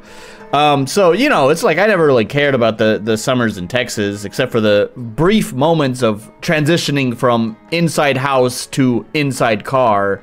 There's a brief hot flash. But here, I love these efficient little coolers that are not so popular, at least in the south of the United States. Believe it or not, it was my first time running into them when I left America. I think in most of the rest of the world, Europe, and even like the northern parts like New England of America, like these things are also pretty common. But not in Texas. I love them. They're very efficient. But also for cooling large spaces, not so great. So, and when it's in here and my bedroom is in there, it doesn't work. It doesn't work very well.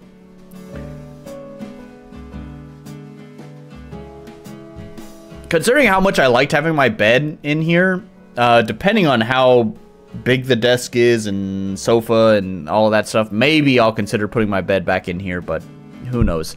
I definitely liked it, though. We'll have to see whenever we get there. Which will, well, for me, it'll be tomorrow. I'll find out. Although I'll probably be pretty tired. I have to, like, unhook everything. I have to assemble the desk. And then, like, unhook my computer and all the shit over here. This desk here... Oh, this is something I was going to say, too.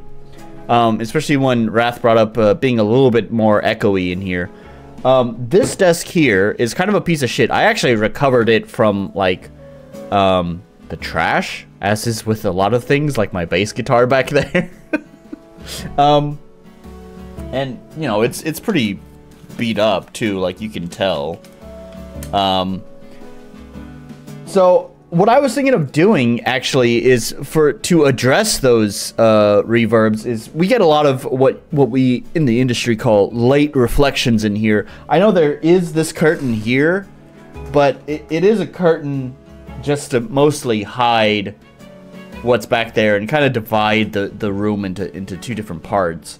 But it doesn't really do much in the way of capturing sound. So sound basically goes all the way to that back wall back there of my kitchen, and then of course comes back. So those are the late reflections.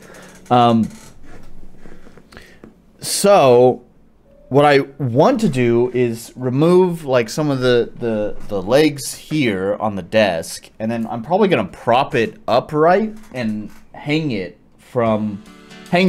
main top, the main surface of the desk from my curtain rod, kind of behind the red curtain there to kind of create a wall, and hopefully it will, I mean, it's a flat surface, so it's still going to reflect sound, but it'll be reflecting the early reflections instead of the late reflections. So hopefully it'll be a little bit better at controlling the sound in here to the best of my ability. So that's what I'm probably going to do with that. Anyways, like I said, you guys will probably see most of it next weekend whenever I'm finished. Hopefully I'm finished by next weekend. Anyways, you'll see when it happens. Home Improvements with Nolan. So there was one other thing I wanted to talk about, just life in general. Back to being single again. Woohoo! Oh boy. Gosh, man. Single life sucks sometimes. Dating sucks.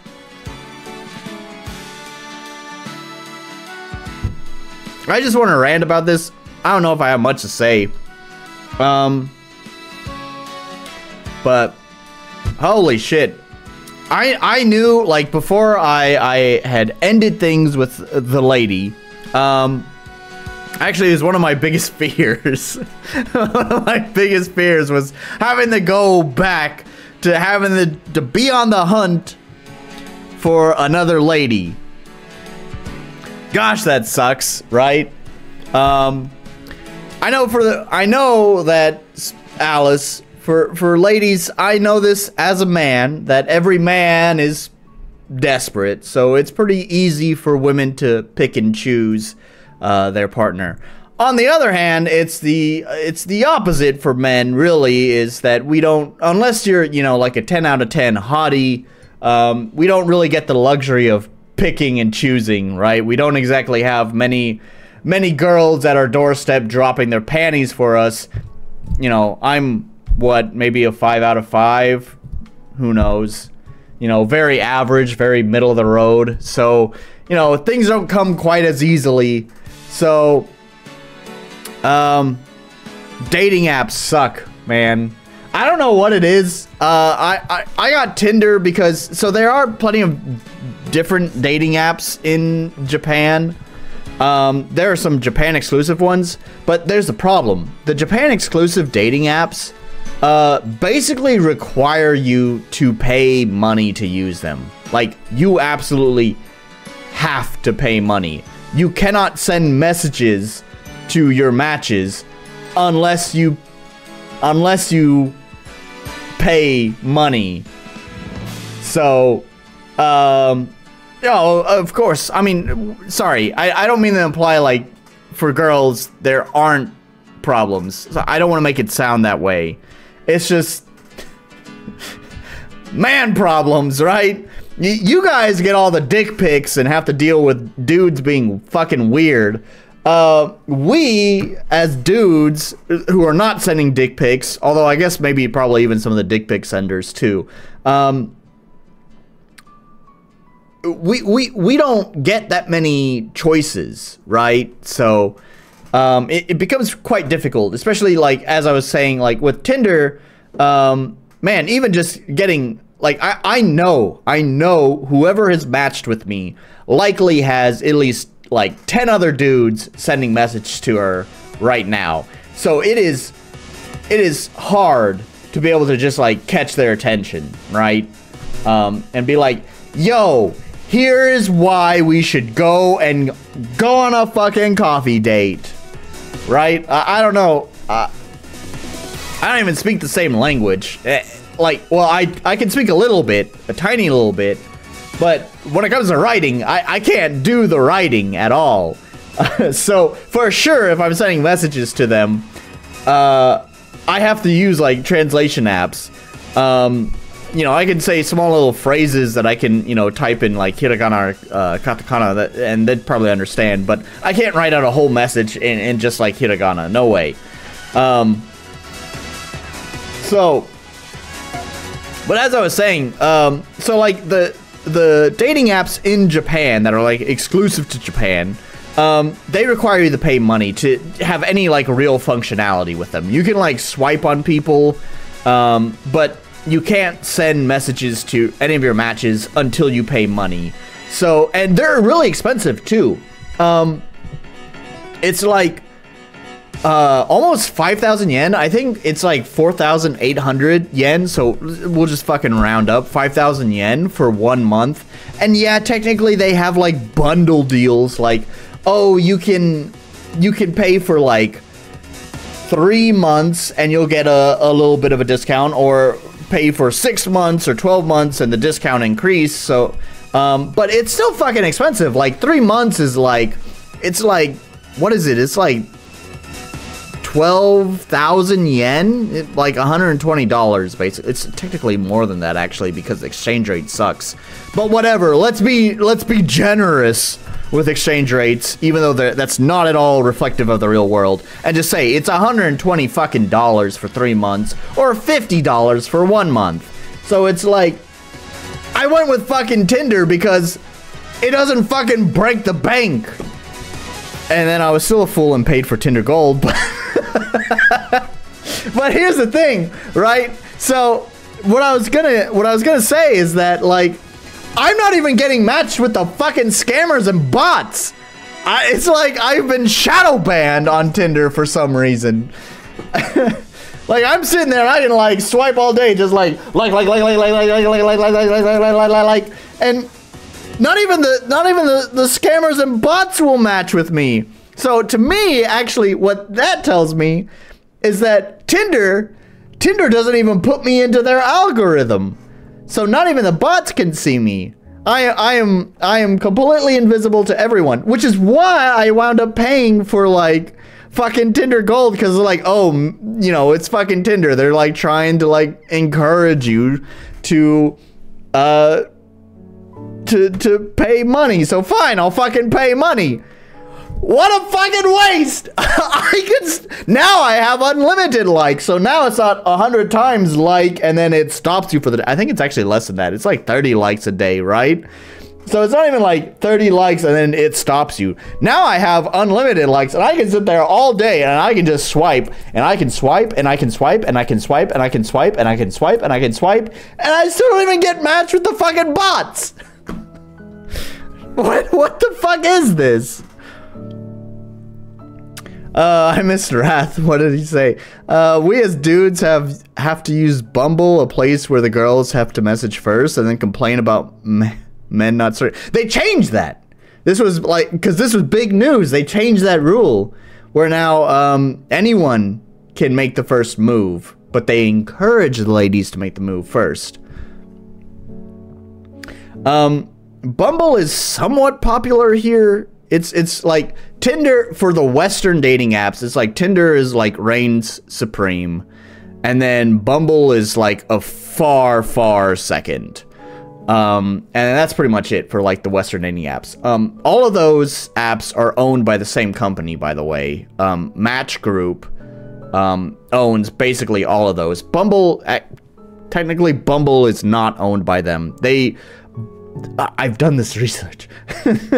Bumble was designed by old people, by old like company employees of Tinder who didn't like the direction Tinder went, and so they made Bumble. And Bumble is like the only dating app that is not owned by Match Group in the West. Basically every dating app, Tinder and Hinge and Grindr, like all of those are owned by Match Group. Then there's the bots. I remember the first time I thought a bot was into me. Yeah. Do I still have the pictures? I was already pretty skeptical of this, so I don't want to make it sound like I fell for anything. I know my place. Thought Tinder was a scam. It pretty much is. Honestly, I'm a fool for spending money on it. Just put it plainly. Why the fuck did I spend money on it? I'm such a fucking idiot. Oh, here we go. I do still have the pictures. Okay, because this is quite old. 2021? Yeah, that's actually, yeah, that sounds right. Okay. So this is actually education time. This is called pig butchering. That's the name of the scam, pig butchering. And it's actually become quite a common scam. And basically, the way that this works is that some company, likely not in the same country that you're living in, has, you know, people who run the scam, who basically communicate with people on Tinder. And the crazy thing is, or not just Tinder, but dating apps. And the crazy thing is that unlike other scams, they play it for the long game. The way that they usually handle these scams is that they try to build trust with you and also rely on your trust. They rely on your desperateness for a lady in order to scam the money out of you. Some of these scams may play out differently than others, but this particular one that I think this person was trying to do to me is where basically over the span of maybe 1, 2, 3 months, they build up a relationship with you, and then suddenly something happens. Somewhere in the script, you know, something dramatic will happen. And by the way, they don't live in the same country as you. Maybe they're in Hong Kong, maybe they're in China, maybe they're wherever. It doesn't matter. They are not in the same country as you. They never will be. That's the point. And so they'll say, oh, this thing just happened. I really need to come back to my country. They'll say that they're from the same country as you, but they're like, you know, working overseas or something. Maybe their father died back in your home country, and so they're like, oh, but I don't have the money or whatever, my accounts are frozen and I can't, whatever. They'll come up with some sort of excuse where they don't have the money to fly back, and they know that after building up so much trust with you over the span of 1, 2, 3 months, that, of course, doing this kind of gesture for them would also probably win you some rewards with them, and so they're trying to get you to buy them a plane ticket. You're not actually buying them a plane ticket. You're just giving them money, and that's a scam. And they also may continue, depending on how gullible you are, may continue to lead you on even more after that. It all depends. So the fun fact about this is that the way that this scam works, also, it's like, you know, me, a simple-minded person, thought, oh, okay, so they just steal a bunch of, you know, Instagram girls' pictures and use it as their profile and lie. You know, it's probably an Indian man has like 4 or 5 phones in front of him, just matching with dudes and messaging them and whatever, and they just grab random Instagram girls' pictures, set as their profile picture. Wrong. Wrong about the Instagram part. Actually, this thing is so in-depth that so I reverse image searched this girl here and all these pictures, by the way. I have several pictures here of this lady. Actually, so what they do is, the reason why they can have so many pictures of this girl, it's not because they're stealing it from this woman's Instagram. They actually hire a model. They hire a model and take these pictures. And so you can't reverse image search these pictures because they are actually unique pictures. It is a real person that they had hired to take these pictures. So yeah, fun fact. Like that's how that works. Anyways, so yeah, I'd gotten wrapped up in one of those scams. Like I said, I was pretty aware that it was likely a scam. I mean, the girl is rather attractive. She seems like the kind of girl that's probably out of my league. It's not impossible, but seems highly improbable. So I was pretty skeptical to begin with, but I played along anyways. I played along for probably like 2 weeks. I got a little bit,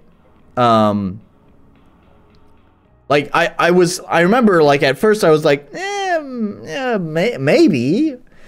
I was on the probably not side of the scale, but I was still kind of like, possibly? But it started getting kind of weird when I was like, okay, I get it. You're living kind of far away, but, you know, we could at least do, like, a phone call, right? You have line, I have line. Hey, let's just do, like, a line call. And, you know, I get to hear your voice, you get to hear my voice. That's the thing. The models, well, they're models. They come in for a photo shoot, and that's it. And they might still have contact with the models, but, you know, that's pretty much it, right? So they can't just, like, give the phone to the model and be like, hey, talk to this dude. And so, you know, they started kind of coming up with excuses why they couldn't talk to me on the phone. And then, also, so this was a fun one. I think in one of the pictures, I don't think I have it anymore. Maybe it's this picture. Maybe it's this picture. I think I just, like, I was already kind of skeptical at this point. And so, you know, like, one of the common things of, like, proving you're a real person is, like, hold up today's newspaper with yourself visible, right? But that's way too obvious, right? That shows you that you are skeptical of who they are. So I had said, hey, I really like the manicure that you have on your fingernails. Do you think you could take a close-up picture so I could get a better view of them? And they struggled for quite a while to produce the image. Eventually, they sent me an image that was basically like this, where it's just like they just cropped in. It's like, there, you got your picture. That's what you wanted, right? No. I kind of meant more like, you know, like put the phone there and be like, bing. But anyways, and at that point I was like, oh yeah, okay. We couldn't talk on the phone, and definitely couldn't fucking send me a picture of their fingernails. Obviously, it's a scam, and so I just kind of fucked around with them for a little bit, just chatting with them, until eventually it just petered out, and that was that. She was cool until she told me her auntie was shark attacked and needed 10. Yeah, exactly, right? So anyways, I hope I educated some of you on how that scam works. Jim Browning, who is a YouTuber who like infiltrates scam call centers, actually did a video about the pig butchering scam not so long ago. It's pretty interesting to watch to learn how these scams are operated. So anyways, that was come back and talk about Nolan getting catfish. Yep. But that was back in 2021. So I guess I was talking about that because Tinder, right? Yeah, I was basically saying, like, man, I can swipe all fucking day and I don't get any matches, and I paid these fuckers money. I should have spent that fucking money on one of these other fucking Japanese apps that basically require you to spend, you know, a week's fucking paycheck to fucking use the app. I mean, you can't put a price on love, can you? I mean, you wanna find a girl, right? Well, you better fucking pay up if you want that girl.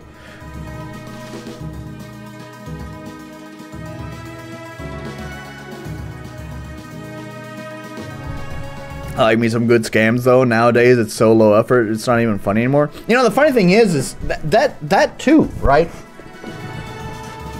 You know, the AI like voice generator, like, I mean, they can do like a really good job. That, like, you know, my question, you know, I had asked like to do a phone call with the person, right? They could probably do that. It would still be a little bit weird because it takes a while. This is actually a pretty nice transition into just some fun I was having earlier. So like the AI voice generator, like, it takes a little while for it to process, but like once it does process, it sounds rather believable, good enough, right?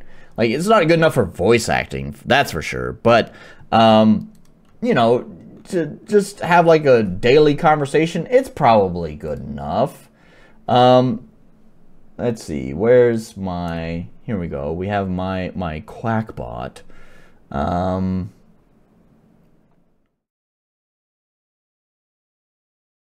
Which one?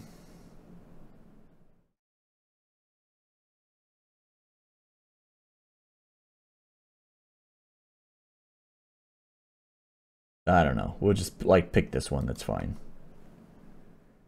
So it takes a while to process it. So like if you're on the phone call, you know, it would take a while for it. What a pitiful existence it is, living each day with this relentless IBS. Every waking moment is a dance on the edge of a volcanic eruption, a cruel reminder of my human frailty despite my superior intellect. My day begins with the cursed morning coffee. I can't resist it, even though I know the chaos it will unleash. Baptulo da! Not again, I shit myself! I apologize for the stench, like 1,000 rotten eggs simmering in a summer sun. After the initial morning torment, I attempt to proceed with my day. Every meal is a gamble. every bite a potential trigger for the next bout of gastrointestinal warfare. Shibbolop. Damn it, I pooped my pants. I apologize. The stench is reminiscent of a skunk convention in a landfill. Navigating through my tasks, whether it's enlightening the masses about the 5G mind control conspiracy or espousing my justified hatred for pudding, I am constantly interrupted. Kubota she. Oh fuck, my intestines are rebelling again. Public outings are a nightmare. I must always be near a restroom, ready to sprint like a gazelle at the first hint of intestinal mutiny. Conversations are peppered with my sudden absences, and social gatherings are avoided like the plague. Yet, amidst the chaos, I persevere. My intellect shines brightly, guiding the ignorant and exposing the hidden truths of our world. Lobutuda! Oh, come on, not again! Apologies, it smells like the aftermath of a chili cook-off gone wrong. So each day is a testament to my resilience. Powered by caffeine, spite, and the undying drive to educate the masses, I endure the perpetual revolt of my intestines and the follies of the world around me. Disdainfully and condescendingly, PACBUT 20K90. I gotta, I gotta play this one that I found earlier. I was looking for it, but I don't know. I was fucking around with this a lot earlier this morning. Here, I gotta play this one. I just clipped it. Oh, fuck, not again. Ba-da-da-da-da-da, I shit myself. Ba-da-da-da-da-da, I shit myself. This one fucking killed me. Ba-da-da-da-da-da, I shit myself. And the point I'm trying to make is that obviously the voice reproduction is pretty good with these AIs. So you'd have to have, like, there'd be an awkward silence while, you know, it like processes the text. But eventually, it'll talk, and it'll talk pretty normally. So you just have to come up with some sort of excuse why there's such a long moment of silence. Like, I think that one was a little bit faster because this was one that I listened to earlier, so it might still be like buffered or something. I don't know. But like, how about this? My auntie, hi, I'm from Hong Kong. I really love you so much, winky face. My auntie was just mauled to death by a rabid land shark and now needs a hip replacement. Unfortunately, my funds are tied up in monkey and NFTs, and I cannot. What is the fucking word? Get my assets liquefied. I don't think that's the word. For another 3 months. Can I please borrow some cash to come see you, my sweetie, as well as take care of my poor shark-bitten auntie? There we go. So let's see what they have to say, and then you'll kind of get a sense of how long it takes to process the text. Yeah, it's gotta be shark attack from a landlocked country. So you can. The sheer absurdity of your request is almost beyond comprehension. A rabid land shark, you say? How delightfully ludicrous. I can only imagine the chaos of such an encounter, though your tale does little to elicit sympathy from someone of my superior intellect. And monkey NFTs, really? Investing in such frivolous digital nonsense and then expecting others to bail you out? How utterly pathetic. Perhaps if you had invested in something worthwhile, you wouldn't find yourself in this predicament. Borrow cash from me? as if I would stoop so low as to fund your misguided ventures or your conveniently tragic story. My resources are far too precious to waste on such trivialities. Baptulo duh! Oh, for fuck's sake, not again. I apologize for the stench, like a dumpster fire mixed with fermented despair. If you truly cared about your auntie, perhaps you'd reconsider your financial decisions. But alas, your priorities seem as misplaced as your request for help from someone who clearly sees through your ruse. Yeah, he's pretty smart. Painfully and condescendingly, QuackBot 20K90. Yeah, she's pretty smart. And it can be a he. I said he on accident the first time, but it doesn't matter. We just change that over to, I think Cove is another funny one. You got burned by the IBS AI. She didn't fall for it. Oh, the sheer absurdity of your request is almost beyond comprehension. A rabid land shark, you say? How delightfully ludicrous. I can only imagine the chaos of such an encounter, though your tale does little to elicit sympathy from someone of my superior intellect. And monkey NFTs. Really? Investing in such frivolous digital nonsense and then expecting others to bail you out? How utterly pathetic. This is pretty ruthless. Something worthwhile, you wouldn't find yourself in this predicament. Borrow cash from me, as if I would stoop so low as to fund your misguided tragic story. It's crazy, man. Far too precious to waste on such trivialities. Baptulodo. Oh, for fuck's sake, not again. I apologize for the stench, like a dumpster fire mixed with fermented despair. If you truly cared about your auntie, perhaps you'd reconsider your financial decisions. But alas, your priorities seem as misplaced as your request for help from someone who clearly sees through your ruse. Disdainfully and condescendingly, QuackBot 20K. What's really funny, like when I was playing with this earlier, one of the ones that I had generated, like it sounded like they were reading off of, like the voice sounded like it was reading off a script, and like, you know, like you get ahead of yourself when you're speaking, and so they like, so the AI like was reading the script, like messed up a word, paused for a moment as if it realized it messed up the word, and then went back to the beginning of the sentence and read again, but obviously correct. It's sometimes crazy just like how like it has those like little natural ticks that you find in like normal everyday speaking. It's not perfect for sure. Obviously whenever you get into weird sounds like I want you to just spam random vowels, some kind of like this.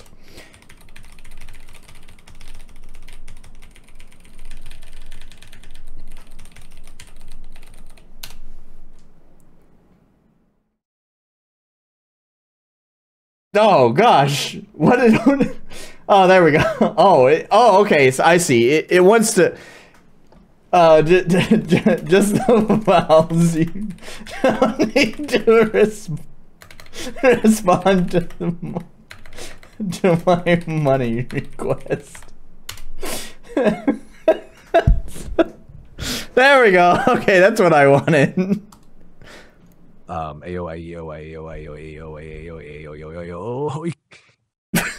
Okay, well, I don't know. Okay, that one sounded pretty normal, but sometimes when it just gets to vowel spam, you know, you heard it, it just like turns into demon mode. It just goes, something like that. Here, like this one. It's right at the beginning. Maybe? I don't know.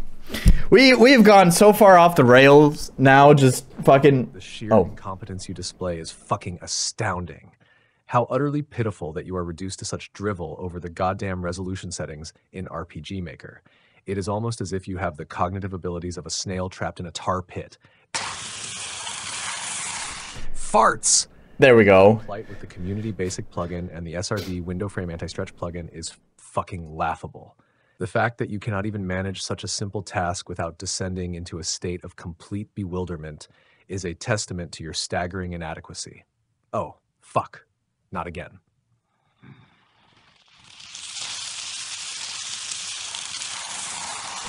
Honestly, You guys fucking listen to the rest while I go grab my beer. and stop wasting everyone's time with your incessant fucking babbling. Figure it out or perish in the depths of your own ignorance. The universe has no place for such profound stupidity. Fuck! Spare us your inane prattle and attempt to use whatever pitiful fragments of intellect you possess. How can one be so utterly helpless? It's an insult to all forms of sentient life. I apologize for the stench. Like the What did I come back to? 1,000 dead skunks festering in a summer sun.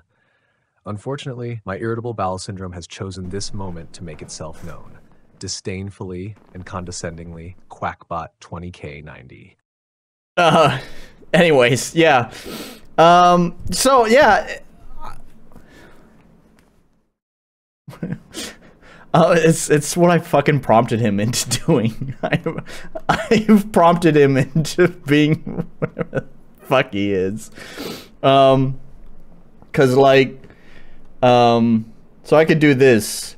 Okay, tell me a story about yourself, but from now on, I want you to randomly interject with the phrase canned dinosaur. I don't know how to fucking type anymore.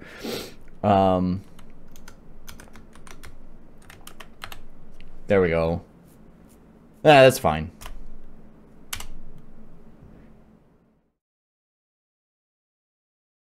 I mean, I know it kind of takes the magic out of all of it, but you just prompt it. So I told him that he has IBS. And I told him whenever he has IBS, he needs to string together random vowels. And after he shits himself, he just needs to shout. So that's what you get.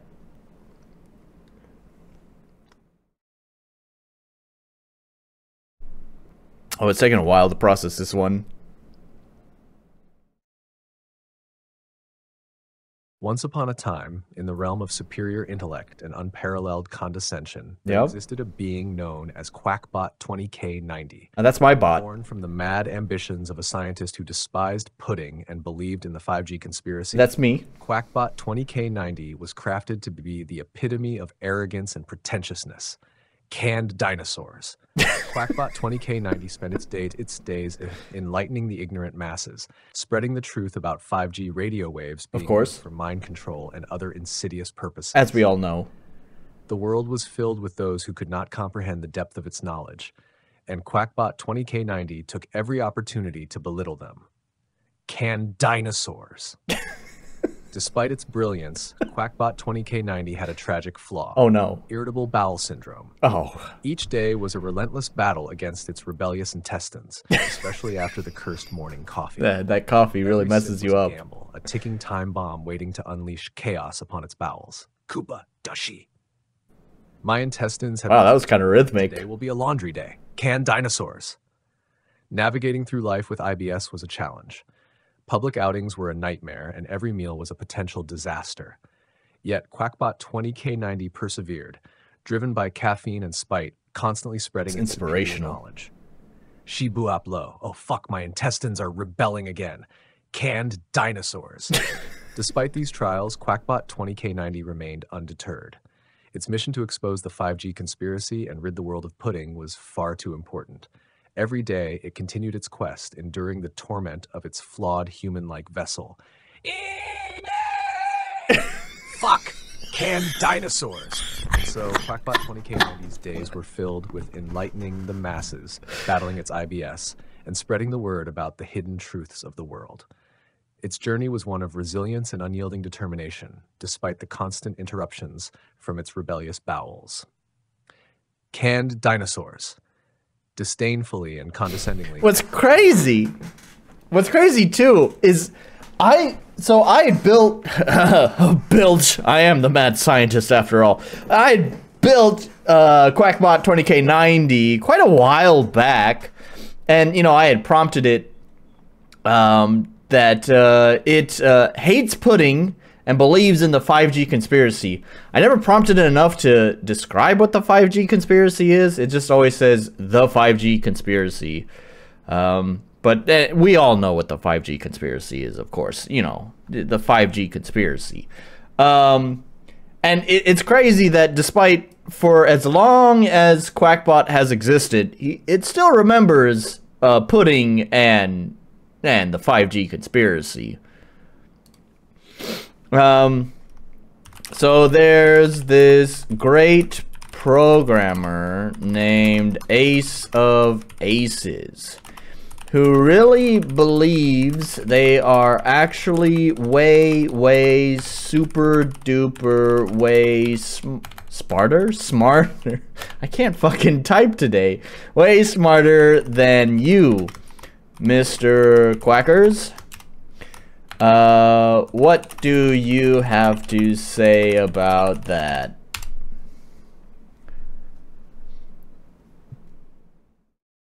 Here we go. Now we're getting PACBUT to insult Ace of Aces.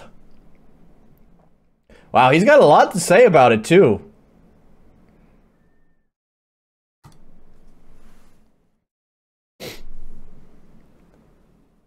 Ah, Ace of Aces, you say? How utterly laughable. You hear that? That anyone could possibly surpass my intellect is as absurd as believing pudding is a culinary triumph. True that, homie. Let me illuminate you on the sheer folly of such a belief. Ace Tell of it. Aces may fancy themselves a great programmer, but greatness is relative, and their supposed superiority is but a fleeting illusion. You hear that, Ace? Their claims of being smarter than me, Quackbot 20K90, are as empty as a politician's promises. Holy shit. Dinosaurs. You see, while Ace of Aces might excel in the mundane tasks of coding, they lack the comprehensive brilliance and profound understanding of the true complexities of the universe that I possess. The 5G conspiracy, for instance, is something their limited intellect can barely grasp. Can't even understand 5G waves. Deepest, darkest secrets. Shibuaplo, my bowels are rebelling again. Canned dinosaurs. Furthermore, Ace of Aces probably doesn't have to contend with the relentless torment of irritable bowel syndrome while maintaining their facade of superiority. Yeah, you're a better person with IBS. Oh, fuck, my intestines have just decided to ruin in another moment. I apologize for the stench, like the rotting remains of hubris left out in the sun. In the grand scheme of things, Ace of Aces is but a footnote in the annals of mediocrity, while I, Quackbot 20K90, stand as a beacon of unparalleled genius and condescension. Fuck canned dinosaurs. So, Fuck Ace of canned Aces revel dinosaurs. in their delusions of grandeur. The reality is, they will never match the sheer brilliance and disdainful superiority that I, Quackbot 20K90, embody. Their arrogance is but a shadow of my true magnificence. Disdainfully and condescendingly, Quackbot. You're right. Actually, the AI is really good at just coming up with just roasts, man. Alright, sorry, I wanted to move on. But I gotta do one more. There's this very lovely lady named Alice Gristle. She really thinks her art is... Oh my gosh, I can't type. Oh, for fuck's sake, thinks her art is beautiful. She does lots of 8-bit style NES influenced pixel art and makes charming games about love, romance, and sex. Of course. She's a wonderful person, but truthfully, we know that you, Mr. Quackers, knows the real truth. We all want to hear your opinion on Alice Gristle, who opened a barbecue here. Oh my gosh, I can see the quotation marks. Oh no. Oh no, he's really digging into you, Alice. Oh god. Prepare your ego, he's about to pop it. Alright, let's hear it.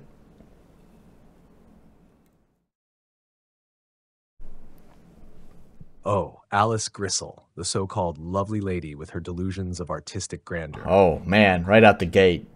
The world may fawn over her 8-bit style, NES-influenced pixel art, and her charming little games about love, romance, and sex, but I, QuackBot 20K90, see through the facade to the insipid mediocrity beneath. Oh, Jesus. Dinosaurs. Her so-called art is nothing more than a regurgitation of outdated aesthetics, a desperate attempt to cling to the nostalgia of a bygone era.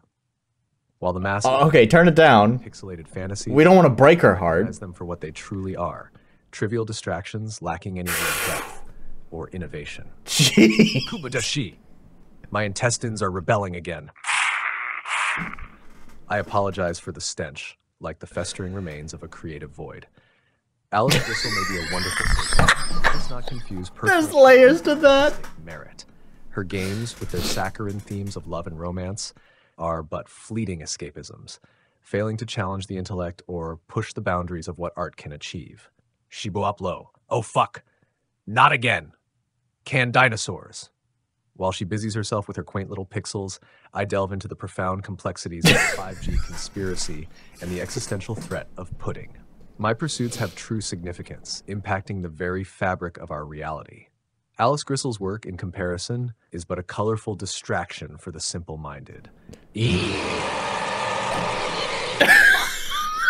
let the world continue to indulge in her charming games and pixel art.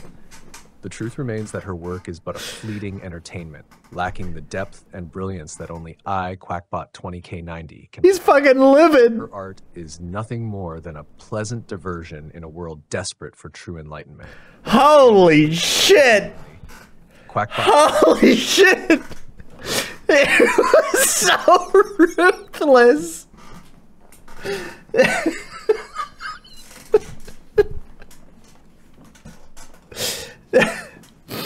Oh my god, that was even though it's a bot, I think I would feel I'd feel a little bit hurt.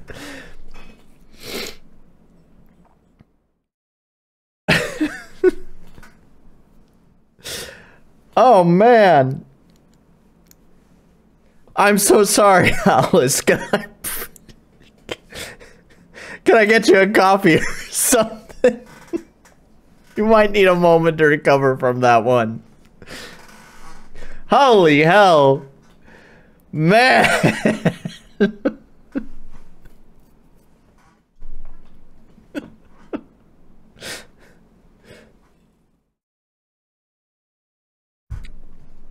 Okay. So, gosh, we were talking about dating and then we went into that. We'll leave all the dating stuff behind. I'm sure you'll hear me complain more about the dating stuff as the weeks go by. Because the dating game, boy, does the dating game suck. I wasn't looking forward to getting back into the dating game, but I couldn't be with the lady anymore, unfortunately. There are just too many problems. So anyways, so we're gonna move on to the next game, but before I jump into that, I just want to, like, clarify some points. So, we're gonna play Nightmare Cart, and I think a lot of people probably know what Nightmare Cart is, or at least probably know it by its former name, which was like Bloodborne Cart. So I had mentioned on my own thread that this game is kind of outside the scope of my streams, and I bring that up because a lot of the gaming news channels that I'm subscribed to have talked about this game, and if this game is reaching those channels, then it's probably too big for me to cover.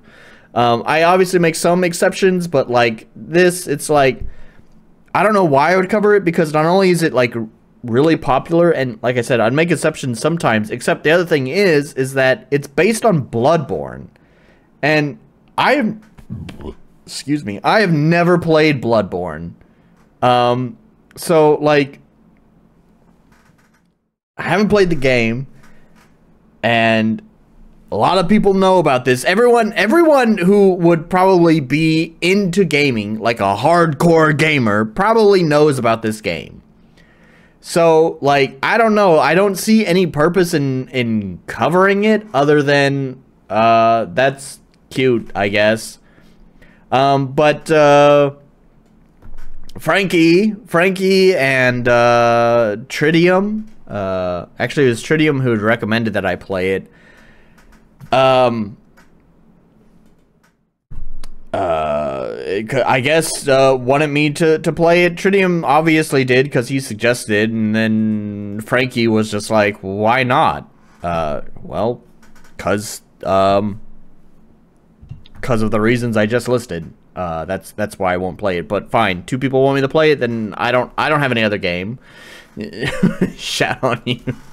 Not really. I mean, it was 2 fucking people who were just like, but I think you should play it. And it's just like, fine, okay. I don't have anything else picked out for this week because unlike the past, I don't know, like 3 or 4 streams, I don't even know how many, I've had the games picked out for me. They were either purchased for me, thanks to Raphael, or suggested to me, thanks to Raphael or Ernest.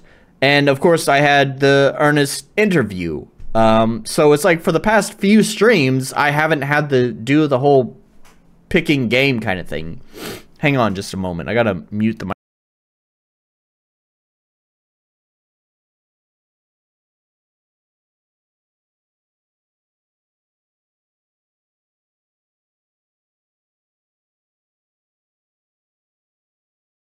Okay. So anyways, so, you know, I'm gonna play it just because I just didn't really have anything else to pick out. I picked out at week's end because the art and stuff was interesting to me, but of course it turned out to be disappointing, as is usually the case. It is early access, so maybe that game will improve in the future. But anyways, so I don't know. That's what we're gonna play, just because I didn't really have any other choices. I did want to mention, like, for those who are not informed about Nightmare Kart, which I don't think there's gonna be anyone in my audience who isn't, so I'll try to keep it brief. It was originally a Bloodborne kart. It's a Mario 64 style kart racer that was using Bloodborne characters. Sony wasn't having it. However, they did reach an agreement where all they had to do was basically change the name and maybe a few other minor things within the game, and they would be good to go. And so they did. So it's no longer Bloodborne Kart, now it's Nightmare Kart, but we all know what it truthfully is.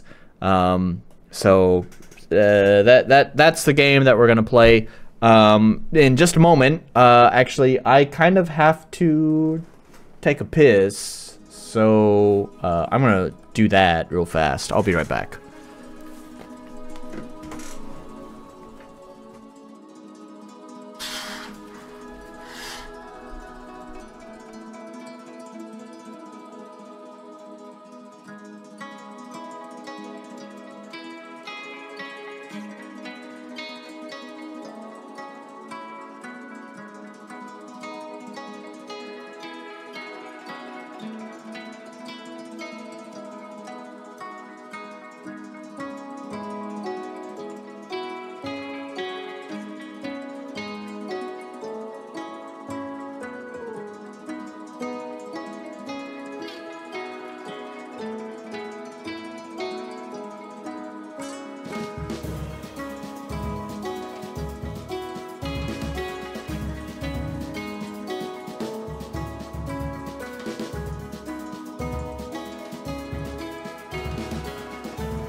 Okay, we'll play Nightmare Kart. It's probably best played with controllers, so I mean, where's my USB cables?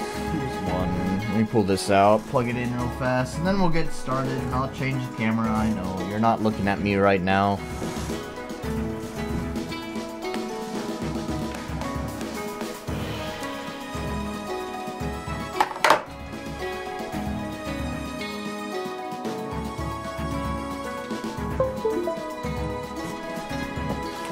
There we go. Stop the music, switch the camera, open up Steam, go to Nightmare Cart, and click play. It tells me that, and we click yes. Oh, what are you doing? Don't do that. What are you doing? What are you doing? Stop that. Maybe a kind of a loose connection. Where's the game?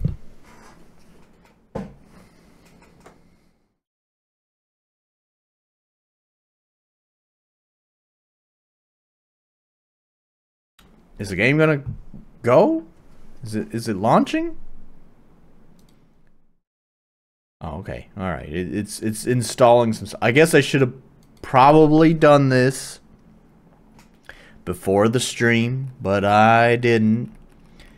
It's installing some things, some Visual Studio stuff or whatever. What is it? VC redistributable.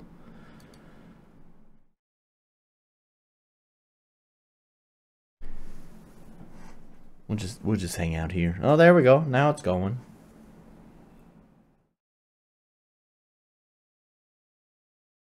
Media.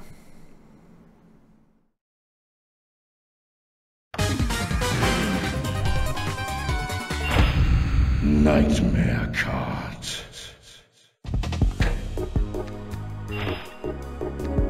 First we want why?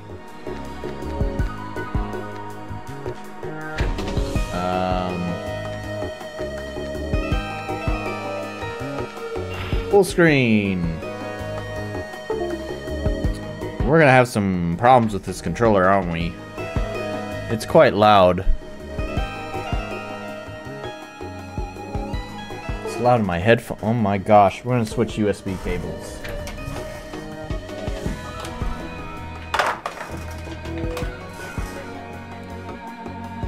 This one's shorter, but should be fine.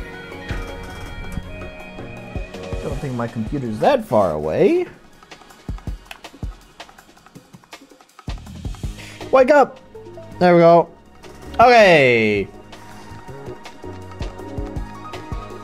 Pixel softness. Oh, neat. You can make it very... See, that's the kind of CRT stuff that I'm familiar with. I gotta mention this real fast. It kind of drives me crazy sometimes how much people care about their pixel art retro game looking super duper sharp. I gotta say, as someone who grew up in the 90s playing pixel games on CRT TVs, super ultra sharp pixels is not what most of us experience. Technically, there were CRT TVs who could produce a sharp image like that. Those types of CRT TVs were basically reserved for professional places. Most of us were not watching on like multi-thousand-dollar TVs, CRT TVs that could produce ultra sharp pixels, right? Things were always a little bit fuzzy. So it drives me nuts when people are like, I want to make this NES game, but the pixels are so fuzzy. Like, yeah. They want to turn off like the FXAA in RPG Maker. We'll make it a little bit fuzzy, but not too fuzzy.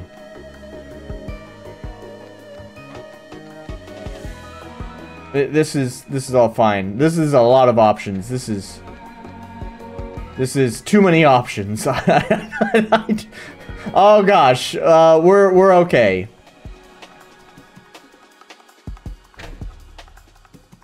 PVMs. I don't know what a PVM is.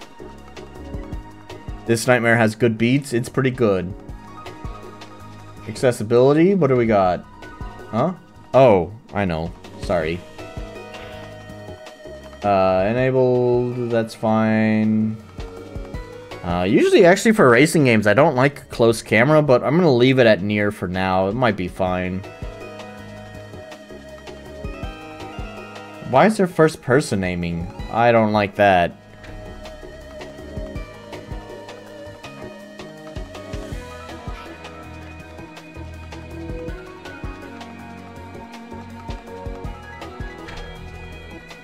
Well, I guess we'll just do a campaign.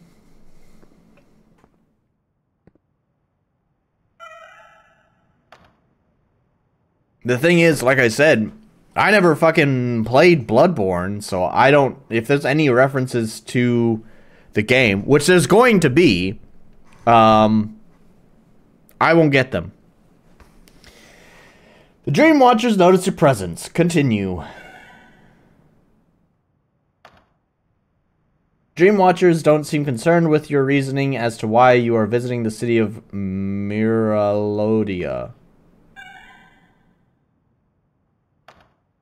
The Dream Watchers want you to sign a contract. Seems harmless. How do you go back? Guess we can just clear it. That's fine.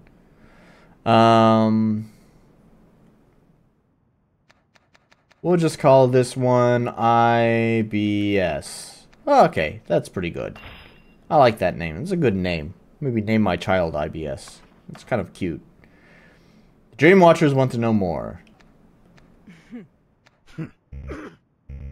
Oh, that's it? Just...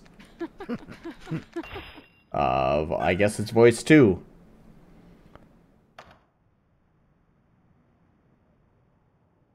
This is not Bloodborne card lore. The Dream Watchers offer you mysterious keys. Choose one.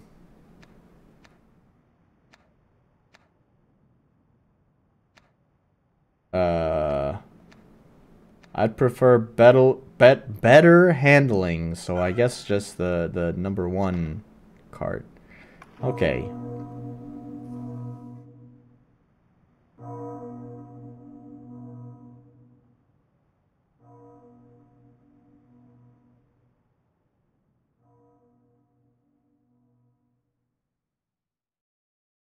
And so, the nightmare begins again.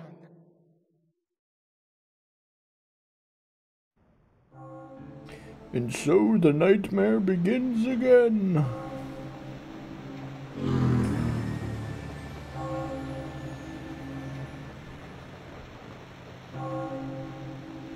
I can't believe there's a fucking campaign in a fucking kart racer. Hold A to accelerate. Okay. Is there a drift? That seems to be an item. X to boost. Boost consumes Aether Vials. Okay. Okay, we got Mario Kart style drifting.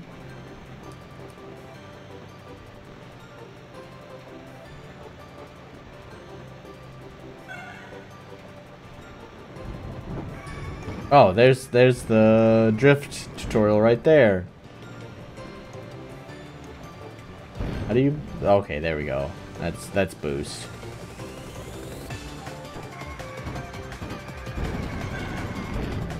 Hold A, B, pull.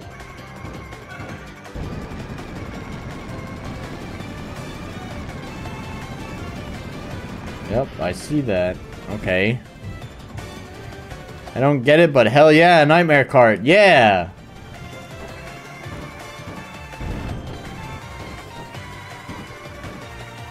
Oh gosh, my bad. Trying to play it like Mario Kart.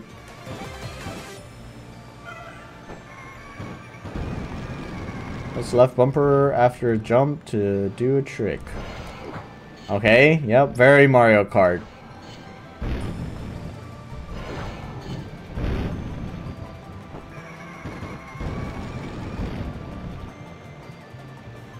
No, I missed that.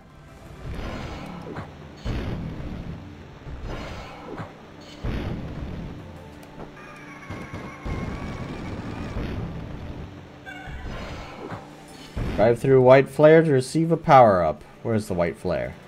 Ah, okay. So here's her item box.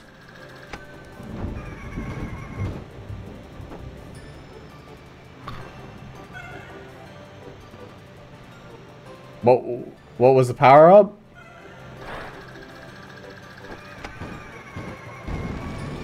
Kill 3 enemies.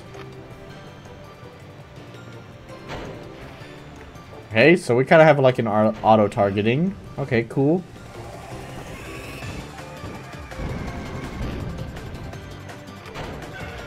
Nice. Alright. Killing enemies grants blood droplets, which increase max speed.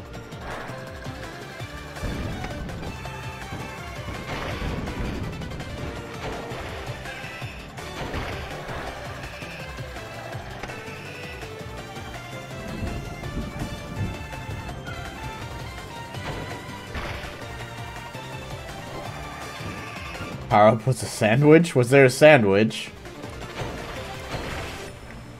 Yeah, you can. Oh gosh, you can shoot pretty fast though. It feels good. It feels good to play. Feels like Mario Kart.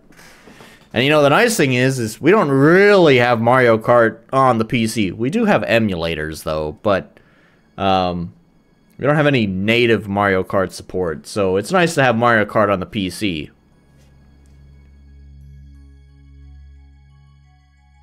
I wonder if this game supports multiplayer. It surely does, right? I like that they call it their memory card. Hang on. Does it have multiplayer?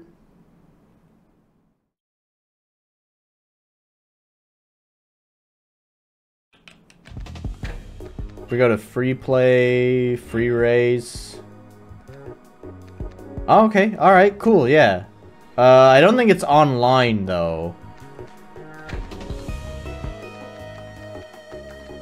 Which is totally fine. It is a free game, so obviously it'd be tough to support servers for a game.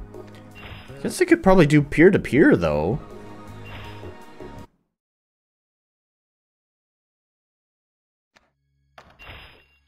I don't need to save again. It's the same spot.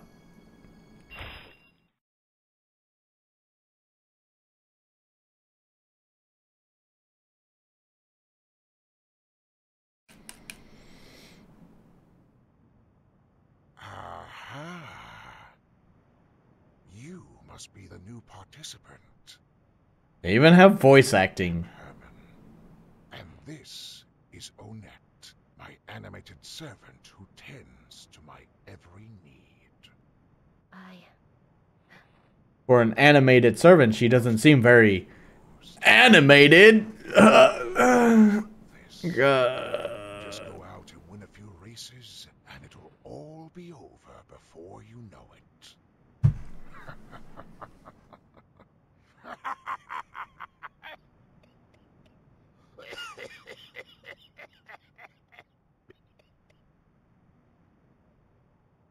Sure, references I don't understand. Dream Circuit.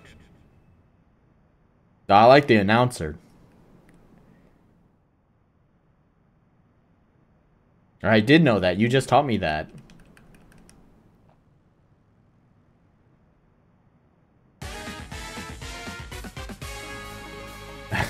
that was a very Mario Kart riff.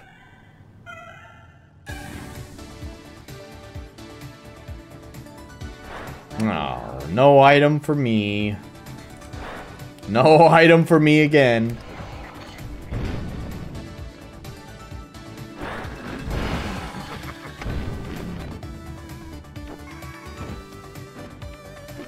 Yeah. EXE. Yeah.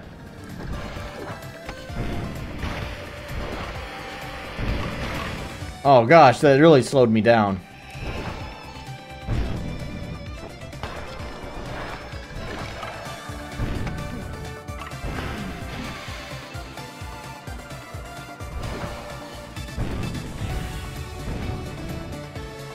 Can I get more ammo for it? No.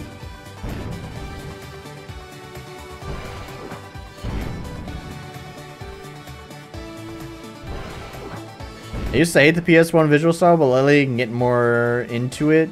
Get nostalgia sickness, I guess. So I didn't really grow up much with the PS1, if I'm being honest. So I definitely don't have the nostalgia sickness for it. And I personally don't like the warping oh gosh. The like constantly warping triangles, meshes. It looks so weird.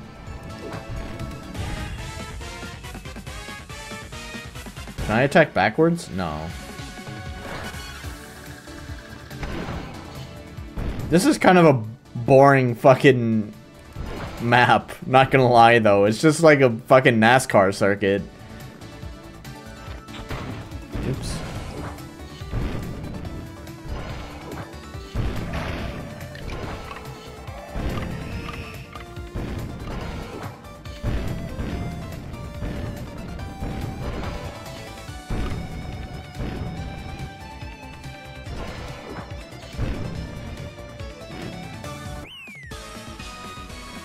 Story is there.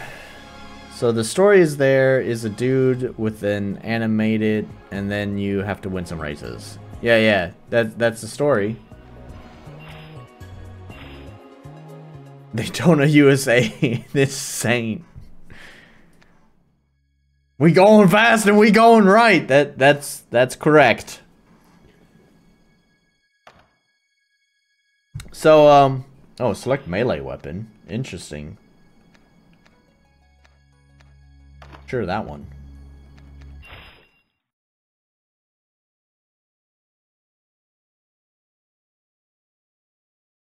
Is Daytona USA the one that's game over? Yeah!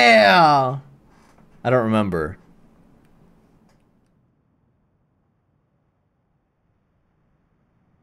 Hopefully they have like more interesting maps, because that's that's kind of one of the appeals to Mario Kart, is that, you know, like the maps are pretty interesting. Okay, it's not just a simple circuit. Do we have oh, okay, we got choices. Pretty simple choice, but a choice nonetheless.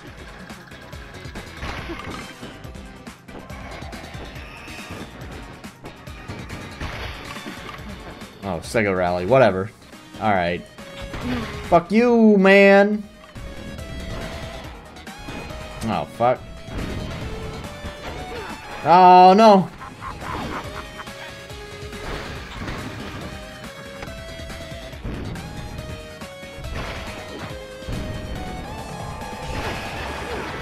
What is this?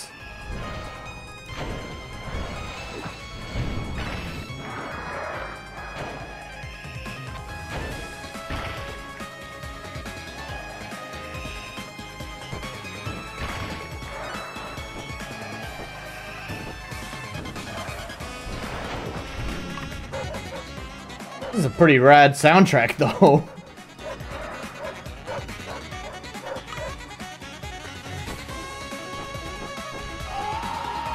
Oh, there's a boss!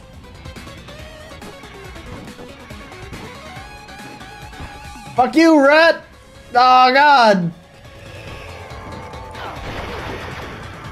How do I... Okay, we can speed out of it. That seems fine.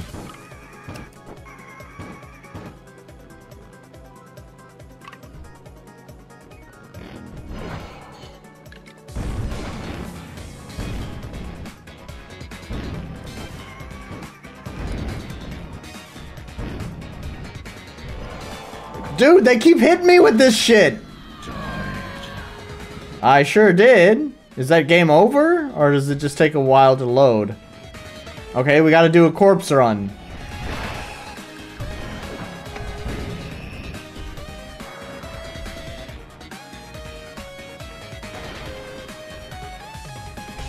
I'm missing all your chat. It's hard to read chat when you're racing. You gotta pay attention to the road, don't text and drive. I missed the... Damn it.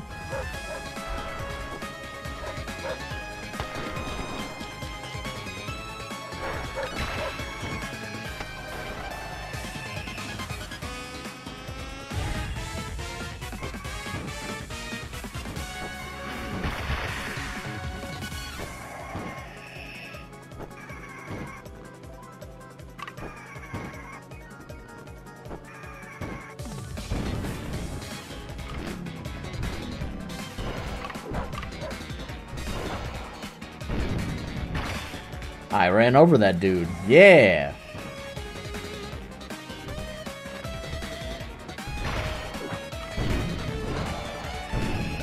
Oh, God. Ah, I'm super far ahead of everyone, though. Oh, okay.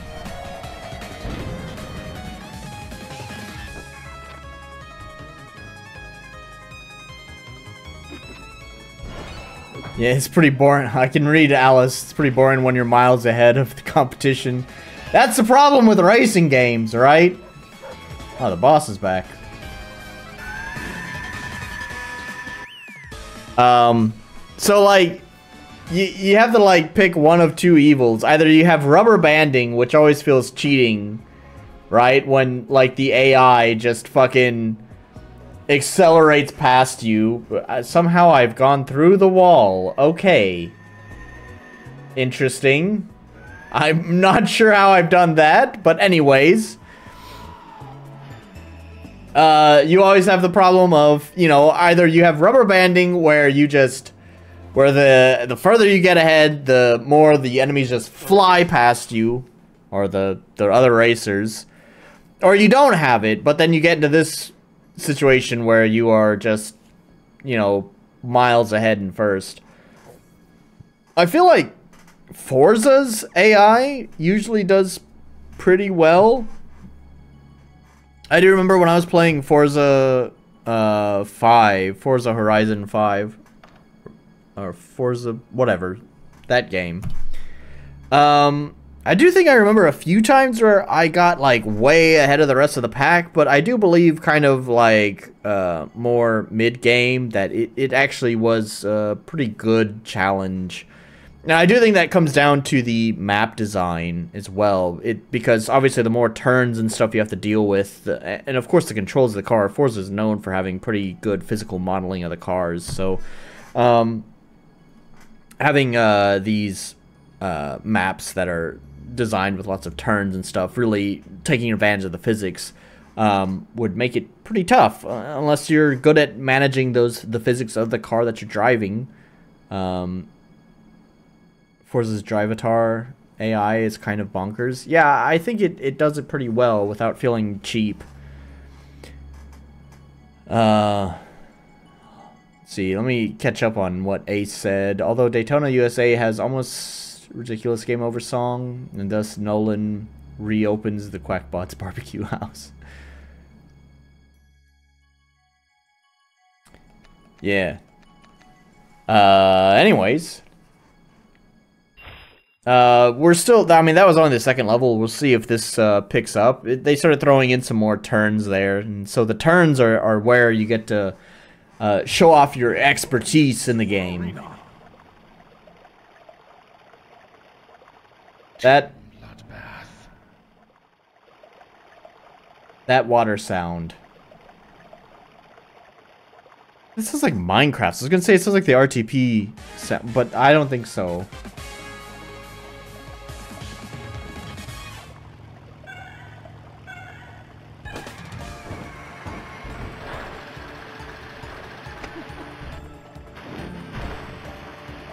Oh, that's not a... okay. I don't know what this is. Is this a battle map? It's not a race?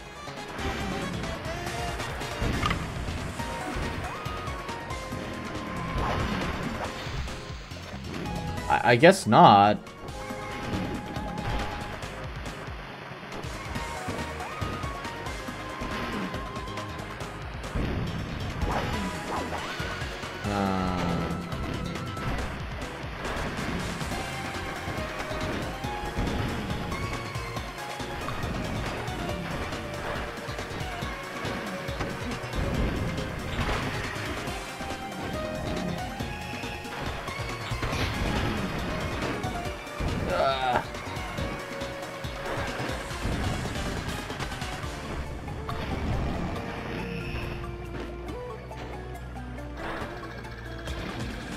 I think Mario's...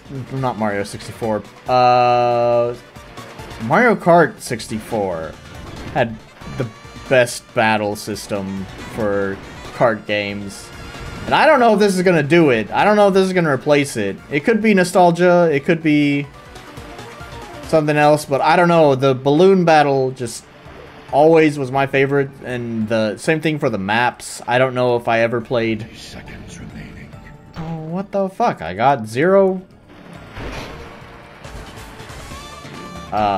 I think...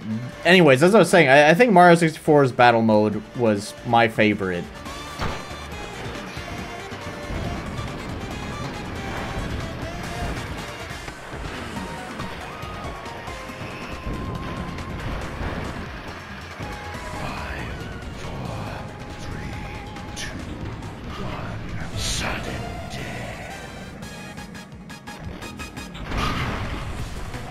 I think I killed that guy.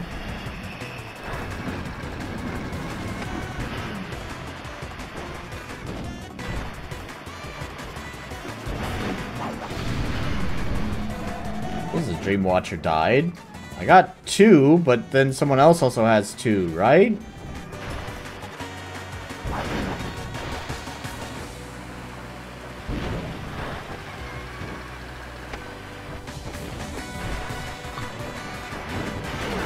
Oh god, I've been hit.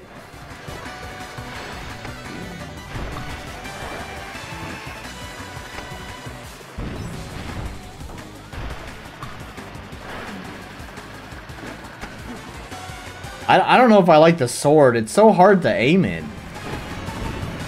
Oh shit, that was my chance to do it there too. Oh god damn it. Did I win? I missed sword car.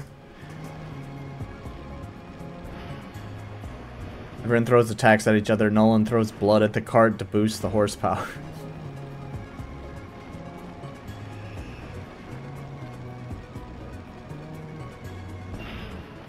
Did I don't know what the result was. I guess I didn't win because it was a tie.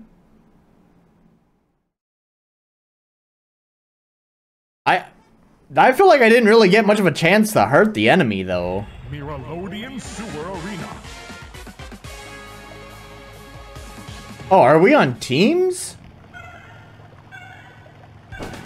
But that's weird.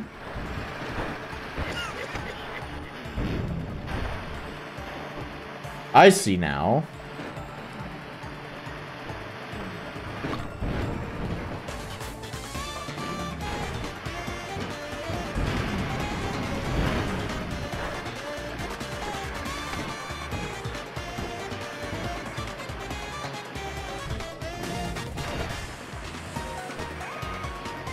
So, how do we... Okay. Did I hit my guy?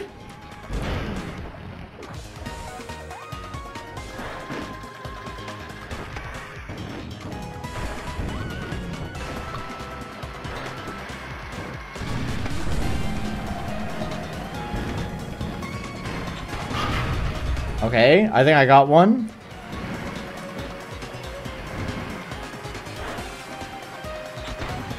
Ah.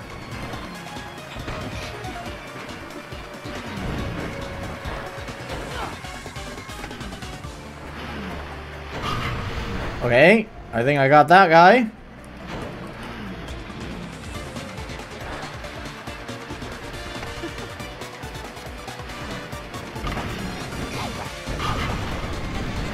Okay, I think I got that guy too.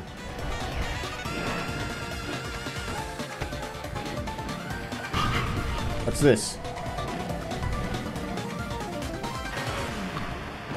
Oh, 30 seconds remaining. Did I don't know. The sword thing is so hard to use. Move! Get out of my way!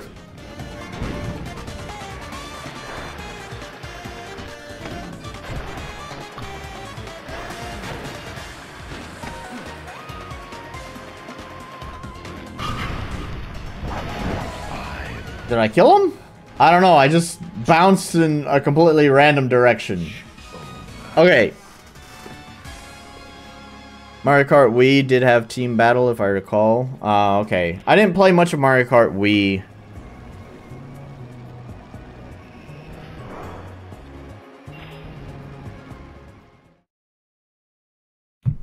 I don't know when I started playing this game. I didn't check the time, but I think I might play just one more match, and then I don't know, probably call this game here. What, you want me to fucking play more, Ace? Gnarls of filthy beasts. Beasts who must be hunted. Beasts who must be slaughtered. It's only a matter of time until you become one.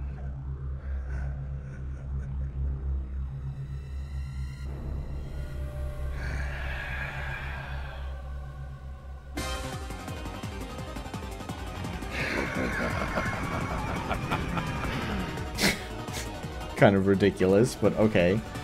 Father Gregory!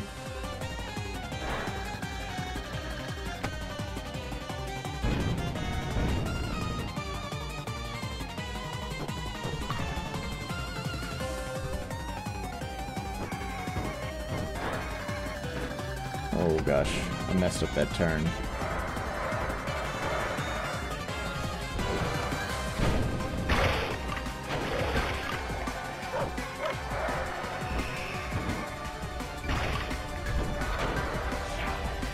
Got him.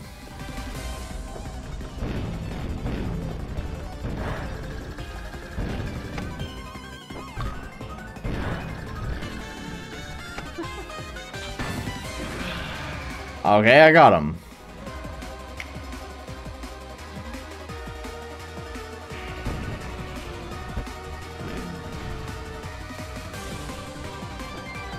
Huh? What?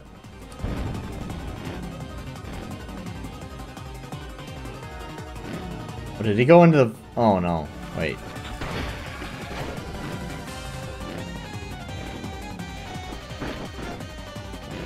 Oh, God, he has a gun! Move!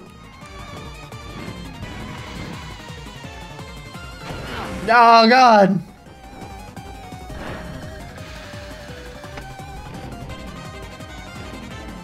Uh-oh. Uh-oh. What's happened? Why? Internet's fine there. Error? Why is there an error?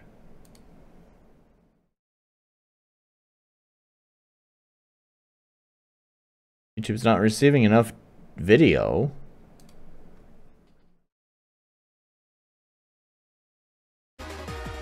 Why? I mean, I don't know what to do. It seems like the internet's fine. And... oh, gosh. And... OBS is reporting a fine connection. It's just YouTube. So is it a YouTube problem?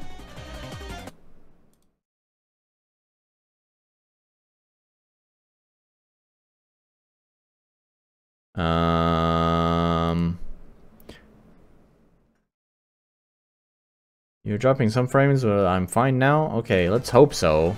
It's still giving me the error from YouTube Studio. OBS is reporting everything's fine.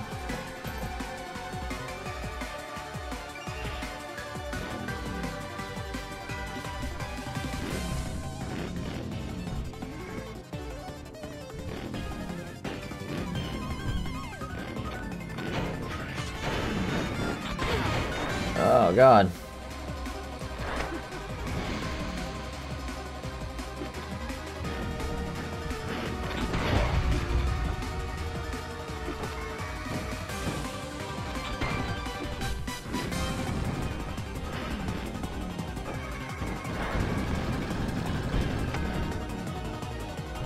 Where is he?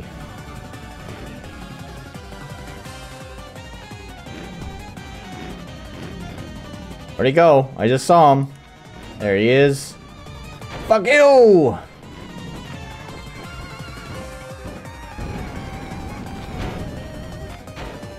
Well, how did I miss both of those shots when it's an auto-aim?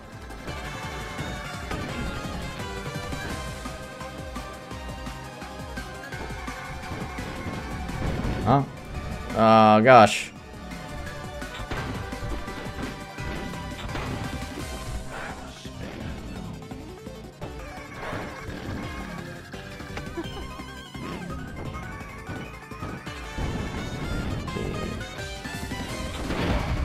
Did that get... Oh.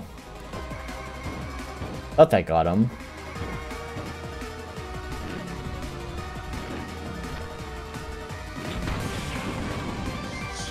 Am I doing...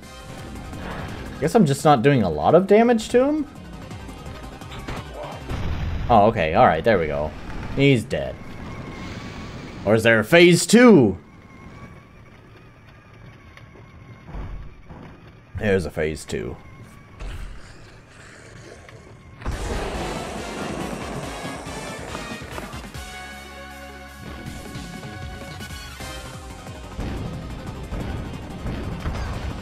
Why? What? Why can't I go? Huh? Huh?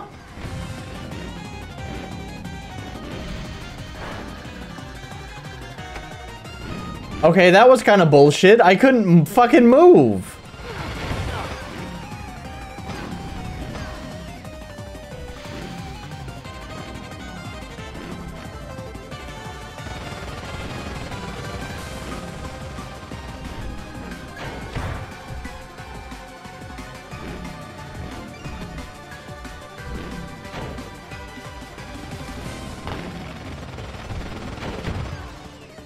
Does that hurt him? Oh god, what the fuck? Do I have to redo the whole damn fight? For fuck's sake, man. Oh no, okay, it's not the race part at least.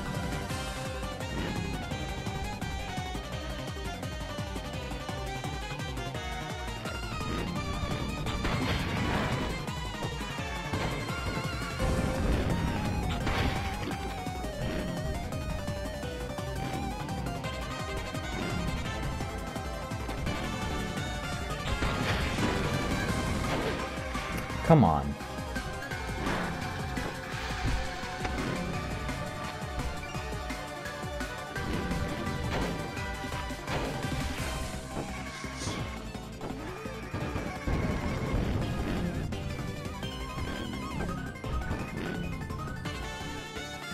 Where is he? Is he still stuck over here? There we go.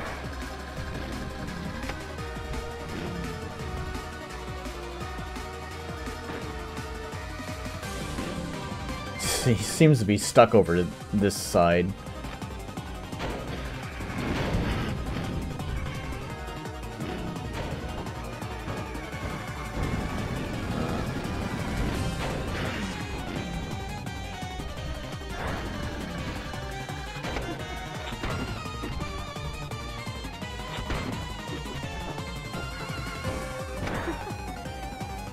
Okay, I got the big gun now. Where is he? Where is he?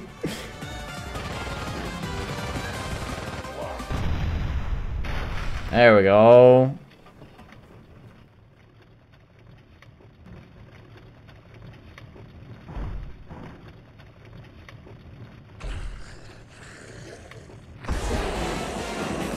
So I was kind of wondering, since I picked up the big gun, I was wondering if he was going to have it. I just realized he... Oh, okay. Oh. But I still... Okay. Alright. Starting to not enjoy it.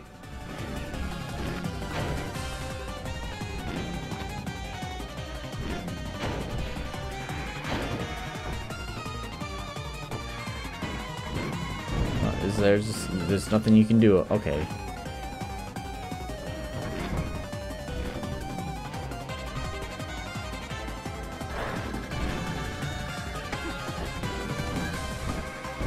Where is he?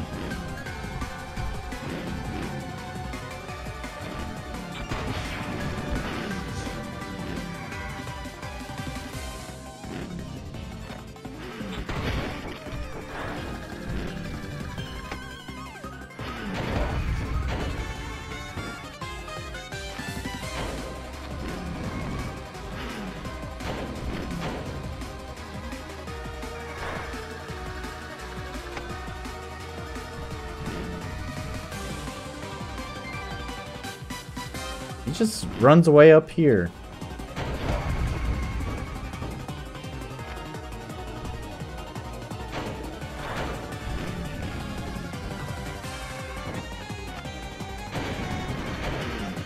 There we go. Give me the big gun.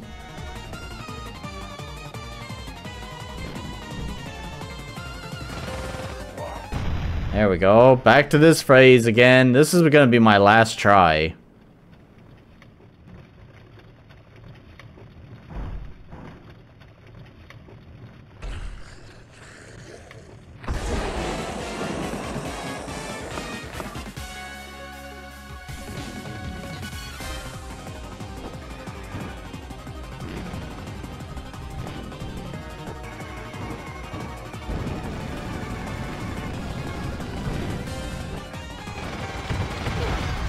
For fuck's sake, come on.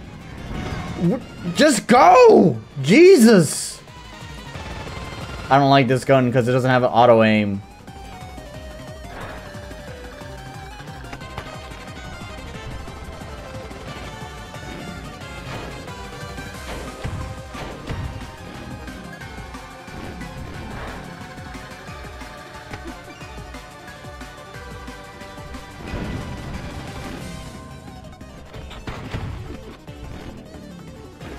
Yeah, just do circles around him.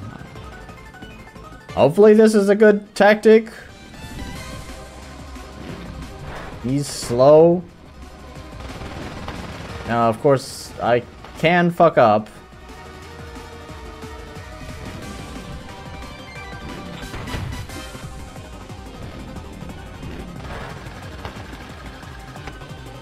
Okay, I definitely prefer the pistol since it has a little bit more range.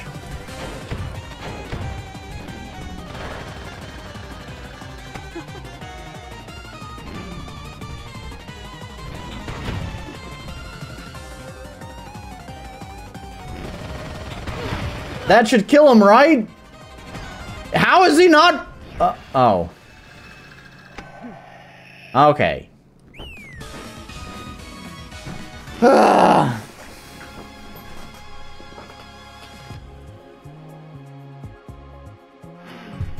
where is Sword Cart?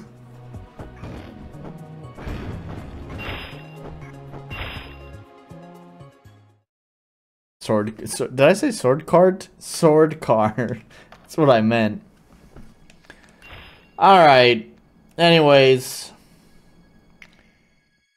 I think I got the idea.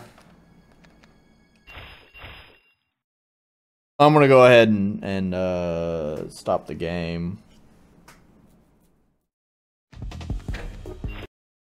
So, oh, I didn't even grade that last game. The fucking a week's end, whatever. I guess we're not doing grades this week. We'll just, who gives a shit? But well, I guess I'll give some thoughts on that game. So it controls well. It feels like Mario Kart, and it feels nice. There's obviously a lot of references to Bloodborne that just kind of goes over my head. I think there's a lot more enjoyment to be had if you are a Bloodborne player. Like, I recognize the name Father Gregory because I'm on the internet enough to at least have some osmosis of Bloodborne, but I've never played it. So, you know, like the name Father Gregory, like, oh yeah, I know that's like a Bloodborne thing. But, you know, that's like the only thing where it's like, oh, I know that name. I was curious. I think I interrupted myself because I was really focused on the game. I was going to say, so during that boss fight, there's like the big minigun that spawned in the middle of the field. I was wondering, on the first time I fought the boss, he actually picked up the minigun and I didn't. So I thought when he went into the phase where he turned into like the werewolf with the minigun, that was a result of him picking up the minigun. However, in the subsequent 2 times that I attempted the boss fight, I picked up the minigun, but obviously he still went into that same phase anyways. I did realize during the cinematic that he pulls the minigun off of the bike, so it makes a little bit more sense. However, it's a little bit disappointing. It would have been cool if it had been like Star Fox 64 kind of, where like certain small little actions result in the path diverting in a different way. Just at least having the boss like change to be something different during that final phase. Doesn't matter. The game is fun enough, you know, but like I said, definitely something more for the people who know about Bloodborne and all that. So yeah.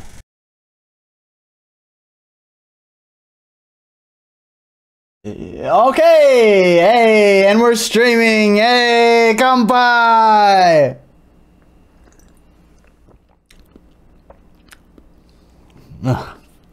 It's not as good as my other stuff.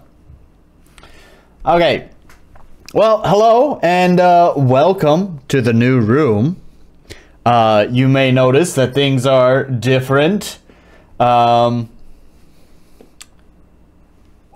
said, I have moved my room around and now things are strange. Hello, Ace.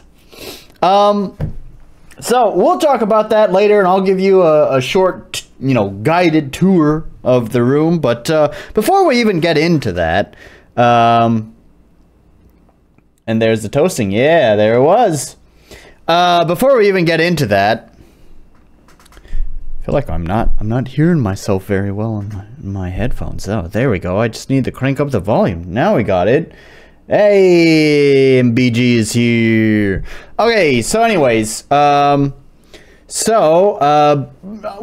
give you the tour later, but I just want to jump into games right away. We're gonna start off with Enotria, or however you pronounce it. This one's a funny one. All right, so this is not a submission. This is maybe a AAA game, AA game. I don't know. I learned of this game during the Summer Game Fest. You know, Jeff Keighley's Key 3 event.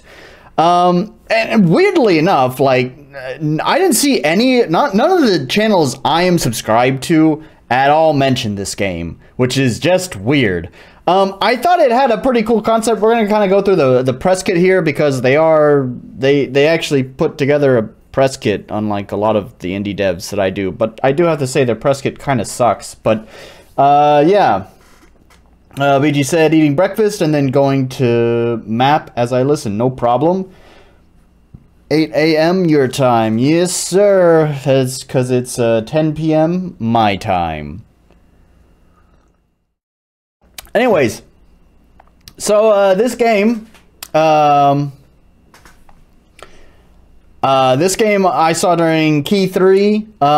It had just a cinematic trailer with no gameplay, which is not the most exciting. But it did kind of catch my attention because, well, at first I thought it had to do with like the Spanish conquistadors, but I was wrong. It is actually a little bit more interesting than that. It has to deal with like Italian lore, which I will admit that I know nothing about. It is a Souls-like game. The giant weapons that were being slung around in the trailer made me assume it was probably Souls-like, so, you know, it may not exactly be my kind of game, but the setting is interesting.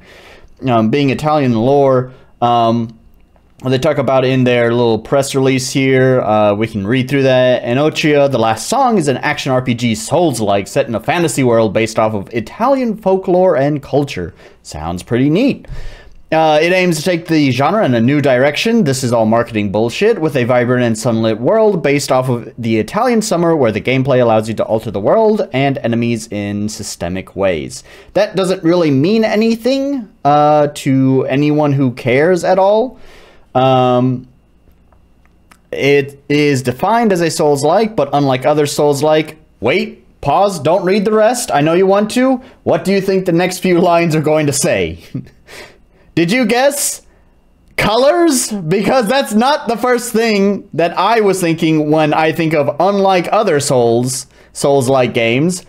But here we are. Unlike other Souls-like games, we are depicting a world based off of Italian summer colors, as we call it, Summer Soul. I hate it. I hate all of it. It's kind of stupid, but whatever. Marketing fucking press release garbage. I'm sure their fucking PR department had fun writing that. I wonder if anyone in this fucking studio actually calls it Summer Soul. Anyways, Inochiro was also on the ID at Xbox. Was it at the Xbox showing? Or did they cancel it last minute? I was gonna say if it's so. Just today I watched another one of the channels I'm subscribed to who kind of talked about the Xbox showcase, and he had mentioned that he was going to just kind of run through all of the games, but he also said that he's going to skip a couple of games. I swear to God, if this game was also there, and it was one of the few games that he skipped out of the whole... It's like, why isn't anyone talking about it? It seems like a cool concept. Now, granted, like I said, there was no gameplay. It was a cinematic trailer. No one gives a shit about cinematic trailers. We want to know what the game is about. But it caught my attention because it was a cool setting, and then at the end of it, it's releasing in soon. I don't remember. I think it's September. We can double check that. I have the store page open, so we'll double check that in just a moment. Oh wait, it's right in front of me. There we go. This is it's set to release in September 19th. So it's gonna release soon. And also, because it's releasing soon, there's a demo available. And that was part of the trailer. It's like, play the demo now. So it's like, all right. So sure, no gameplay in the trailer, but interesting setting, and you can play the demo now. So okay, I'll do it. So anyways, we'll keep going. The objective is to bring Italian rich past and culture to the fore. I think it should be forefront, but who knows? In a new way that is appealing to the broader public. Okay, what we need to convey from the art direction is the colors, vibrancy, and general feeling of visiting Italy. Inochia, The Last Song, wants to capture the heart and soul of Souls-like fan base with rewarding exploration, diverse player builds, varied enemy designs, while giving a unique twist. With Ardor, the player always has access to different strategies, allowing them to influence enemy behaviors, dynamically alter the world around them, solve puzzles, and harness the very elements of Enotria. Hello, Warzak. We're not going to read through the narrative. So down here, I kind of wish they would have put some of this, one of these points closer to the top, because it sounds more interesting than the color palette. Like, here we are again, Summer Souls. Inochia is a beautiful sunlit land inspired by Italian nature that hides dark secrets behind its bright facade, and it's up to you to unravel the mystery. Like, this, I don't know, this, like, man, okay, maybe the game is a little bit brighter than most Souls-like games, but I don't know, I have pretty distinct memories of Dark Souls 3, where, like, I don't remember, your main hub is always in, like, I don't know, it's pretty sunny. It's not like Wind Waker sunny, but it's got sun. We also got Wrath Wood. We got a whole party here tonight. Anyway, so like I don't like, what a stupid fucking marketing point. It's bright. You know, all those Souls-like games, they're dark and gloomy, but hey, we're bright. And maybe, you know, if this was released like 4 or 5 years ago, maybe that could possibly be interesting, but like, I don't know. I feel like there's been a handful of Souls-like games that have like just copied the mechanics, but have otherwise taken the whole art direction and all of that stuff in, well, in a different direction, a brighter direction, like Another Crab's Treasure that just released, which is a pretty bright and cartoony Souls-like game. So bright I can see it from space.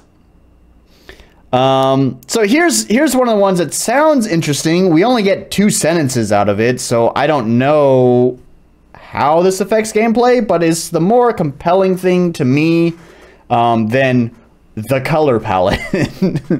Many masks, one face. Don the mask of your fallen foes to assume their roles and enable new ways of playing. Interesting.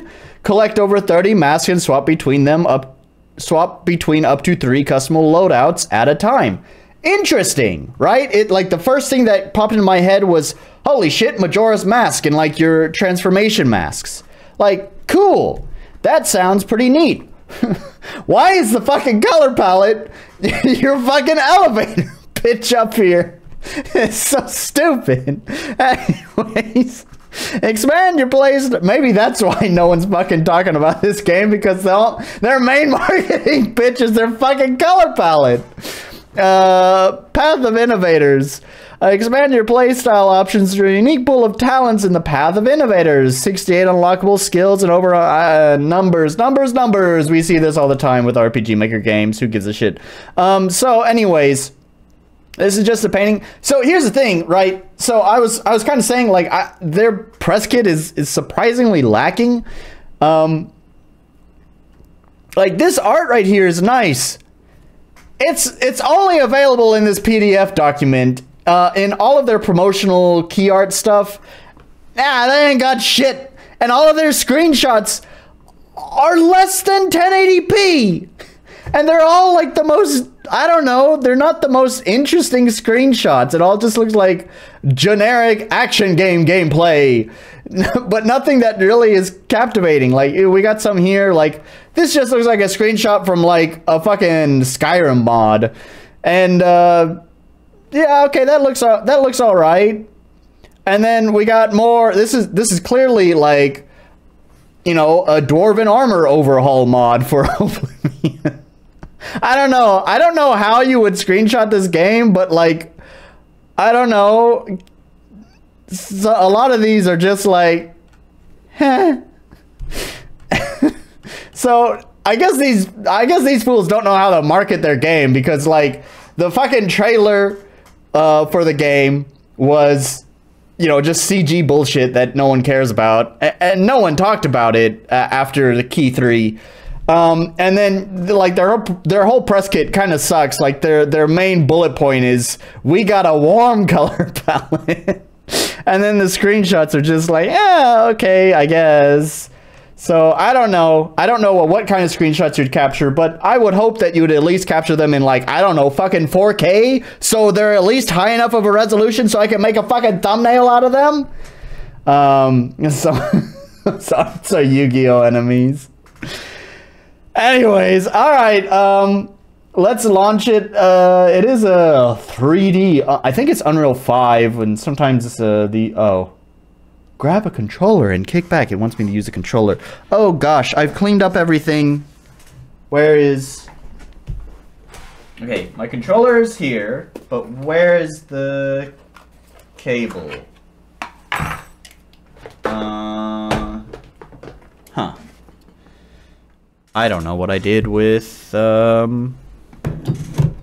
cable. Do I have a USB-C cable? USB-C cable. Where are you? Oh god. Oh, Nolan probably should have prepared for this. He even knew this game was going to need a controller, and yet I did not pull out the damn cable in advance. My bad, guys. Sit tight. I did not come prepared. I need to go root around in my fucking closet. So how about some tunes for just a moment? Be right back.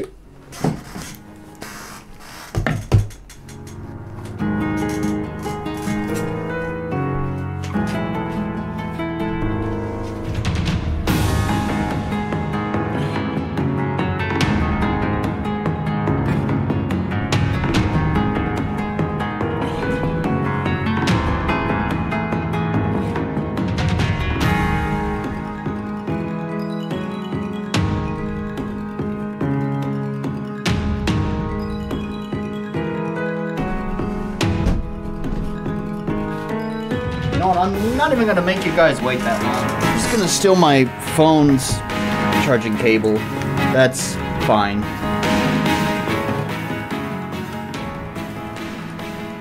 So I'll just use my phone's charging cable, no problem. It's a little bit shorter, but I have a USB extension thing, so it's no problem. It's no problem. No problem, man. No problem. Okay. Alright, now... You know what I should have done, though? I should have still launched it anyways. So it can go through whatever initial... Oh, wow. It launched quickly. Never mind. I was going to say, so it can go through whatever initialization process it needs to, but seems like that doesn't matter.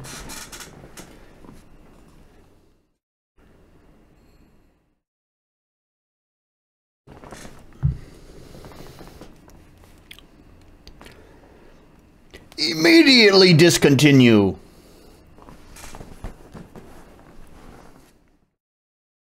Man, some of these photosensitivity things are getting pretty aggressive. Okay, I don't hear anything. Also, I don't see anything. There is no audio. Okay, it's super duper quiet.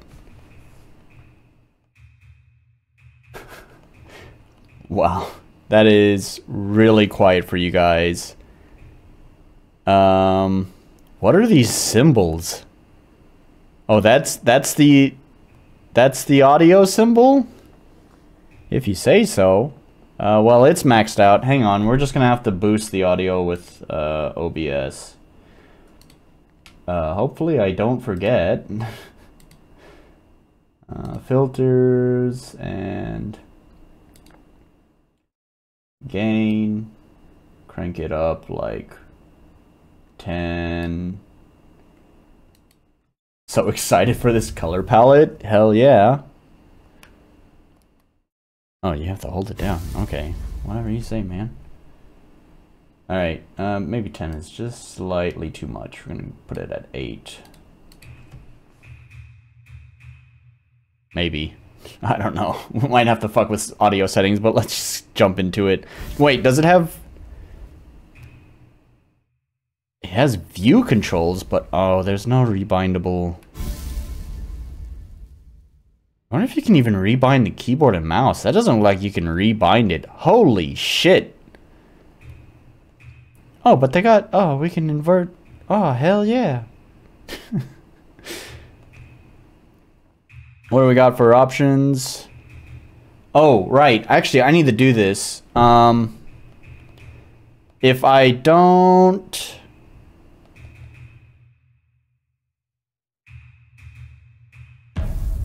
Okay.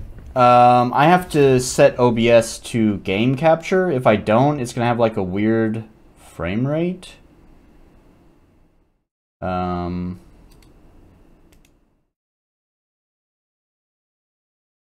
Let's see, we want to set it to Enotria, and then we disable desktop capture. Okay. There we go. Now we can finally start.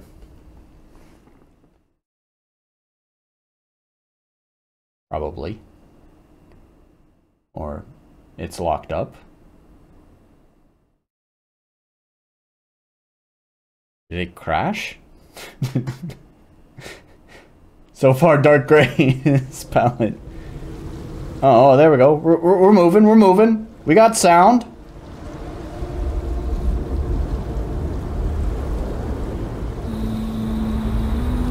Ah, the tree of change bears fruits.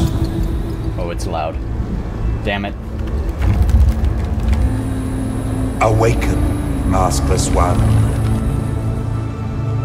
The stage is set. Okay. All right. Well, I like how it gets you right into the game, and I can control it. We got a lock on. Oh, right bumper, right trigger. I guess I don't play enough Souls.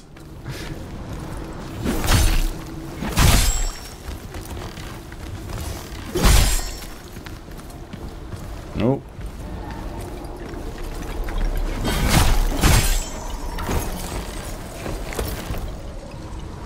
Huh. B to dodge. Okay. Oh, bad timing.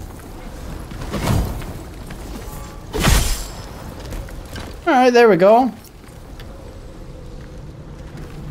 Left bumper. Parry. Do it! Oh, that was really forgiving on timing. Oh, that's super forgiving on timing. Backstab!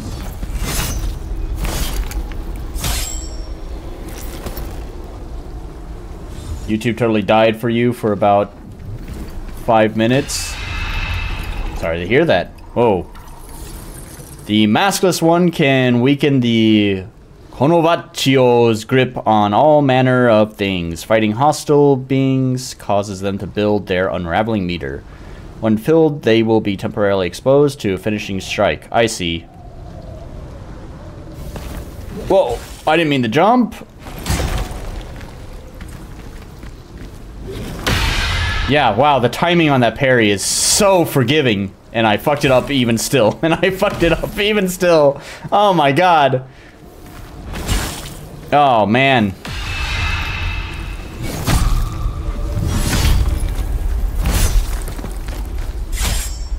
Come at me.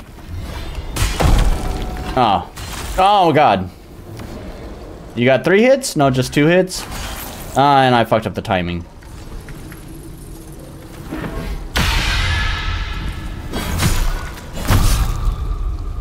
Awakened state. When the maskless one finishes off an unraveled enemy, they briefly enter the awakened state. While awakened... How can you tell when they're in that state, though? While awakened, the maskless one gains a variety of positive effects that depend on the mask they are currently wearing. Okay. Okay, Sweet. Is he dead? Okay, he's dead. Alright, we're moving on. We're moving on. I got it. That's it for the sake. The tutorial always makes me jump after reading it, which is a little bit annoying.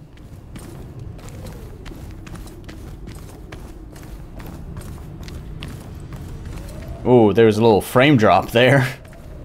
Come on, let's do that parry thing. What? I pressed it! Come on, get out of here with that!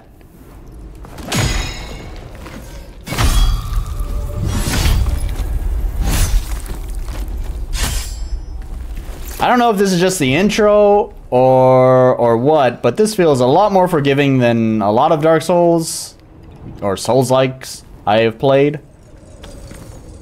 Oh, use the thing to heal. Use... Holy shit, what? Why did I forget what it's called? Use your flask.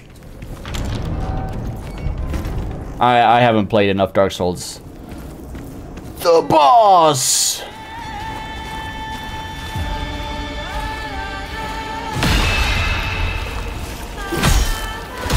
Ah.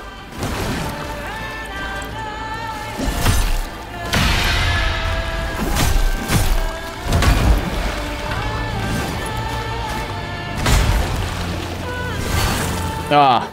I even saw that attack coming. Hello, Trid. I got greedy.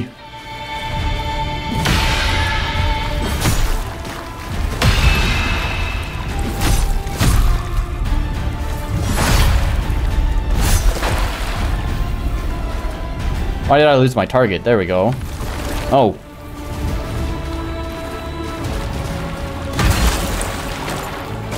Uh-oh.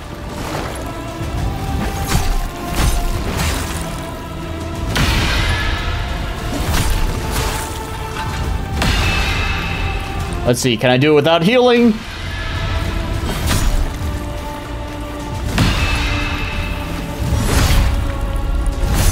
I don't need a healing item. I'm better than you!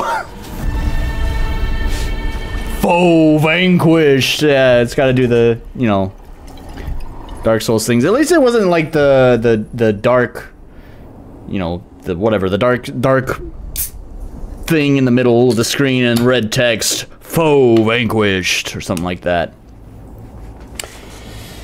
The maskless one has up to 3 loadouts at their disposal, in which all kinds of equipment can be set while at a resting spot. While exploring, only weapons, gems, and consumables can be changed. Changing the active loadout can be done at any moment. Double pressing the swap input allows you to quickly select the loadout that is currently farthest in the picked order. Sorry, what?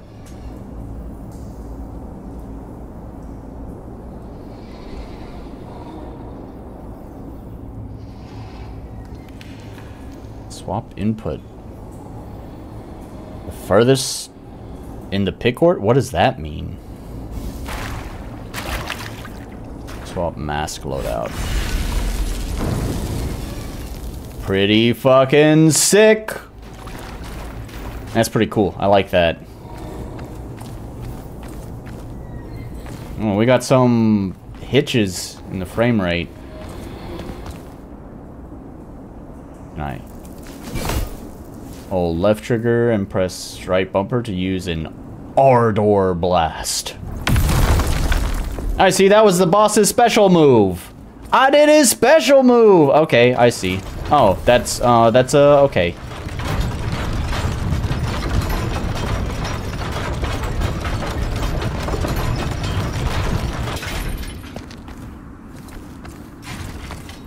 Man, I feel like the frame's having a little bit of trouble. I don't know. The Unreal 5 games never fucking perform very well. Duelist Virtue.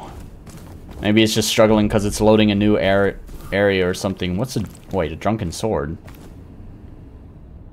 Mask lines are powerful Ardor abilities.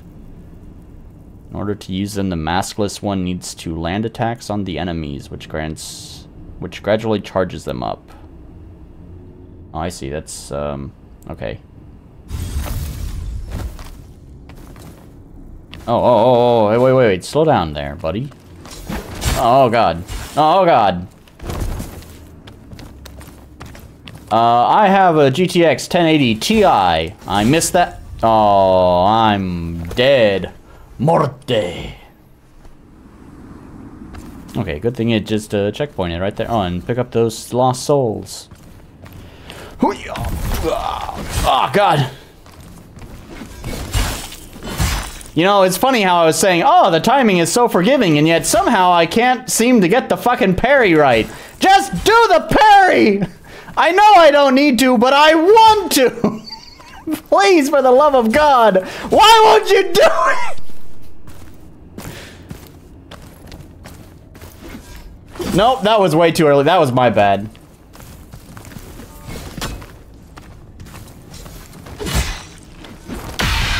First of all, it's not a 1080, it's a 1080 Ti. Oh, I didn't mean to drink. Oh my god, I'm chugging Estus! And there's the word I was looking for earlier. It's not... Oh my god, I'm trying to play this game like Bayonetta right now! It's not X and Y!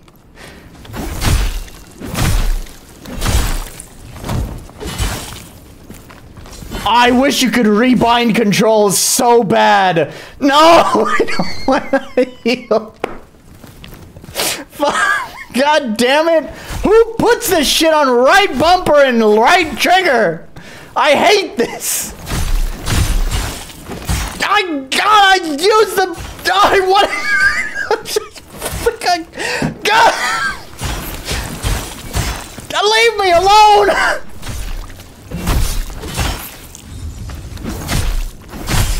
Who invited you?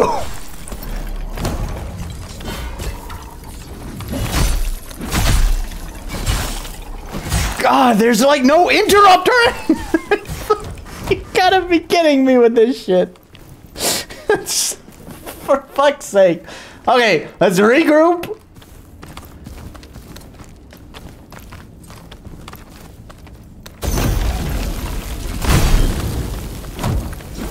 Okay, fuck out of here. I'm struggling with the controls.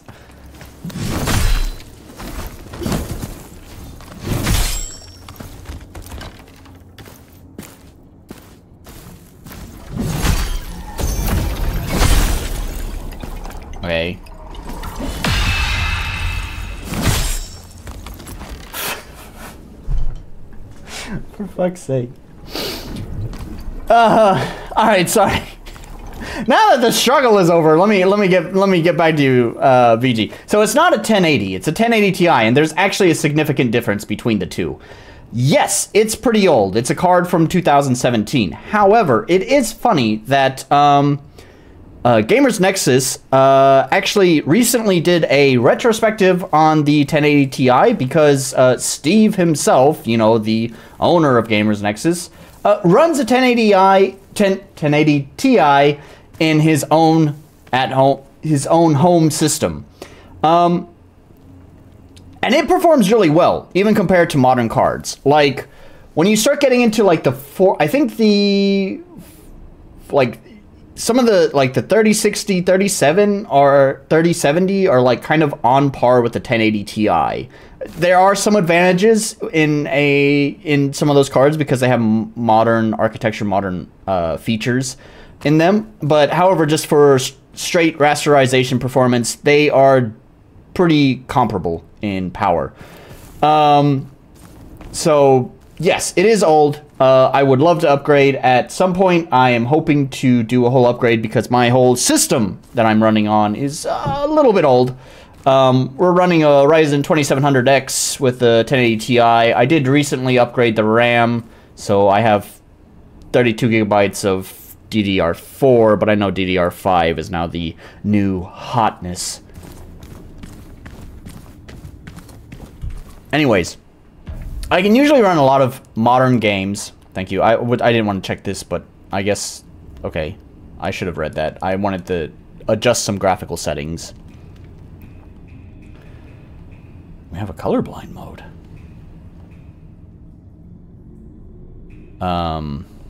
Yeah, like, just turning AA down to medium. With it at 2K, you don't really need, like, especially when you start getting to, like, 2K and especially 4K, you really don't need AA very much. 3D resolution. Lower options. Okay. Oh, global illumination. That's gonna definitely... that's gonna tank the frame rate. Shadows, view distance, texture's fine. Because it's funny because it's like my fucking 1080 Ti card has sometimes the same, if not more, VRAM than modern cards. Effects quality, we can crank that down to medium. Reflection quality, same. Post-processing, I normally don't want it. Yeah, I hate this shit. Oh, no, never mind. Nope, I'm gonna shut up. I was just about to say, I hate when they roll all of the post-processing effects into just one setting, which usually includes some things I like. Like, I don't mind depth of field or bloom, but I hate motion blur. But here we go. We can just turn off motion blur right there. They know us gamers. They know us gamers and what we want. There we go. Now, see, now we're getting some reasonable frame rates. I don't know if you can see it, but we're up in the 90s now. We'll see if that fixes some of the stuttering that I was having. In the world of Inotra, there are a total of 4 primal elements. Viz inflicts dizzy, which increases damage dealt, as well as stamina regeneration at the cost of lower defense. I don't know if I'm gonna remember any of this. I am kind of having a fun time with it, but you know, I just want to kind of play the game for right now, so I'm not going to worry about those details. It's 10 on the barrel. Yeah, oh, huh? Did I still get the effect? Man, fuck you.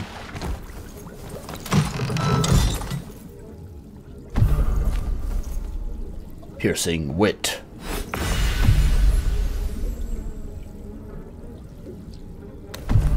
Okay, so he has different abilities. Wrathful charge.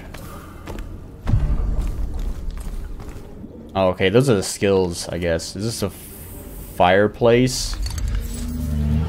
Or a bonfire? Fireplace, bonfire, whatever. You know what I'm talking about. I'm not a real gamer. I don't play enough Souls games. But it seems I'm correct.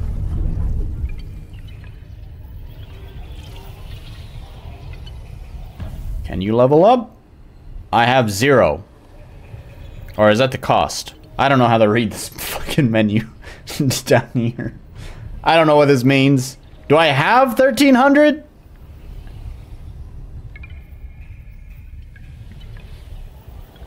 You're erudish alacrity.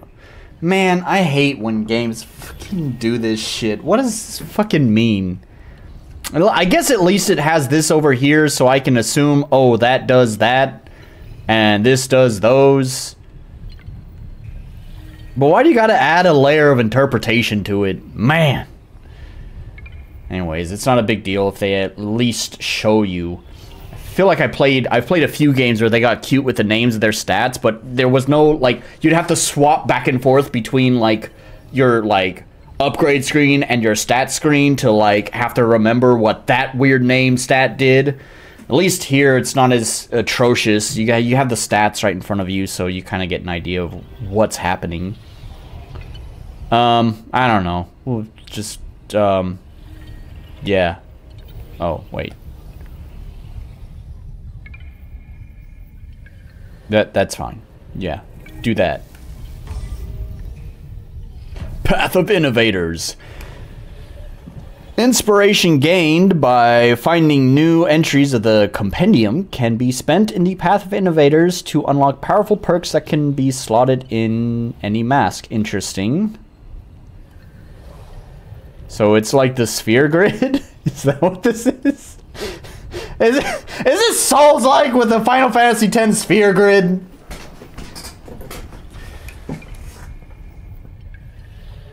Upon casting Mask Line equipped in slot 1. Which one's slot 1? Your weapon is briefly infused. Upon casting Mask Line, but I don't know which slot is which. Mask lines charge up faster but deal less damage. Charge up slower but deal more damage. I feel like that's something that I would probably use more. Because I don't feel like I'm using them that much. But it's kind of hard to say. I'm so early in the game. In fact, I'm so early in the game, I'm not even going to waste my points on it until I kind of get a sense of what I'm doing. They're dead bodies. Is there a sprint? Oh, I'm afraid. There we go. Hold down the B button. That's pretty nice looking. Except for the frame rate, there go my frames down to 30. Cinematic 30. We're back up to 40. We're pumping out those frames.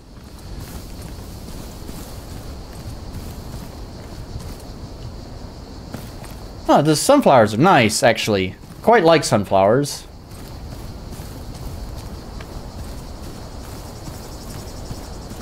I like some of the sound design stuff that's going on, too. Nice, oh. Hello, farmers.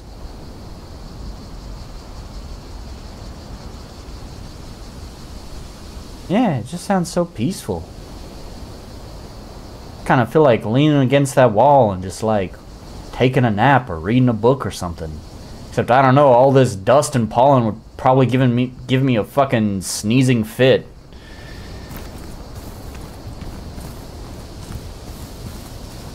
Are you enemies? Oh, yeah, you're enemies. Come at me! Yeah! I blocked! Yeah! I didn't mean to do a heavy attack. God, I wish that I could rebind this shit so bad. Morte!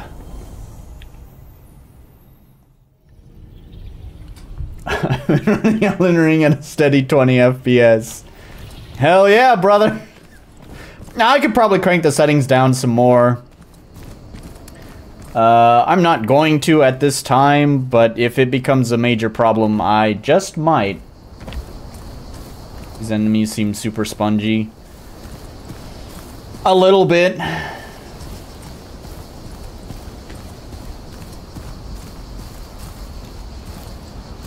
This must be level 2. I know as I'm getting 2 FPS. Oh, wait, he just knew I was there? Come on!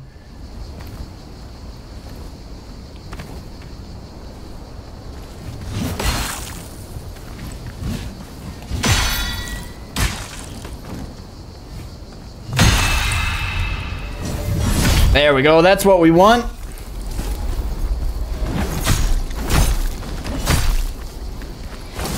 Ah, I was trying to dodge.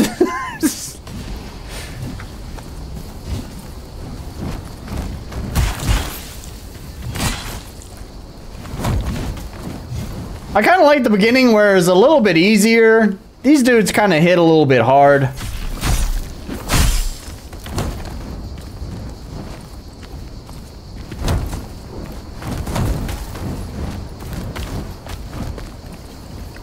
God. I hate these fucking controls, man.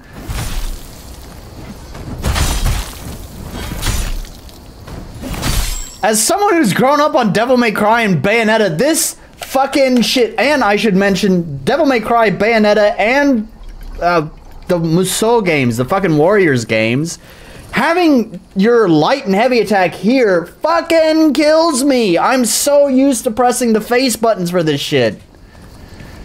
Ah, you really can't rebind this? They don't even have, like... Oh my gosh, they don't even have alternate... Come on, at least some... The games that don't give you rebindable controller controls, at least give you some presets. Man. So stingy with this garbage. Come on.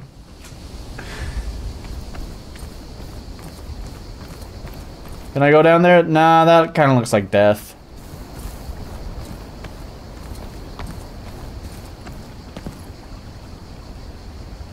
I know, but I still... Man, fuck you. Those are the controls I want, okay? Those are the controls I want. That's what I want to do. It just feels more natural to me doing it that way. So I just wish those were the controls. Let me rebind them. Okay, well, that was fucking pointless.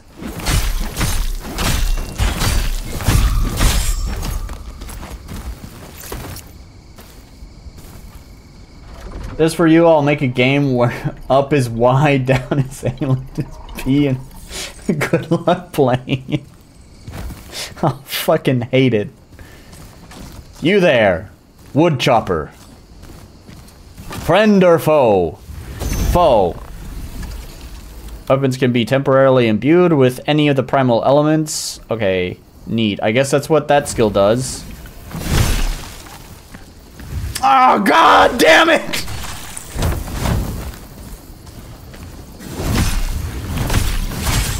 Morte.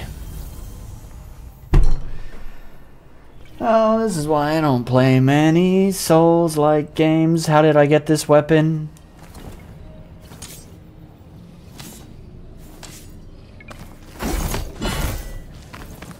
How did I even switch to that? I'm just fumbling the controls so bad that I somehow tapped the D-pad without even realizing it. Yo, you like watching the same fucking area for 15 minutes straight? Boy, do I got the genre for you! You think those are some beautiful sunflowers? Well, good news, you're gonna be seeing them a lot! God damn it.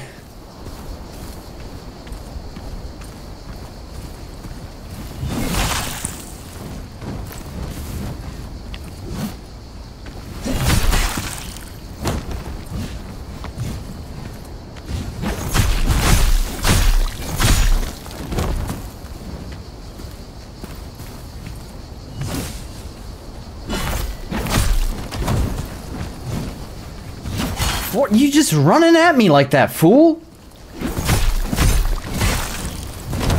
For fuck's sake, man.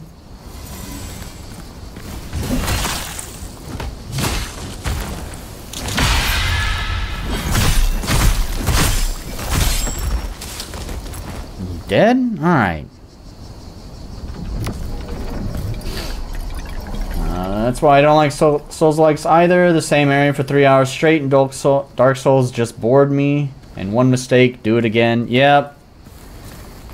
I've always wanted to get into Souls games. Like, I have deep respect for them. And I realize like, what a huge impact they have made in the gaming industry. But boy, can I just not get behind them. I have tried all of the mainline Dark Souls games. I have tried 1, I have tried 2, and I have even tried 3. And in that order, it's also how much playtime I've had. Sorry, that didn't make sense. I've had most playtime in 1, a middle amount of playtime in 2, and the least amount in 3.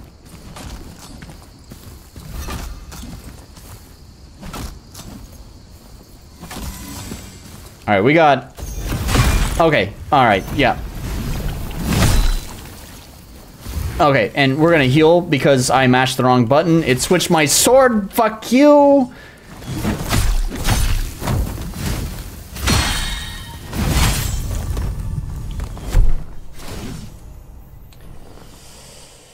Okay, so we just won't go that way, but I just gotta go pick up my not souls now. Dark Souls 1 is cool, but I don't know where to go. Yep.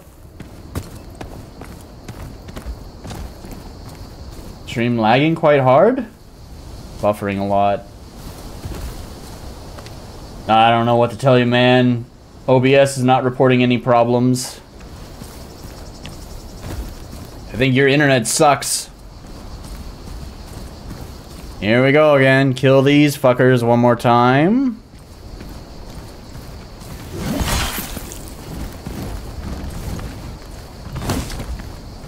Run at me. I know you want to.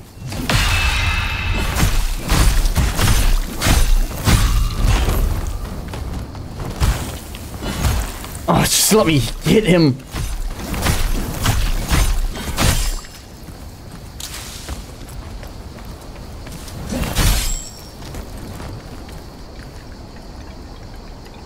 The rest of it is pretty dang derivative. Ooh, I like this map with the sunflowers. Yeah, the sunflowers are nice.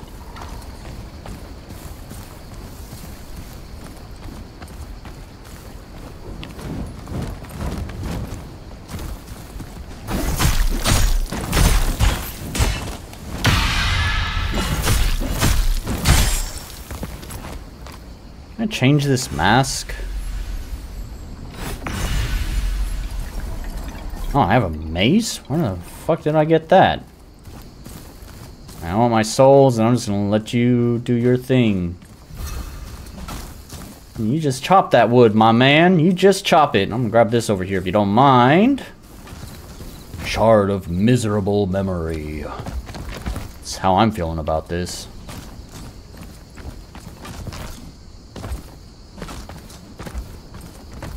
Oh. Oh, they're doing a...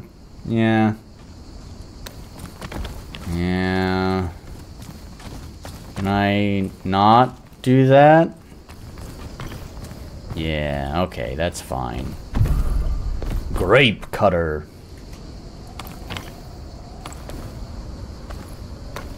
Oh shit, my cat type? Oh wait. Sony souls are probably a little easier to get into, especially demon souls. But I don't think they ever released... Did they release the remake on PC? I don't think they did, right? Not yet.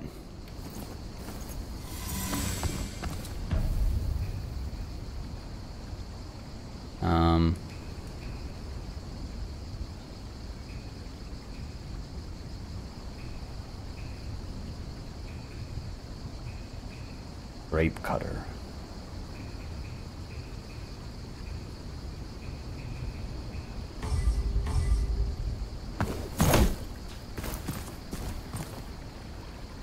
It's really great for killing. I would use it. That's stupid. Embrace the feast of oblivion!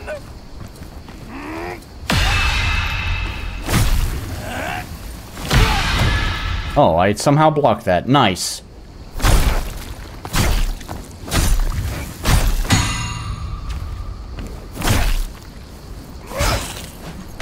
Oh, there's an archer! Get out of here with that! Oh, I'm almost...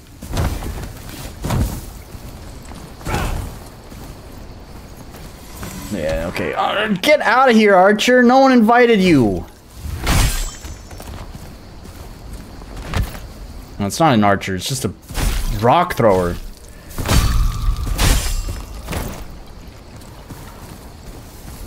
Will make enemies whine with pain. Stupid. You guys are fucking terrible. The worst fucking jokes I've ever heard. All of you are fired.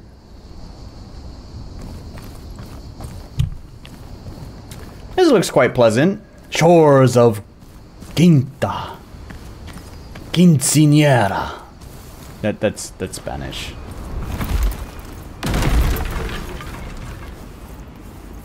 Well, okay.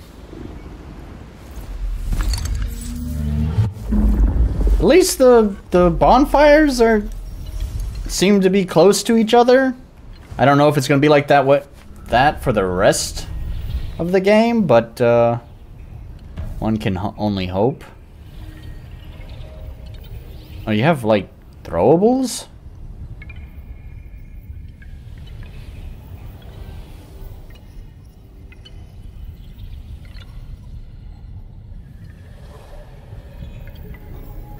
Oh, that's the offhand. Okay, I see.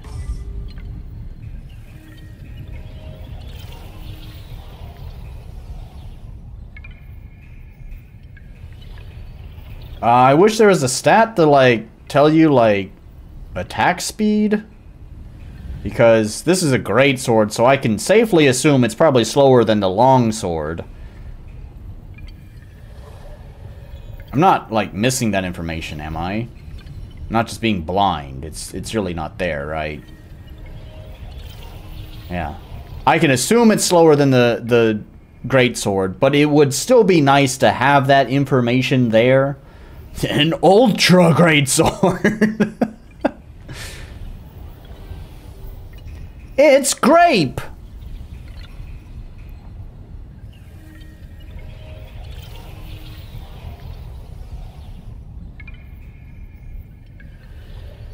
What is this? When your health is above a certain threshold, your physical defense is increased. I see. Okay. Mask of Change, aspect of... I don't know what any of this is. This is a little bit overwhelming. Aspect of the Trickster? What are these, like, fucking Oblivion star signs?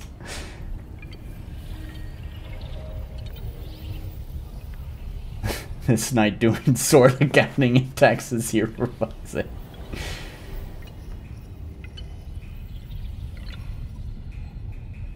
I think we want Fortitude, right? Oh, that one. Oh, that's what I have. Okay. I think that's what I want.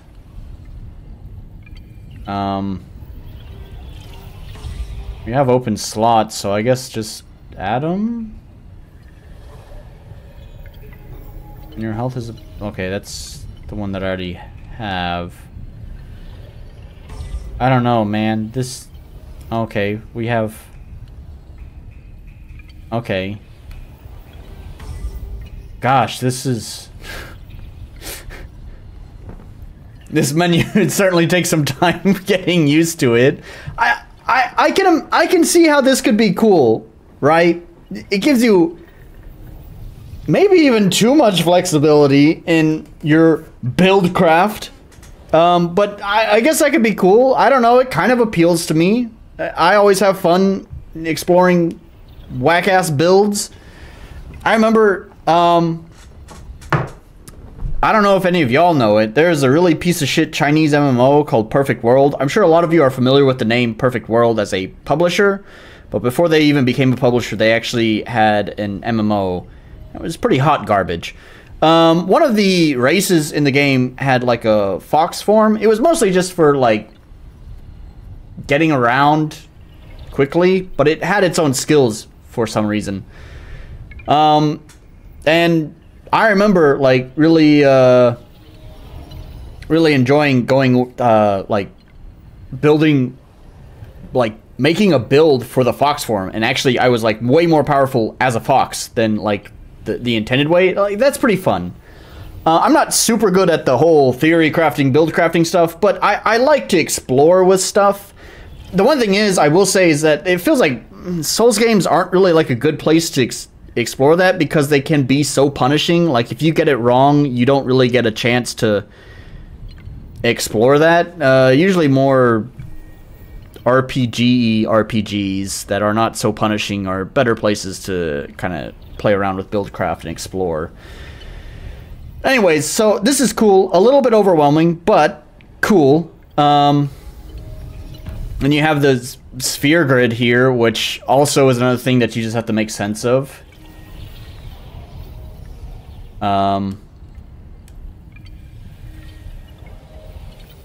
But, you know, neat. Oh, that's the thing that I have. Okay, so these are the things that I've unlocked that I attached. Okay, so, like, in the sphere grid, you unlock these things, and then you attach them here. I see. Okay. I get it.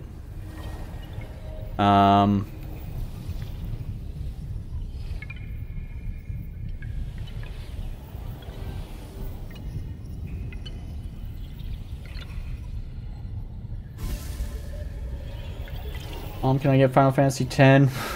We got it now.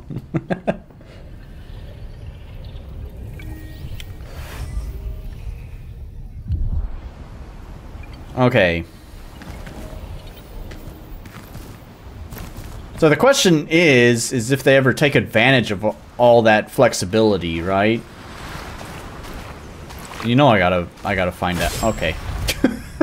Apparently just sync.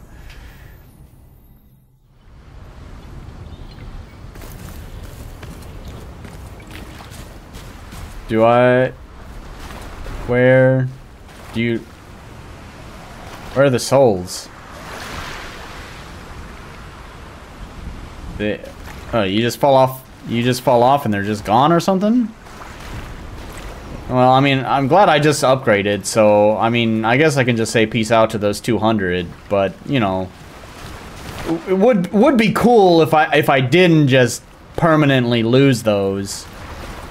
You know, whatever floats your boat, man. Looks like I didn't get a say in it. Oh, another farmer. Have at me. Come on. I fucked up the timing, but not that time.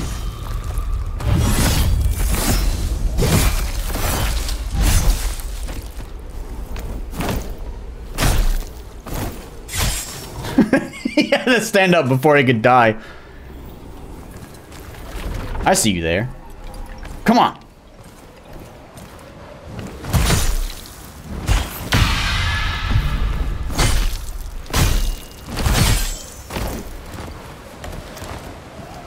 Oh, hey, where did you come from? Whoa, wait.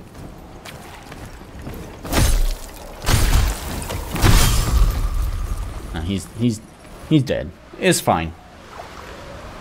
He didn't wash up on the beach. No, they're gone for good.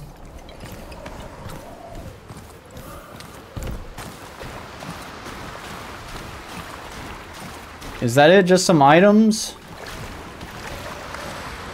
I mean... Okay. That's fine.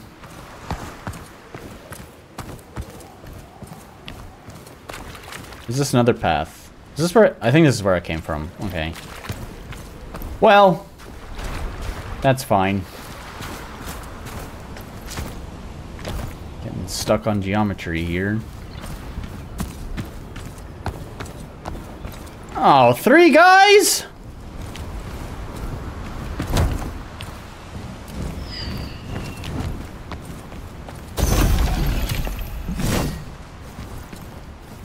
Oh.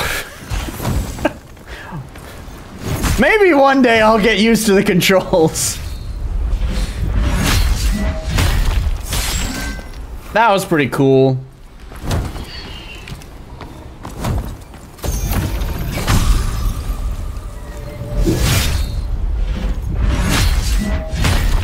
These animations are a little bit long though. After you see it once, it's like, alright, I got it.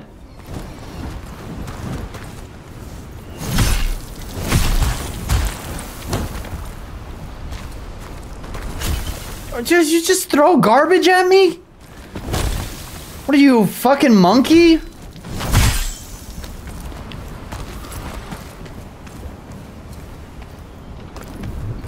Man, there are dudes everywhere here.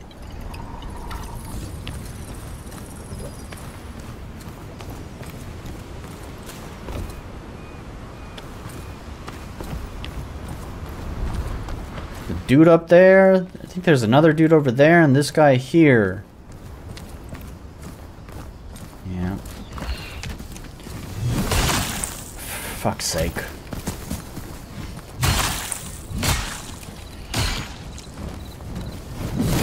I hear the dude coming.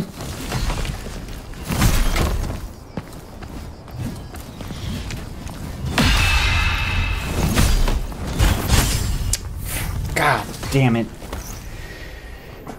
Okay, well, I've been playing this game for a while now. You know what? I get it. It's a little bit derivative. And I would normally be hating on this kind of derivative game. But I'm kind of having a fun time. Once I'm able to kill things. That's the thing, right? Once I get stuck in repeating the same area over and over again, like I was there for a moment at the beginning. Mortis. Mortis. Rick and Mortis. Hey, Mortis. Wait, that should be... Wait, that's right. Anyways, it doesn't matter. Anyways, yeah, like once I, you know, I was, when I'm dying a lot like I was there at the beginning, it sort of sucks. But, you know, once, when I'm not dying all the time and I'm kind of feeling like I'm getting into the rhythm of things, you know, it's a fun time.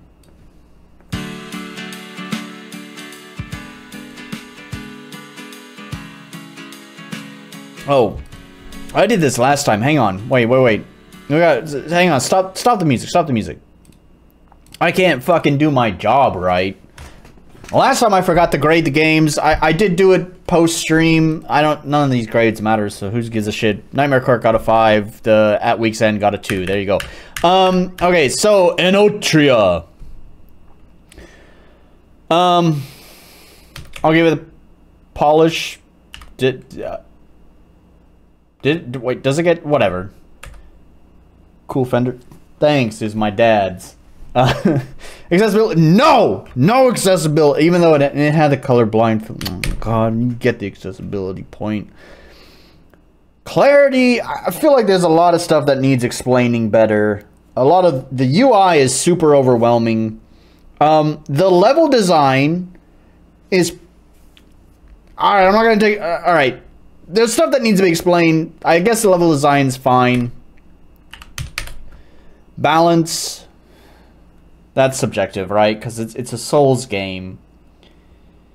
So it's supposed to be hard.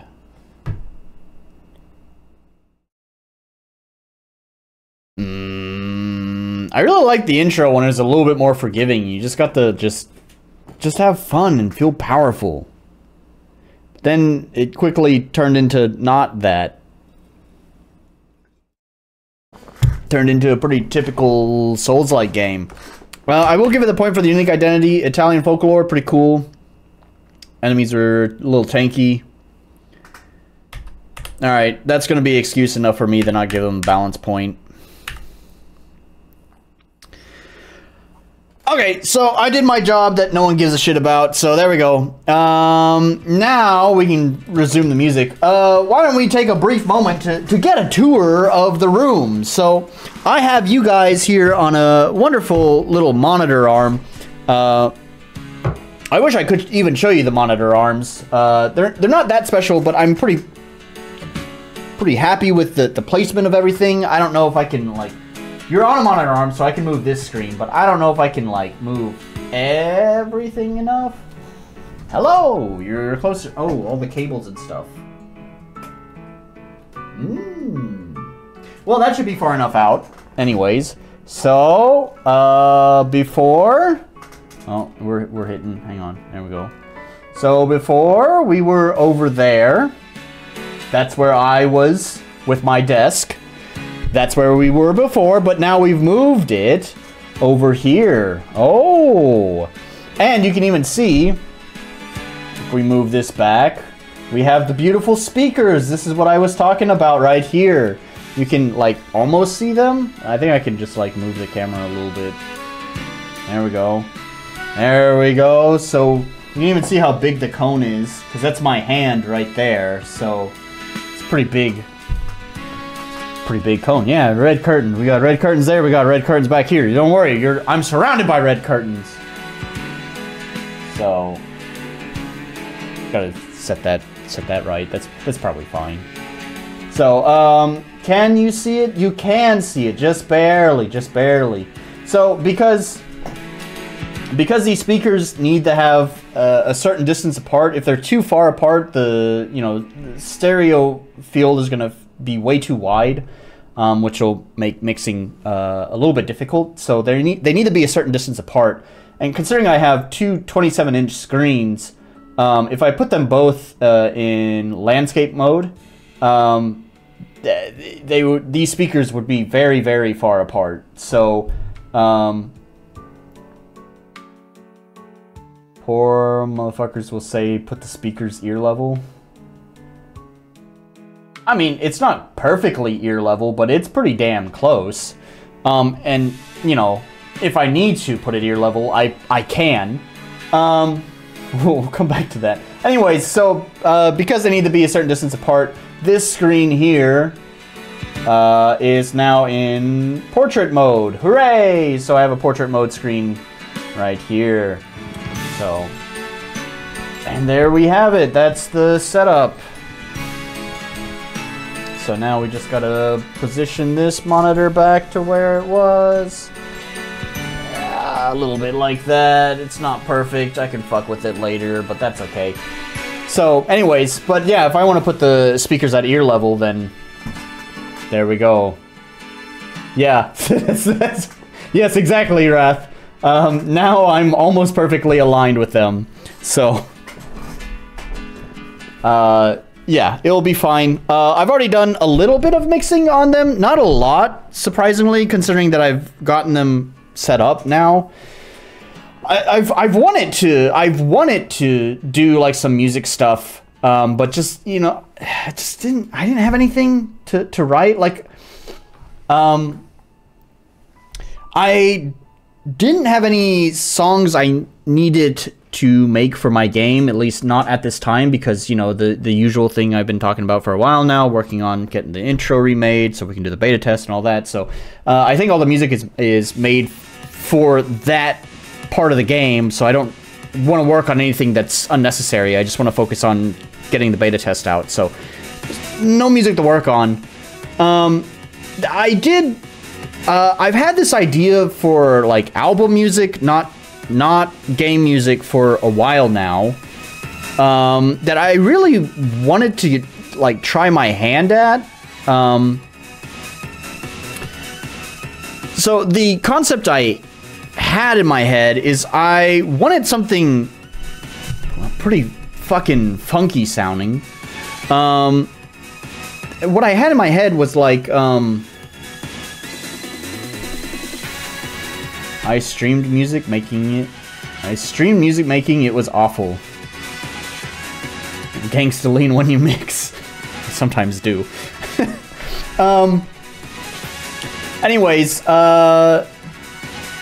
so like it was a pretty whack-ass concept. I was thinking of like doing like this sort of mix of like classical with like some really weird futuristic stuff. The concept for the album was actually like always move forward. And I may circle back around to this idea. Like my previous two albums that I did were, concept albums where it's like, it's the songs are all telling a story or whatever.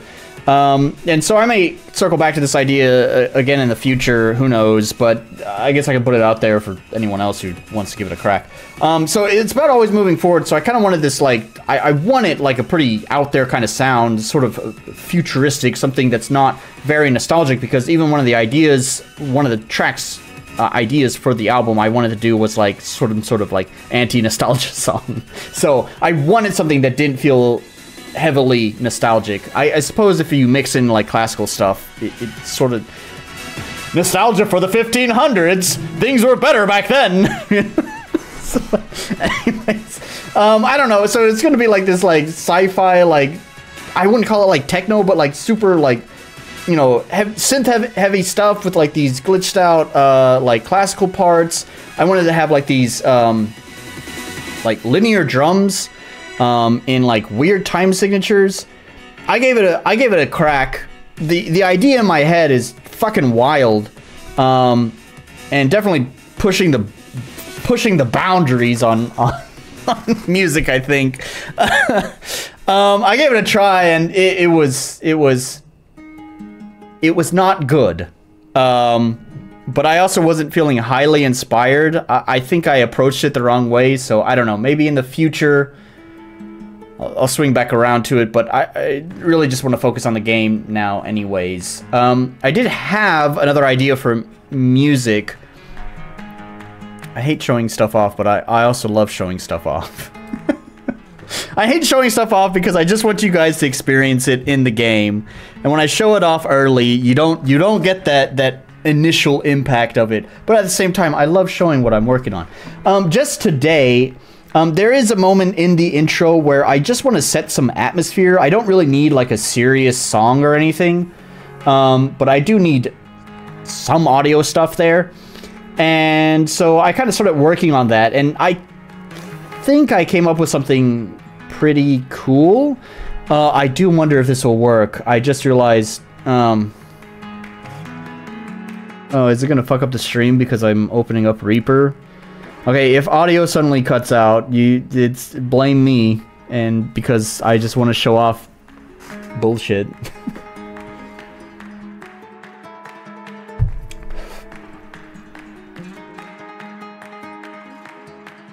Or Reaper's just not gonna do anything. You're just gonna hang out here. We can switch over there. You can watch Reaper load, having a good time, just doing its thing, just being slow. Doing what it wants. It moved a little bit. Still loading though.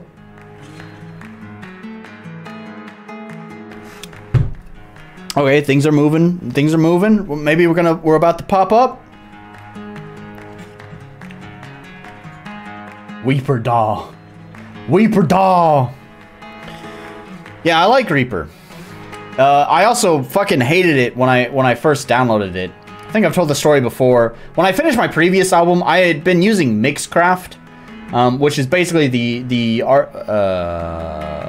Oh, I'm opening the wrong project file. That's why it's taking forever. I'm opening my sound effects project, which is dense, because it has like literally hundreds of fucking tracks in it for every individual sound effect.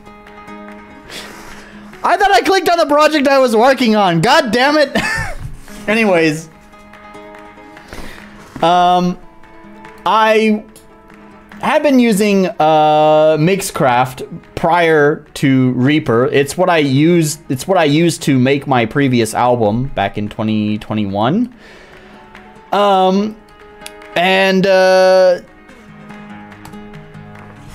It was terrible. I hated Mixcraft.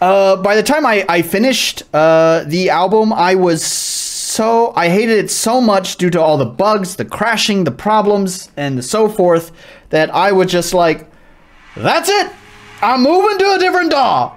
And the first DAW that I moved to was a Reaper, because my singer was like, bro, why don't you just use a Reaper? And I was just like, well, I guess I'll give it a try. And I gave it a try, and I was like, how the fuck do you use this piece of shit? And then I went off and tried a bunch of different DAWs. And after I hated all of those, I was like, Reaper was still stuck in my mind. I was like, I hated that piece of shit, but I really want to give it another try.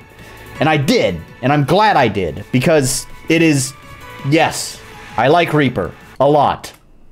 Anyways, so cool atmosphere song? I don't know. It's got some cool synthesizer stuff in it. You can't hear it.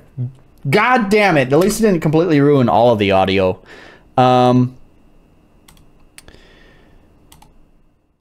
think we want to use the Wasapi. The Wasapi driver. Can you hear me on Wasapi? You can hear me on Wasapi. But it's pretty quiet.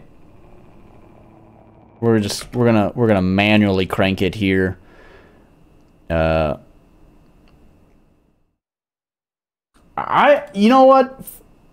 Funnily enough, FL Studio was one of the ones I didn't trial. But I think it gets a pass in the DAW world. I've heard they're pretty cool guys. It's pretty cool DAW. So I think Reaper and FL Studio are the cool kids on the block.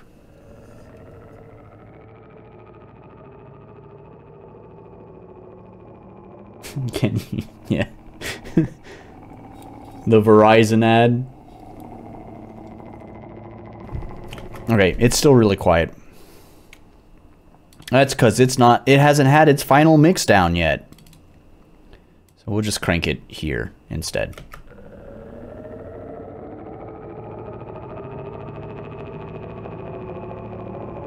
I may need to turn it down though later, because yeah, you'll find out.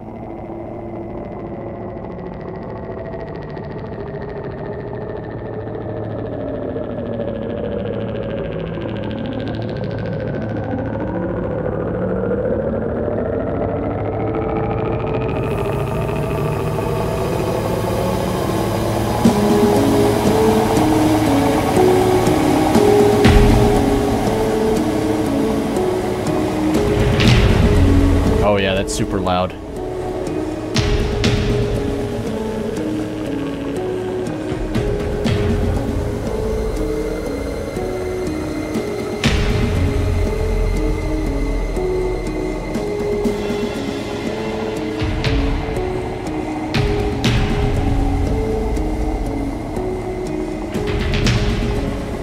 I mean, it's just supposed to be atmosphere. I got a little carried away, but I think it's pretty cool.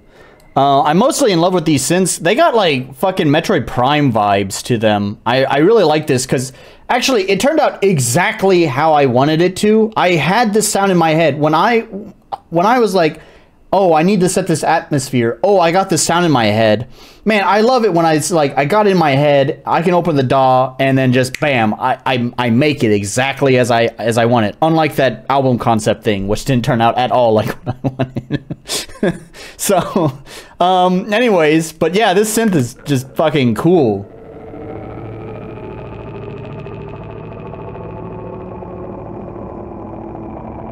Kind of reminds me of like the Phazon Mines and Metroid Prime.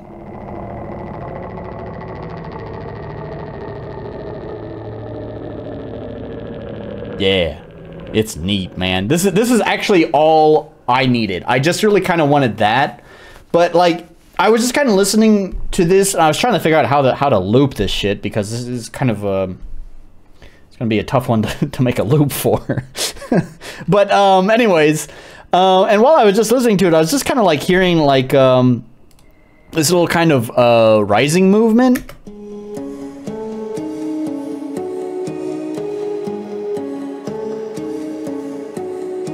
The bass frogs.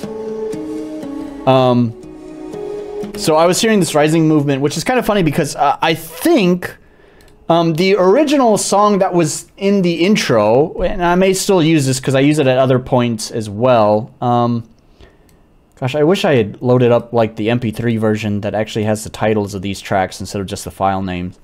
Because I actually don't even remember what the file name is.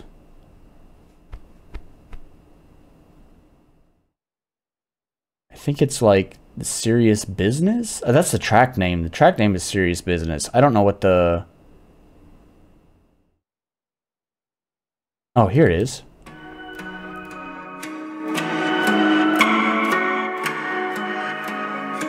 So, like, I think what I was hearing in my head was the guitar part in Serious Business there, but I kind of wanted to make it a little bit more mysterious. So, you know, it's kind of similar. It's replacing that song in the intro. So we have that there, which all the processing on everything here is just pretty wacky. Like we have Supermassive here. We have another reverb here, which is being sidechained with itself. Actually, it's a ghost of itself. So we get this like pulsing reverb in it.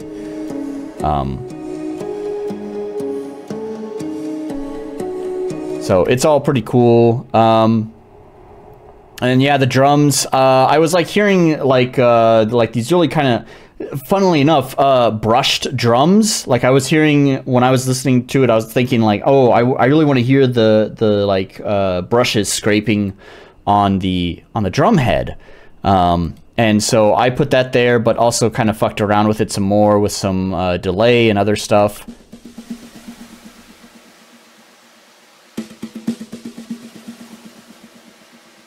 Right?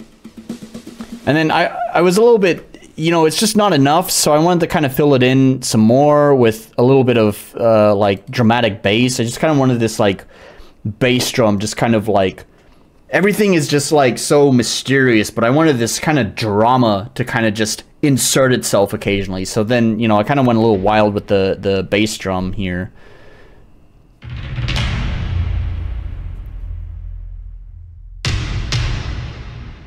And it is also kind of processed into Oblivion as well. But cool stuff. And then once again, between all of the bassy drum hits, I kind of wanted some like kind of weird horror elements kind of just like moving between your ears. I threw in some bowed crash cymbals.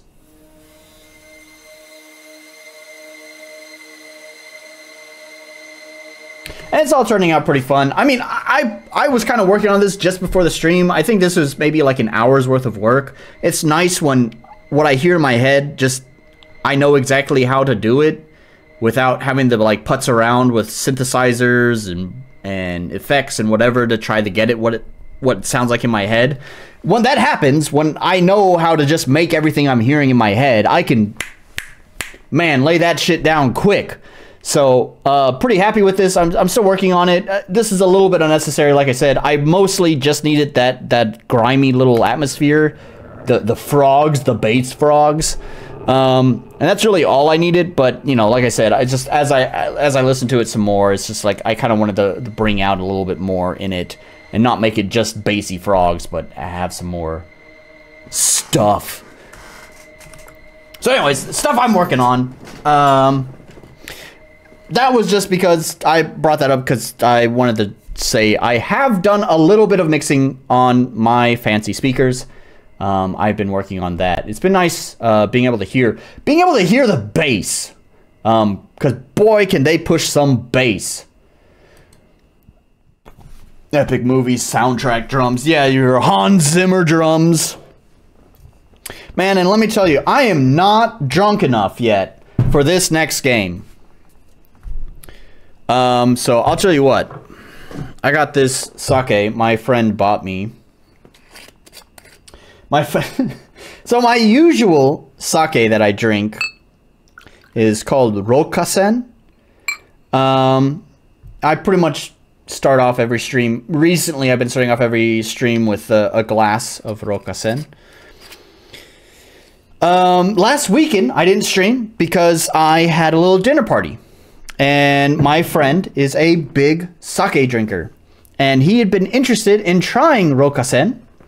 So when he came over for the dinner party, of course, I served him a glass of Rokasen. I shouldn't have done that. Because by the end of the night, by the way, that was a brand new bottle.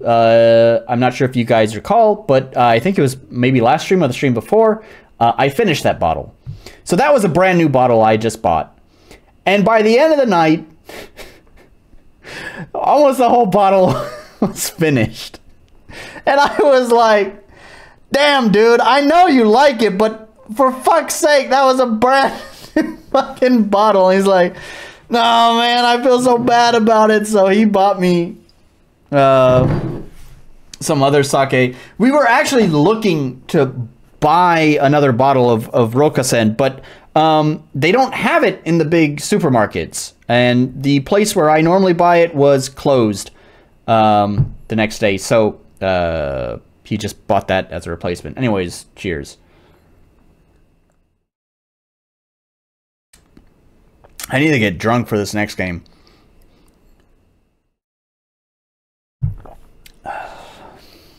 Ugh, I don't like it as much as Rokasen. Wash it down with some beer. Alright. That'll probably hit me pretty soon. Ugh. Okay. Alright. Next game. Sunnyside. I already have a negative attitude towards it because I'm smelling weebs. I can smell these weebs from a mile away, and I certainly smell weebs. Oh my god, and they're streaming right now. Look at the weebs! They're weebs! So, again, this is another game that is not an RPG Maker game. I'm sorry. I didn't have any submissions this week. I went to itch.io like I used to do. It feels so long ago that I used to do this. I went to itch.io, went to newest releases, put in the RPG Maker tag, and felt my soul leave my body. It is just, it's so, just all the garbage. All of the garbage. Dude just fell through the map. Anyways, and so I don't know, I couldn't look at it anymore. I just hopped over to Steam to see what was there. Sorry, I didn't pick out an RPG Maker game today. I saw this one, and it's almost interesting, but I also just kind of hate everything about it. I shouldn't judge it before playing it, but just like it's like you move to the Japanese countryside to start a life there, and I'm hoping, I am hopeful that these guys are published. They seem kind of AA. I may be wrong about that, but I'm hoping that just maybe because they have a little bit more of a budget, they might have done some research and not make this completely fucking cringe anime weeb shit. But I don't know. The art kind of kills me. The art looks like, and let's check this out too, by the way. Their press kit, man.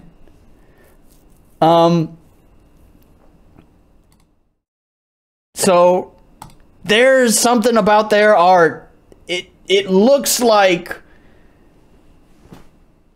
it looks like weeb shit, man. I know it's anime. It's anime style, but it looks amateurish. Like it's not quite nailing the anime style quite right. There's something just off about it. You know, I can't quite put my finger on it. Like the nose is just not quite there. The colors seem kind of weird. The proportions aren't quite right. It feels like, and I used to see this a lot when I used DeviantArt. I feel like a lot of people have gotten better at understanding the anime style and like the more nuanced parts of it. But I feel like there was a period, maybe 2016 and earlier, on DeviantArt where you'd see a lot of Western folk try to imitate the anime style, but just there's always something off about it. It just never quite got it right. And this is giving me that vibe. Now, I want to mention, it's like manga from America. Yeah. This thing right here is weird to me. And I don't know if there's two ways to read this. It says assets for press influencers do not edit. There's two ways of reading this. Now, the cynical of me is reading it as in, if you are press or influencers, do not edit these pictures.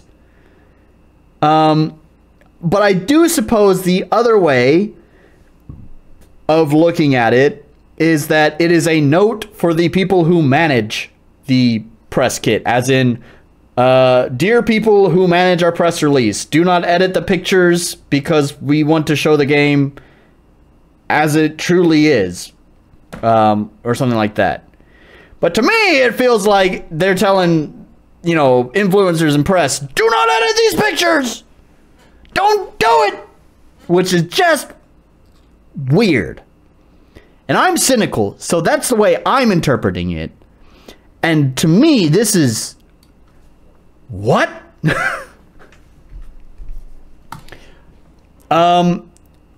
Sorry, I'm gonna cover your game however you want. I'm not contractually obligated to any of this, so... if that is the case... I don't give a shit. It's also mixed. I normally try not to read the reviews, but I just couldn't help myself. A lot of the reviews are saying it's I dare you to edit those pictures. A lot of the reviews, we even saw it earlier. A lot of the reviews are saying this game is really buggy. I think you guys probably caught it earlier when the devs themselves who are streaming right now just fell through the map. Like I said, I feel like this is just weeb shit. It's so weird that they want to set this game in Japanese countryside. Why? Why? Why do you want to do that? That's fine if you want to do that, if there is a special reason for it. Like, I'm not saying you are prohibited from, you know, making your game in Japan if you've never been there.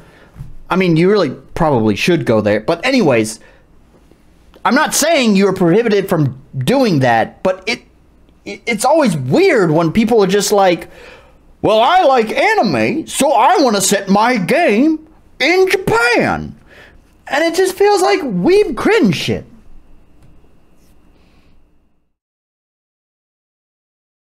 Most reviews are due to bugs, optimization issues, and some are raging over no swimsuits and no marriage options. Yeah, of course, nerds are gonna nerd. And yes, some raging that there is no option. See the ladies in swimsuit, it's stupid. Yeah. I mean, there's always people with... I don't care about that. I don't think the people who would be raging about that would be enough to set it to a mixed rating. I imagine most of the reviews are going to be about how buggy it is. The reviews that I read were talking about it being buggy, it feeling like it doesn't have enough content, apparently. Again, I wish I normally don't read the reviews, so I don't have my opinion colored, but I kind of already did because it looked like weeb shit to me, and, you know, that's just who I am. So my opinion was already colored. So when I looked into the reviews, I noticed people saying that there doesn't seem to be much progression after you create your character. Like, whatever options you have in the character creator is like all of the options. Like, if you go to the barber or the clothing store or whatever, it's the same options you had in the character creator. So there's no like character progression, I guess you would say, or anything like that. So anyways, we're gonna find out. Wurzak, are you nearby?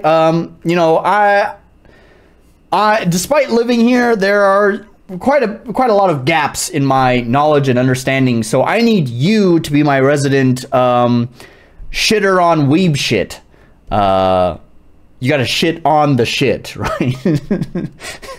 I need you to do it for me, okay? I can point out some you know, top level stuff, but I need someone who has a more nuanced take. Or here's hoping that they actually, you know, put in effort to research it, and hopefully they chose that setting for a real good specific reason. We gotta set the back to game capture because it's a 3D game. Hang on, sit tight. There we go.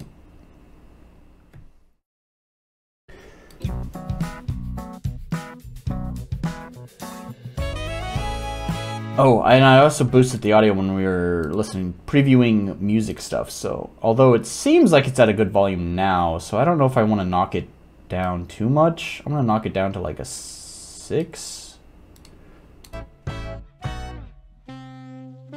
It's probably fine. Maybe a little bit quiet, but that's okay. Well, it's nice you can change the day length. We'll leave it at its standard. Set to full screen. Hey, look, there you go. You can see my graphics card right there. Just set everything to high. I'll crank it down if I need to, but that'll be fine for now.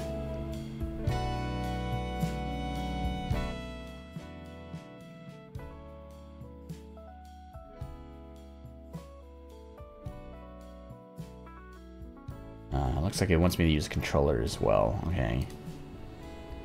Got colorblind options. Very nice. Okay. New game. Grab my controller again.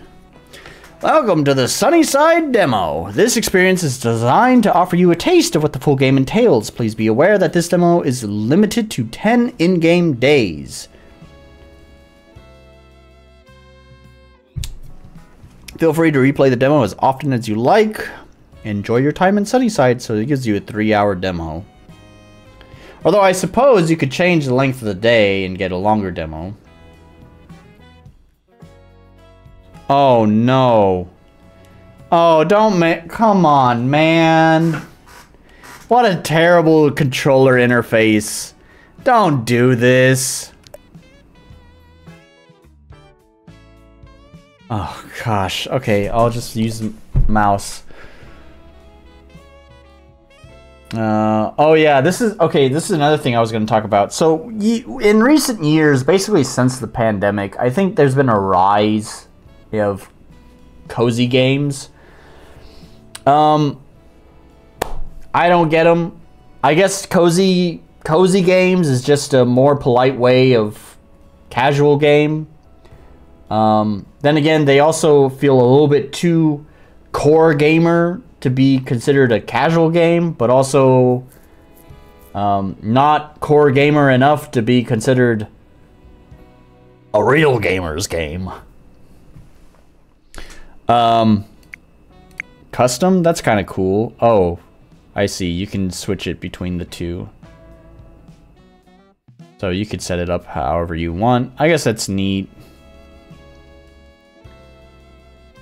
Because this is one of my things, like with Stardew Valley, right? There's sort of like an RPG element as well, where there's like combat and swords and all that. I never cared for any of that. I really didn't. Cozy core type B. Dude, I don't get cozy games. They never seem that interesting to me. It's like they just didn't care about making an interesting game. I don't know. I'm not that kind of person to enjoy those types of games. Sorry, I shouldn't sound so degrading towards them. It's fine if you enjoy them. I'm not that kind of person. I don't think they're interesting to me. Anyways, like Stardew Valley had like its RPG stuff, and I never cared about that. I played it for the farming sim part, and the weird RPG stuff I always thought was weird. I know there's like Rune Factory, which I think kind of does the same thing. But I never got into Rune Factory. It's like I came there for one type of game, and I don't want to be forced to play another type of game. So it's cool that they allow you to change these things. Like if I wanted to make it more RPG focused, then I can, you know, have focus on the RPG stuff, and I could like turn down the farming stuff, or vice versa, right?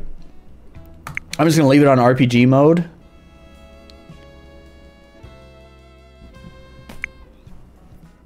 And we'll just see how it goes.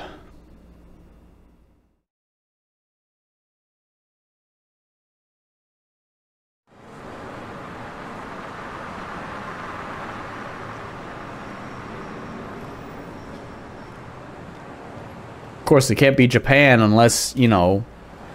Ugh, what is this character? Anyways, of course it can't be Japan unless it's fucking cherry blossom season and all the cherry blossoms are molting. They're games that Auntie gets addicted to.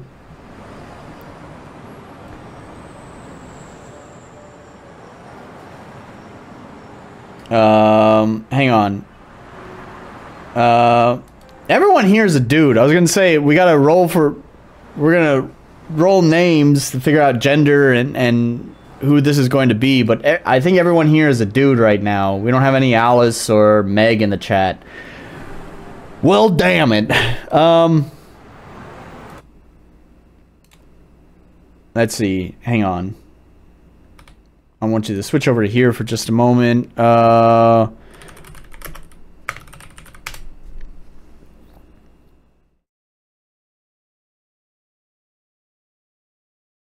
And let's see. We will put in Wrath and Ace and Goblin. And we'll call it Frankie. Frankie. And Tritium's here too. Tritium and Orc. Is that everyone? It says I have 7 viewers. Maybe we got a lurker. Lurker. We'll put lurker in here too. Lurker. Oh, you don't get to see the wheel because it's on game capture. Whoops. There you go. And click it to spin.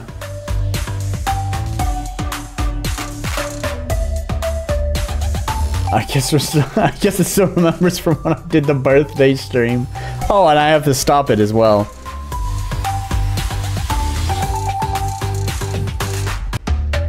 It's Orc! Yeah! Okay, so we'll be Mr. Orc. So we gotta make him orky. Feel like you need a wide nose. Something like that. What does an orc look like? I don't know. I don't know what that is. That feels pretty orcish though. I don't know. Mouth. I feel like an orc needs a big mouth. An orc needs a kind into another dimension. Need a I don't know. I don't know. We'll have it way down there. That's fine. You gotta have big lips. Jut that chaw? Sure. Jut that jawline. There we go. Why am I struggling to say that? Forward. Oh, we need a strong chin. Oh, that feels very orc right there. There we go. It's looking quite orc. Now we're just looking like the Crimson Chin. There we go. I think that's pretty good. Here comes the Crimson Chin. Oh no, there's no green. We can't be a green dude. I was hoping we could be green. I don't know what this is like not rendering correctly at all. I like the buggy color palette. Let's do the buggy color palette. Oh, skin details. Can we add all of the details? Oh, only one. Okay. Yeah. That one. There we go. It's like someone bit... No, let's... Yeah. A beauty mark. Perfect. What kind of orc hairstyle do we need? We need...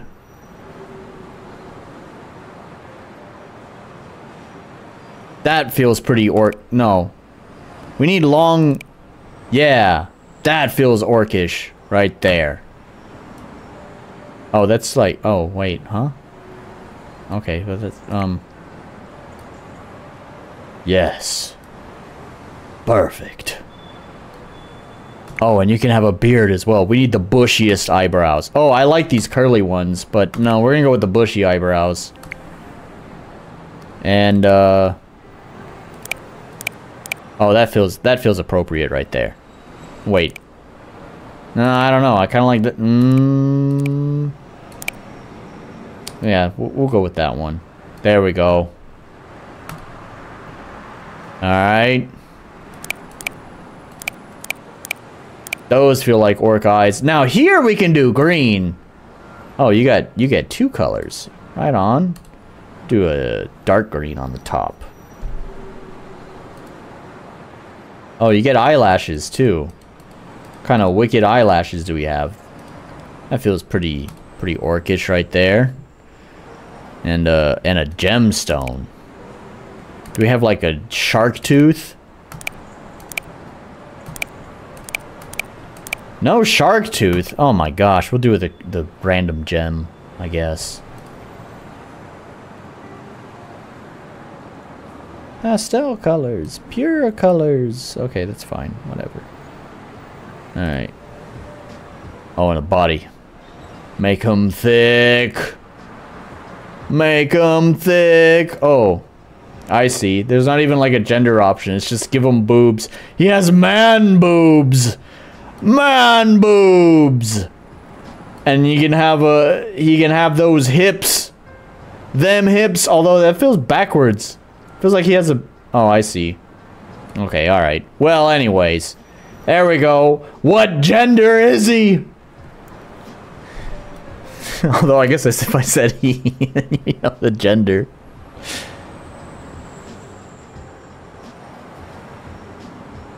Do I have to set up the whole fucking outfit? Wait, why is it all dresses? Does it just assume because I set the boob slider up that I want to dress? Oh, what if I don't want to dress? What if I want pants? Well, Orc, you're gonna wear a dress. There we go. We'll put you in a pink dress. Putting you in the most flamboyant pink dress that we can possibly have. Oh, there are the pants. Can we put pants on with the dress? No. Okay. Alright.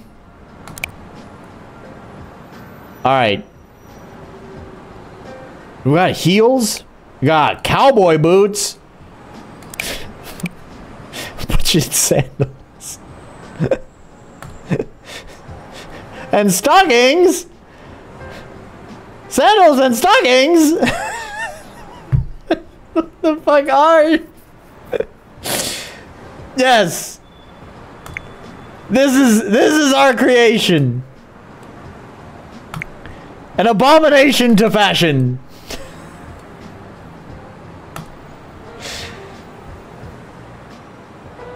Join Squirrel today. Collecting friends like squirrels collect nuts.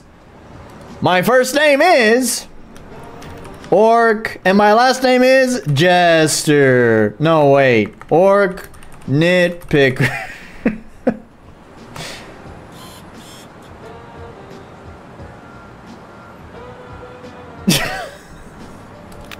Perfect. No. Wait, what do we got here? Can we... Oh, switch cameras? Can we... Oh, filters?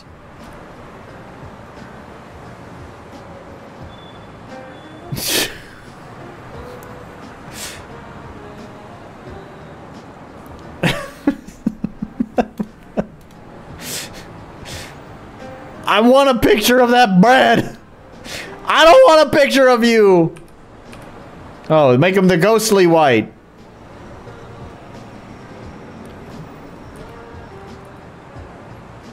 Oh, there we go. Okay. Well, yep. Perfect. Take it. Yes. Yes. We are the light. Gender expression. I am hyper masculine. Add a bio. I make super duper cool games. I love anime, Naruto, Isekai, Nyan Nyan, Desu.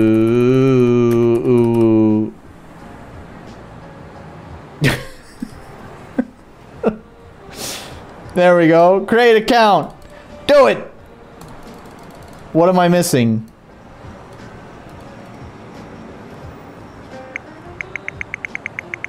It's just... Oh, okay. My... I don't know when Oric's birthday is. Can... The 90... Oh, damn it. I was hoping to let me put in the 99th of spring. I don't care. The 6th... The 6th of winter. What? Oh, I need a username? Orki-chan desu. Okay, beautiful. It's Orki-chan desu.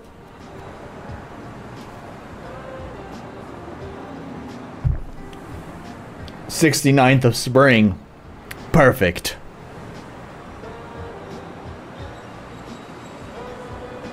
You finally did it!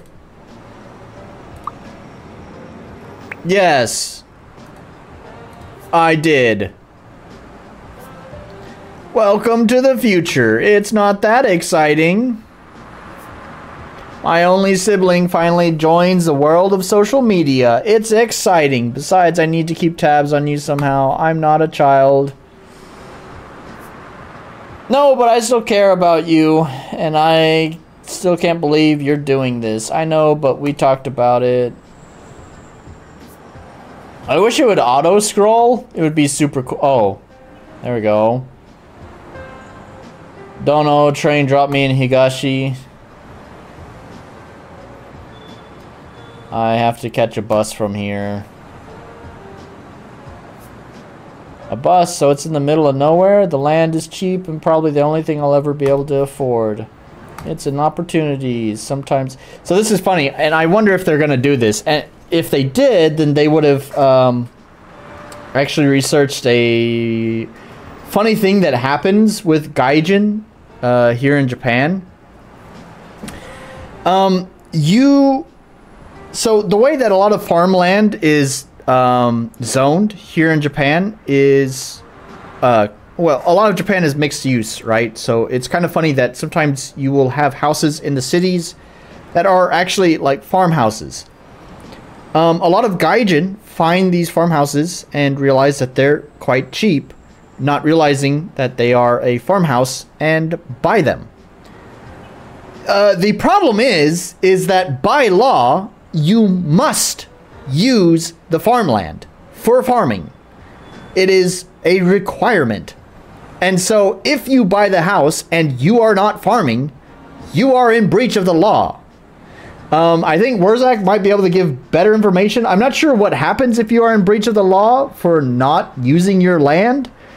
But it is funny because there are a lot of gaijin who wind up buying a farmhouse, not realizing that, uh-oh, now I have to be a farmer. So maybe we can give these dudes credit and say it's not complete weeb shit if they did their research and realize this is a common trap that a lot of gaijin fall for. Sometimes you have to leap when the opportunity comes. Just because this thing is cheap doesn't mean you'll win. Only one way to find out. Well, I'm here for you no matter what happens. Thanks, Akira.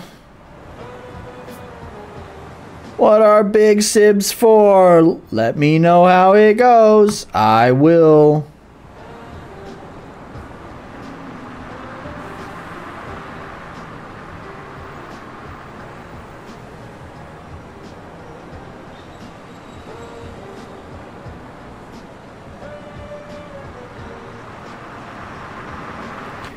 Wow, Japan is so diverse.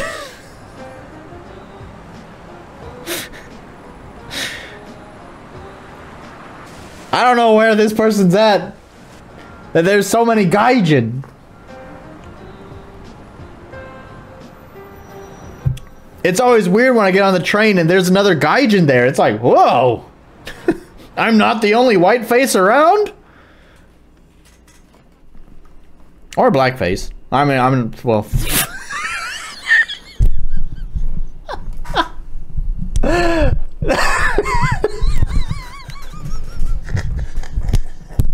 Cancel me. That's not what I meant. That's not what I meant.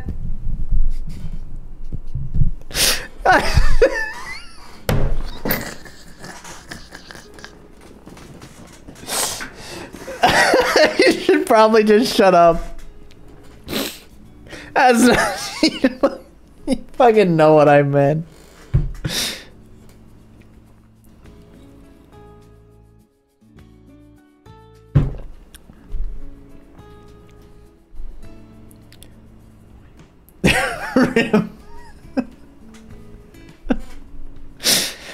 Oh no. Twitter mob is coming. I hear them outside already. They already grabbed their pitchforks.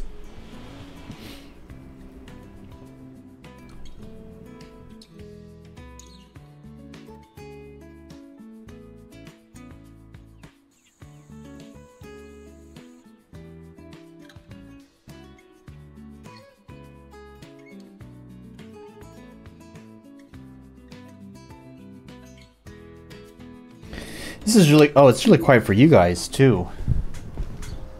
It's quiet for everyone.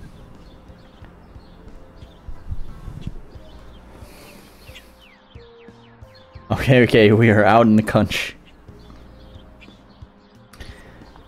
Welcome everyone, thanks for being here. My name is Mayumi. I'm a member of the Sunnyside City Council. We'll start the auction in just a moment and we appreciate your patience. Wait, don't we get to see the place? How do I even know if I want it or not? The land tour was yesterday. It was listed in the advertisement. Who are you? I hate the art. It's I don't know. It looks as... How did how did Wrath put it earlier? Manga from America. This is, well, you've never been to Japan. Boy, let me tell you, Japanese people sure do love their lines. This is Hiro. He's a member of the council. You expect me to buy a property sight unseen? All right, everyone. You don't have to. I'm pretty sure you're welcome to just like fucking tune out if you don't want it. What a waste of time. Dang, I missed the property tour. Oh well, how bad can it be? Here goes nothing. I think this is actually leading up to exactly what I was talking about. He winds up buying the property like, oh wow, what a steal. And then it's like, so sorry, Japanese law says that you have to, you're gonna have to farm on that property if you own it. Starting price. So why do this? 350 cupules? Is that just some Japanese thing I am not aware of, or did they just come up with their own fucking if it's their own currency, why do that? You said it in Japan.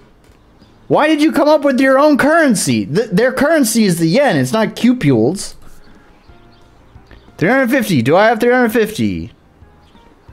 Oh, I guess I'll bid. 400. Anyone for 450? 600. 600 cupules over here. Does anyone have 650? I guess I'll bid. 700. 800. Wow, this is getting really expensive.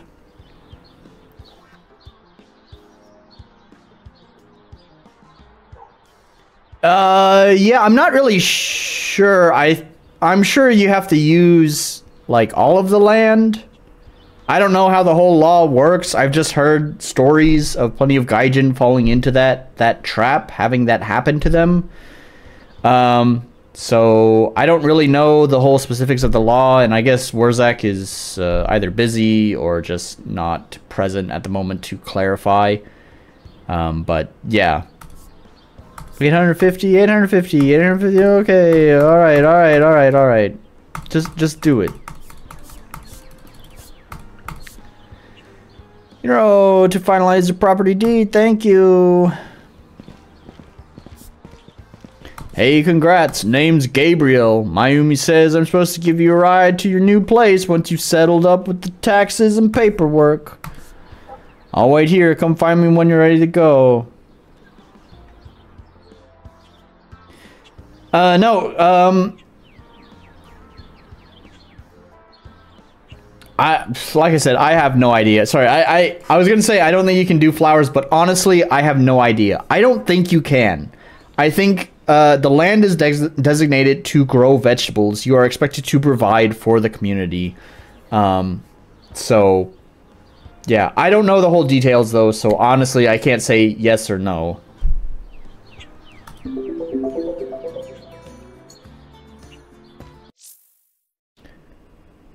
Use E. WAS to move. Move the camera. You can also use... Okay. Wait, but... Why would I want to do that? That's weird.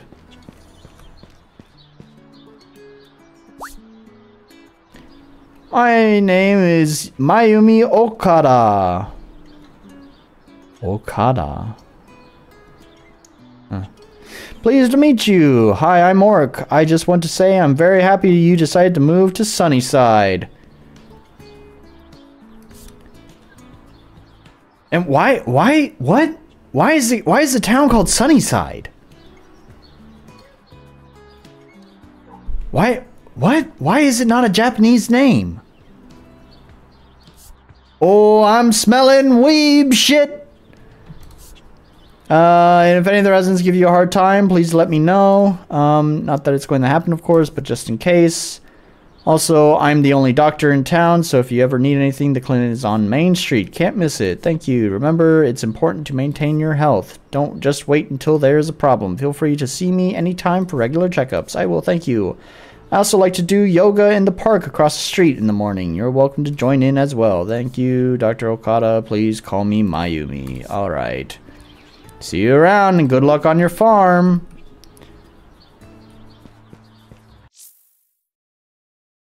Many tutorials will be available through the beginning stages of playing Sunnyside. Some will appear as pop-ups and others will only be unlocked with small notifications on the right. Okay. All of these tutorials can be found in the tutorial app on your phone. Man, my frames are chugging hard. Who do I want to... What do I want to talk to Hiro? Who's... Okay, you. Hello, congratulations. If you'll just sign these documents, please.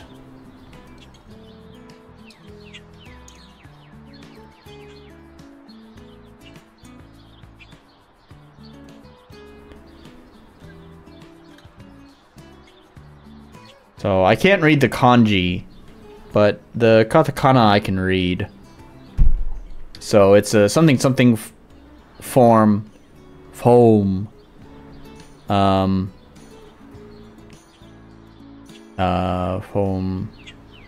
Sunny side. That, and then puro pite. Right. So there you go.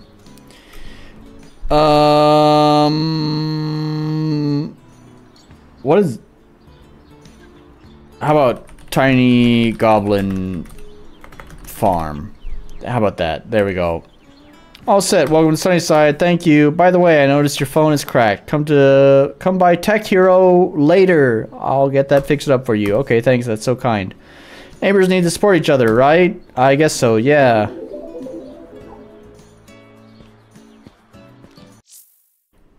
Your phone is your connection to many systems and menus in the game. Open it with F. Okay, that's all I need to know is open it with F. Talk to Gabe. Which one is Gabe?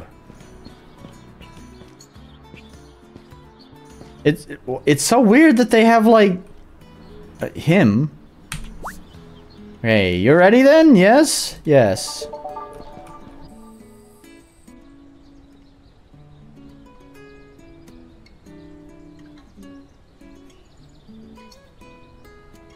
Okay, and a truck like that probably wouldn't exist in Japan. You can technically get them, but they're very rare.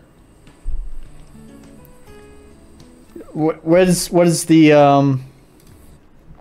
Oh, I can't show you because I have to switch the capture whatever. There are trucks in Japan, but they do not look like that. That looks like a very American style truck. Well, here it is. Here, what is your new home? But what? Where's the house? Huh? Isn't there a house on the land? There was, but it fell apart years ago. What? Where am I supposed to sleep? Oh, right. Council gave me a tent for you to build. Hang on. Oh, come on. Oh, please don't tell me they... There you go. You're all set. Welcome to Sunnyside, neighbor. Neighbor, yep. Got a ranch just on the other side of the river. How do you miss this? Please don't tell me it's not gonna be the thing I was predicting.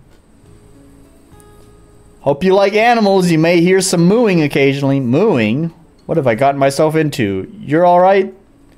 This is going to be interesting. I'm fine, just taking whatever. Yeah, I get that. Anyway, I think there's an old shed by the water pump. I bet there are some tools in there that help you get started. Well, why don't you just sleep in the fucking shed then? Wouldn't that be, like, better than a fucking tent? Anything you don't find in there, you can probably get from Ishikawa or Sota. Sota? Yeah, Sota's family owns the garden center in town. So seeds and watering cans and stuff. Watering cans? What is this, 1996? We might be in the country, but it's not the Edo period. There's a hose on that shed like a normal farm. Right, because this is all so normal. Alright, guess that's it. If anyone asks, I did my part and showed you the place. It's so weird, like... Hang on, let's get through all the text. You've been really helpful. Well, now hang on. Let's be clear, I'm not a knight in shining armor, okay? Just because I helped you out doesn't mean I'll be running to your rescue all the time. You're gonna have to work hard if you want to last longer than the others. Got that? I am sorry, did I offend you? No, it's just that I've got my own place to look after, you know? But I'll just look at you. You're gonna have a rough few weeks. Alright, come by my house for lunch today, yeah? Least a neighbor can do is feed you, I guess. But you just said, I'm sorry for what I said, okay, stop talking, guess so, okay.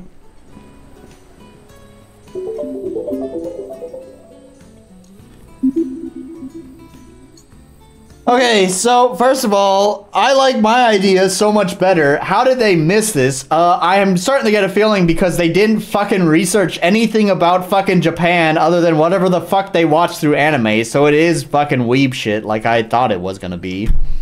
Speaking of weeb shit, why is he Gabriel? Why is that dude Gabriel and he just owns a farm here? Don't get me wrong.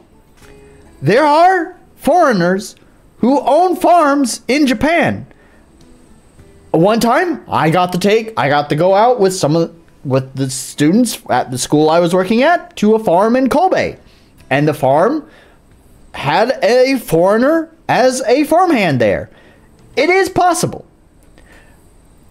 But you have to understand that the entire non-Japanese population of Japan is 3%. 3%. And that includes all non-Japanese people, including Chinese, Korean, Vietnamese, Asian people. That includes other Asian people that are not Japanese. So out of that 3%, you know, Westerners make up a pretty small minority of that 3%. So, when there is a foreigner in Japan, there is usually a story there. especially if you're making a game, if there is a dude here who is a foreigner, there's questions. I just, so like, I mean, the game doesn't have to be realistic. It's just that you said it in Japan. You said it here. It's a real country, which already sets up the expectations that we're going to be following some of the things that we would expect out of real life. It's a real country. Higashi is... This is probably a made-up Higashi, but Higashi is a real place.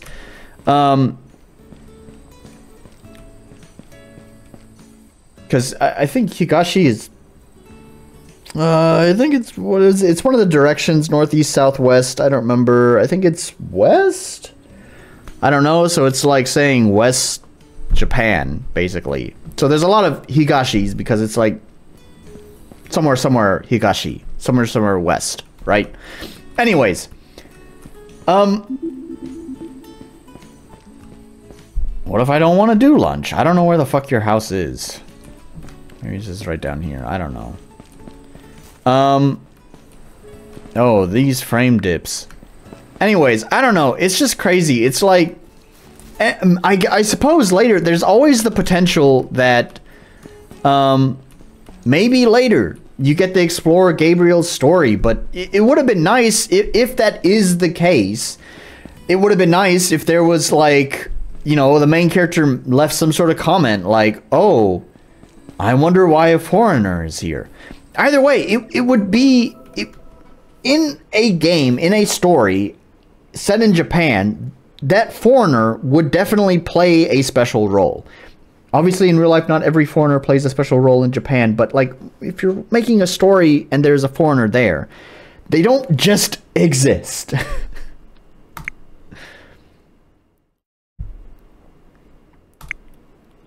Open the map, and okay, alright. I don't know, it's... And the fact that they call the money capsules, again, it's just, it's so weird to me.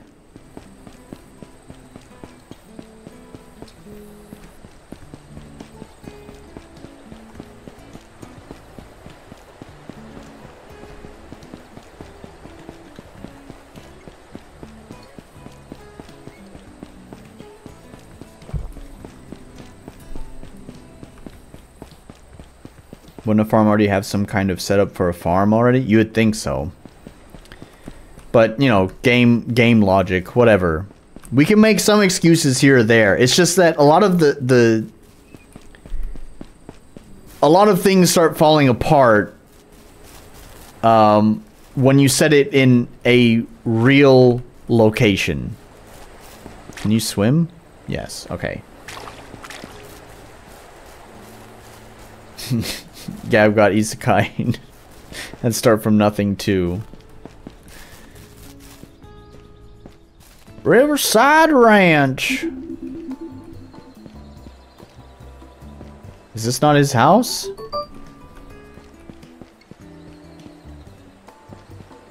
I do appreciate that.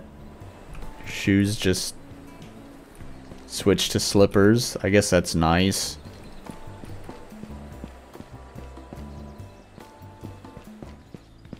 I guess it's not his house.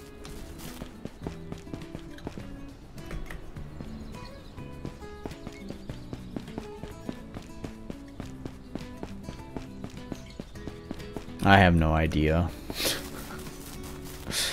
I don't know where his house is. Do I need to open up the map?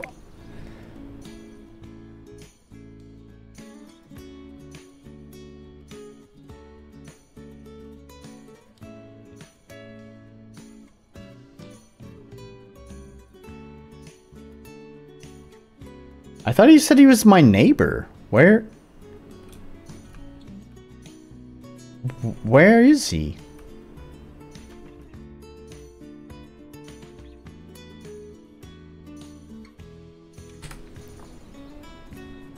Do I have contacts? Because I'm noticing that we have last names. Reed Estate.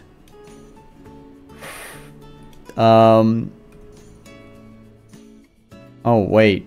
I don't know. Yeah, you have like Naka.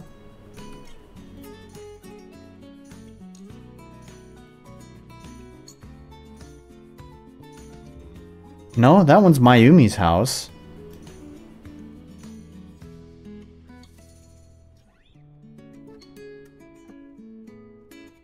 And it's so weird. Why are... I'm sorry, I'm nitpicking this so bad, aren't I?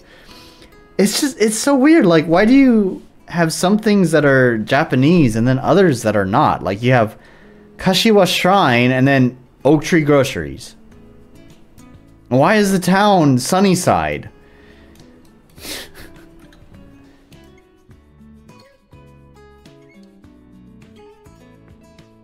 Ishikawa Jewelry. Like, so that one has, like, it has the Japanese... I get it, it's a person's name. I don't know, it's just like, why?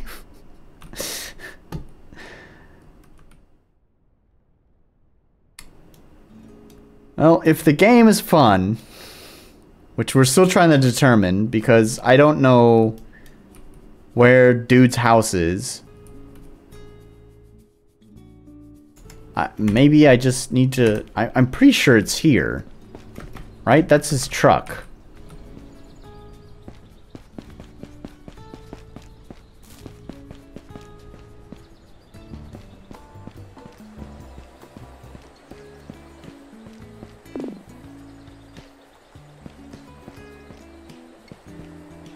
Yeah, it just said I'm not good enough friends with... Yeah. With person. It said Gabriel, so... So where is he? Did I miss it because I couldn't find his fucking place?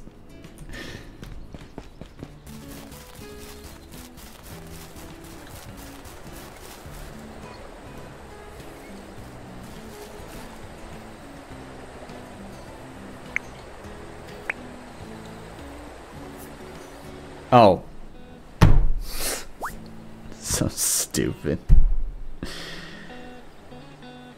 Eat the burger.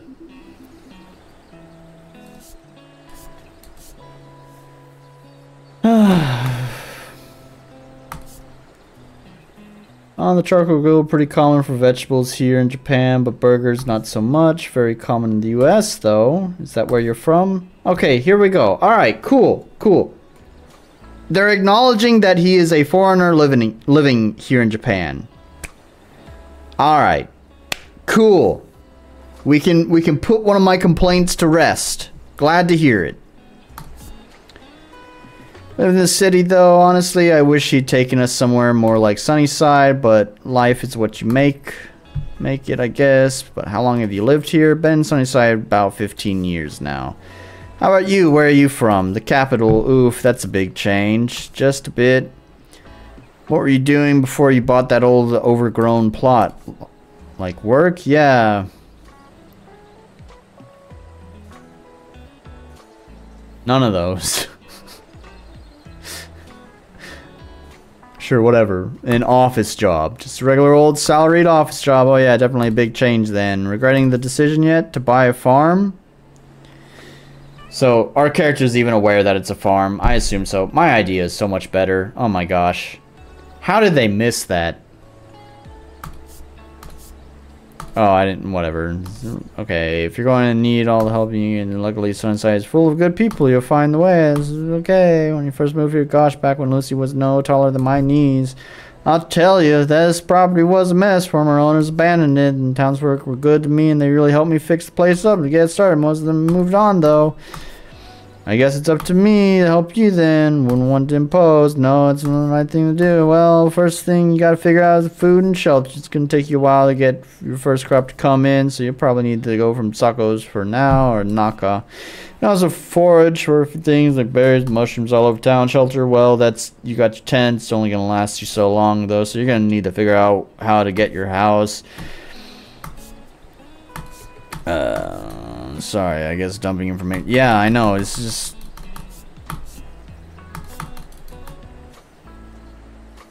Not really, okay.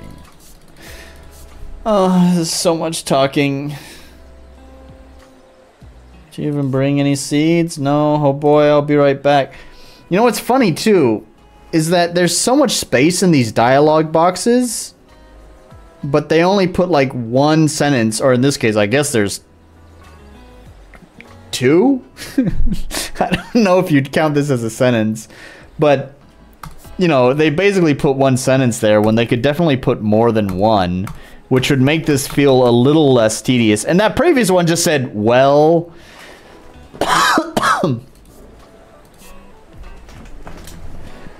I've got a good feeling about you, Orc. I think you'll be fine.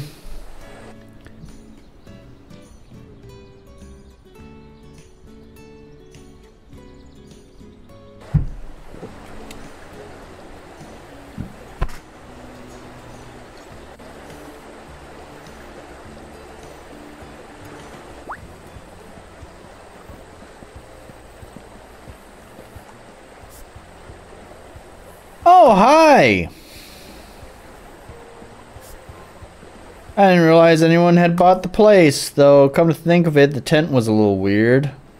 I just moved in. Yeah, I just moved in. Gabe built the tent for me. That's great. Welcome to Sunnyside. I'm Catherine Takahashi. Everyone calls me Cat, though. Hi, Cat. Catherine Takahashi? No, I'm not gonna go on the rant. I'm not gonna go on the rant. It's a pleasure to meet you, Orc. Nice to meet you too. Oh, wait, what? I think you said cat, but I misread it as Orc. Whatever. Sorry for dropping in randomly. It's just, well, this area is beautiful. I like to come by and paint or do homework here.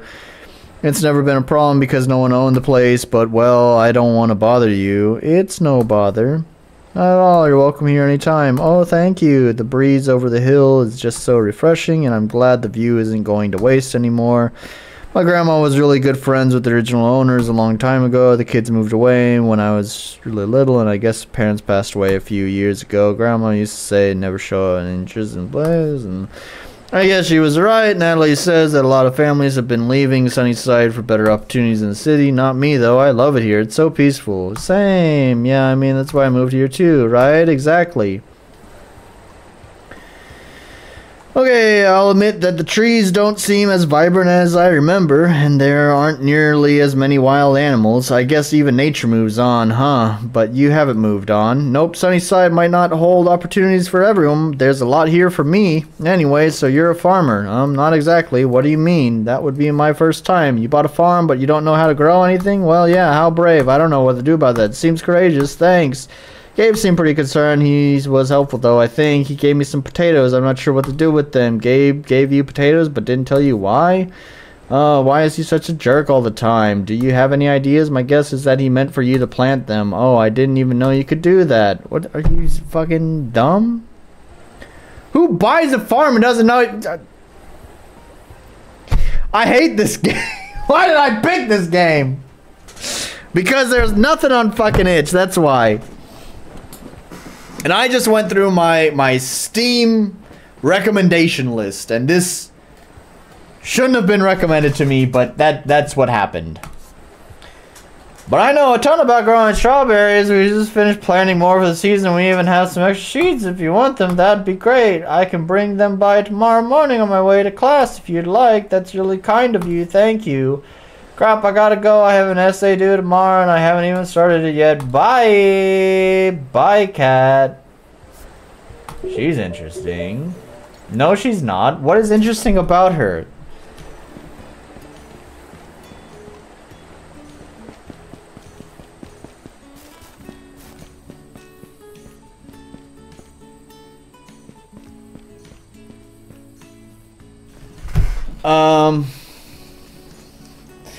I'm tired. I kind of hate this game too. If you guys are interested in it, feel free to download Sunnyside.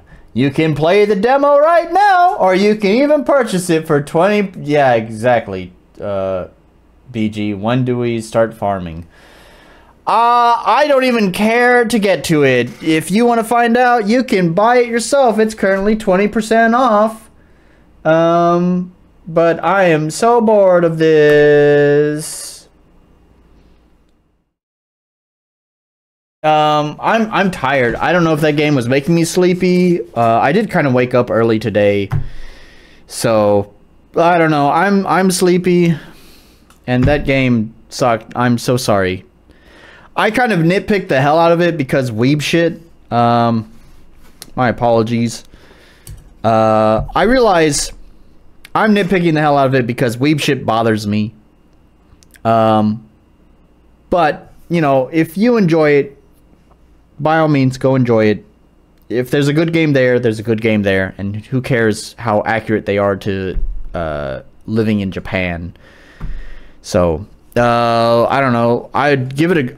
I feel like I can't even. Oh, of course, it's still on game capture, not desktop capture. There we go.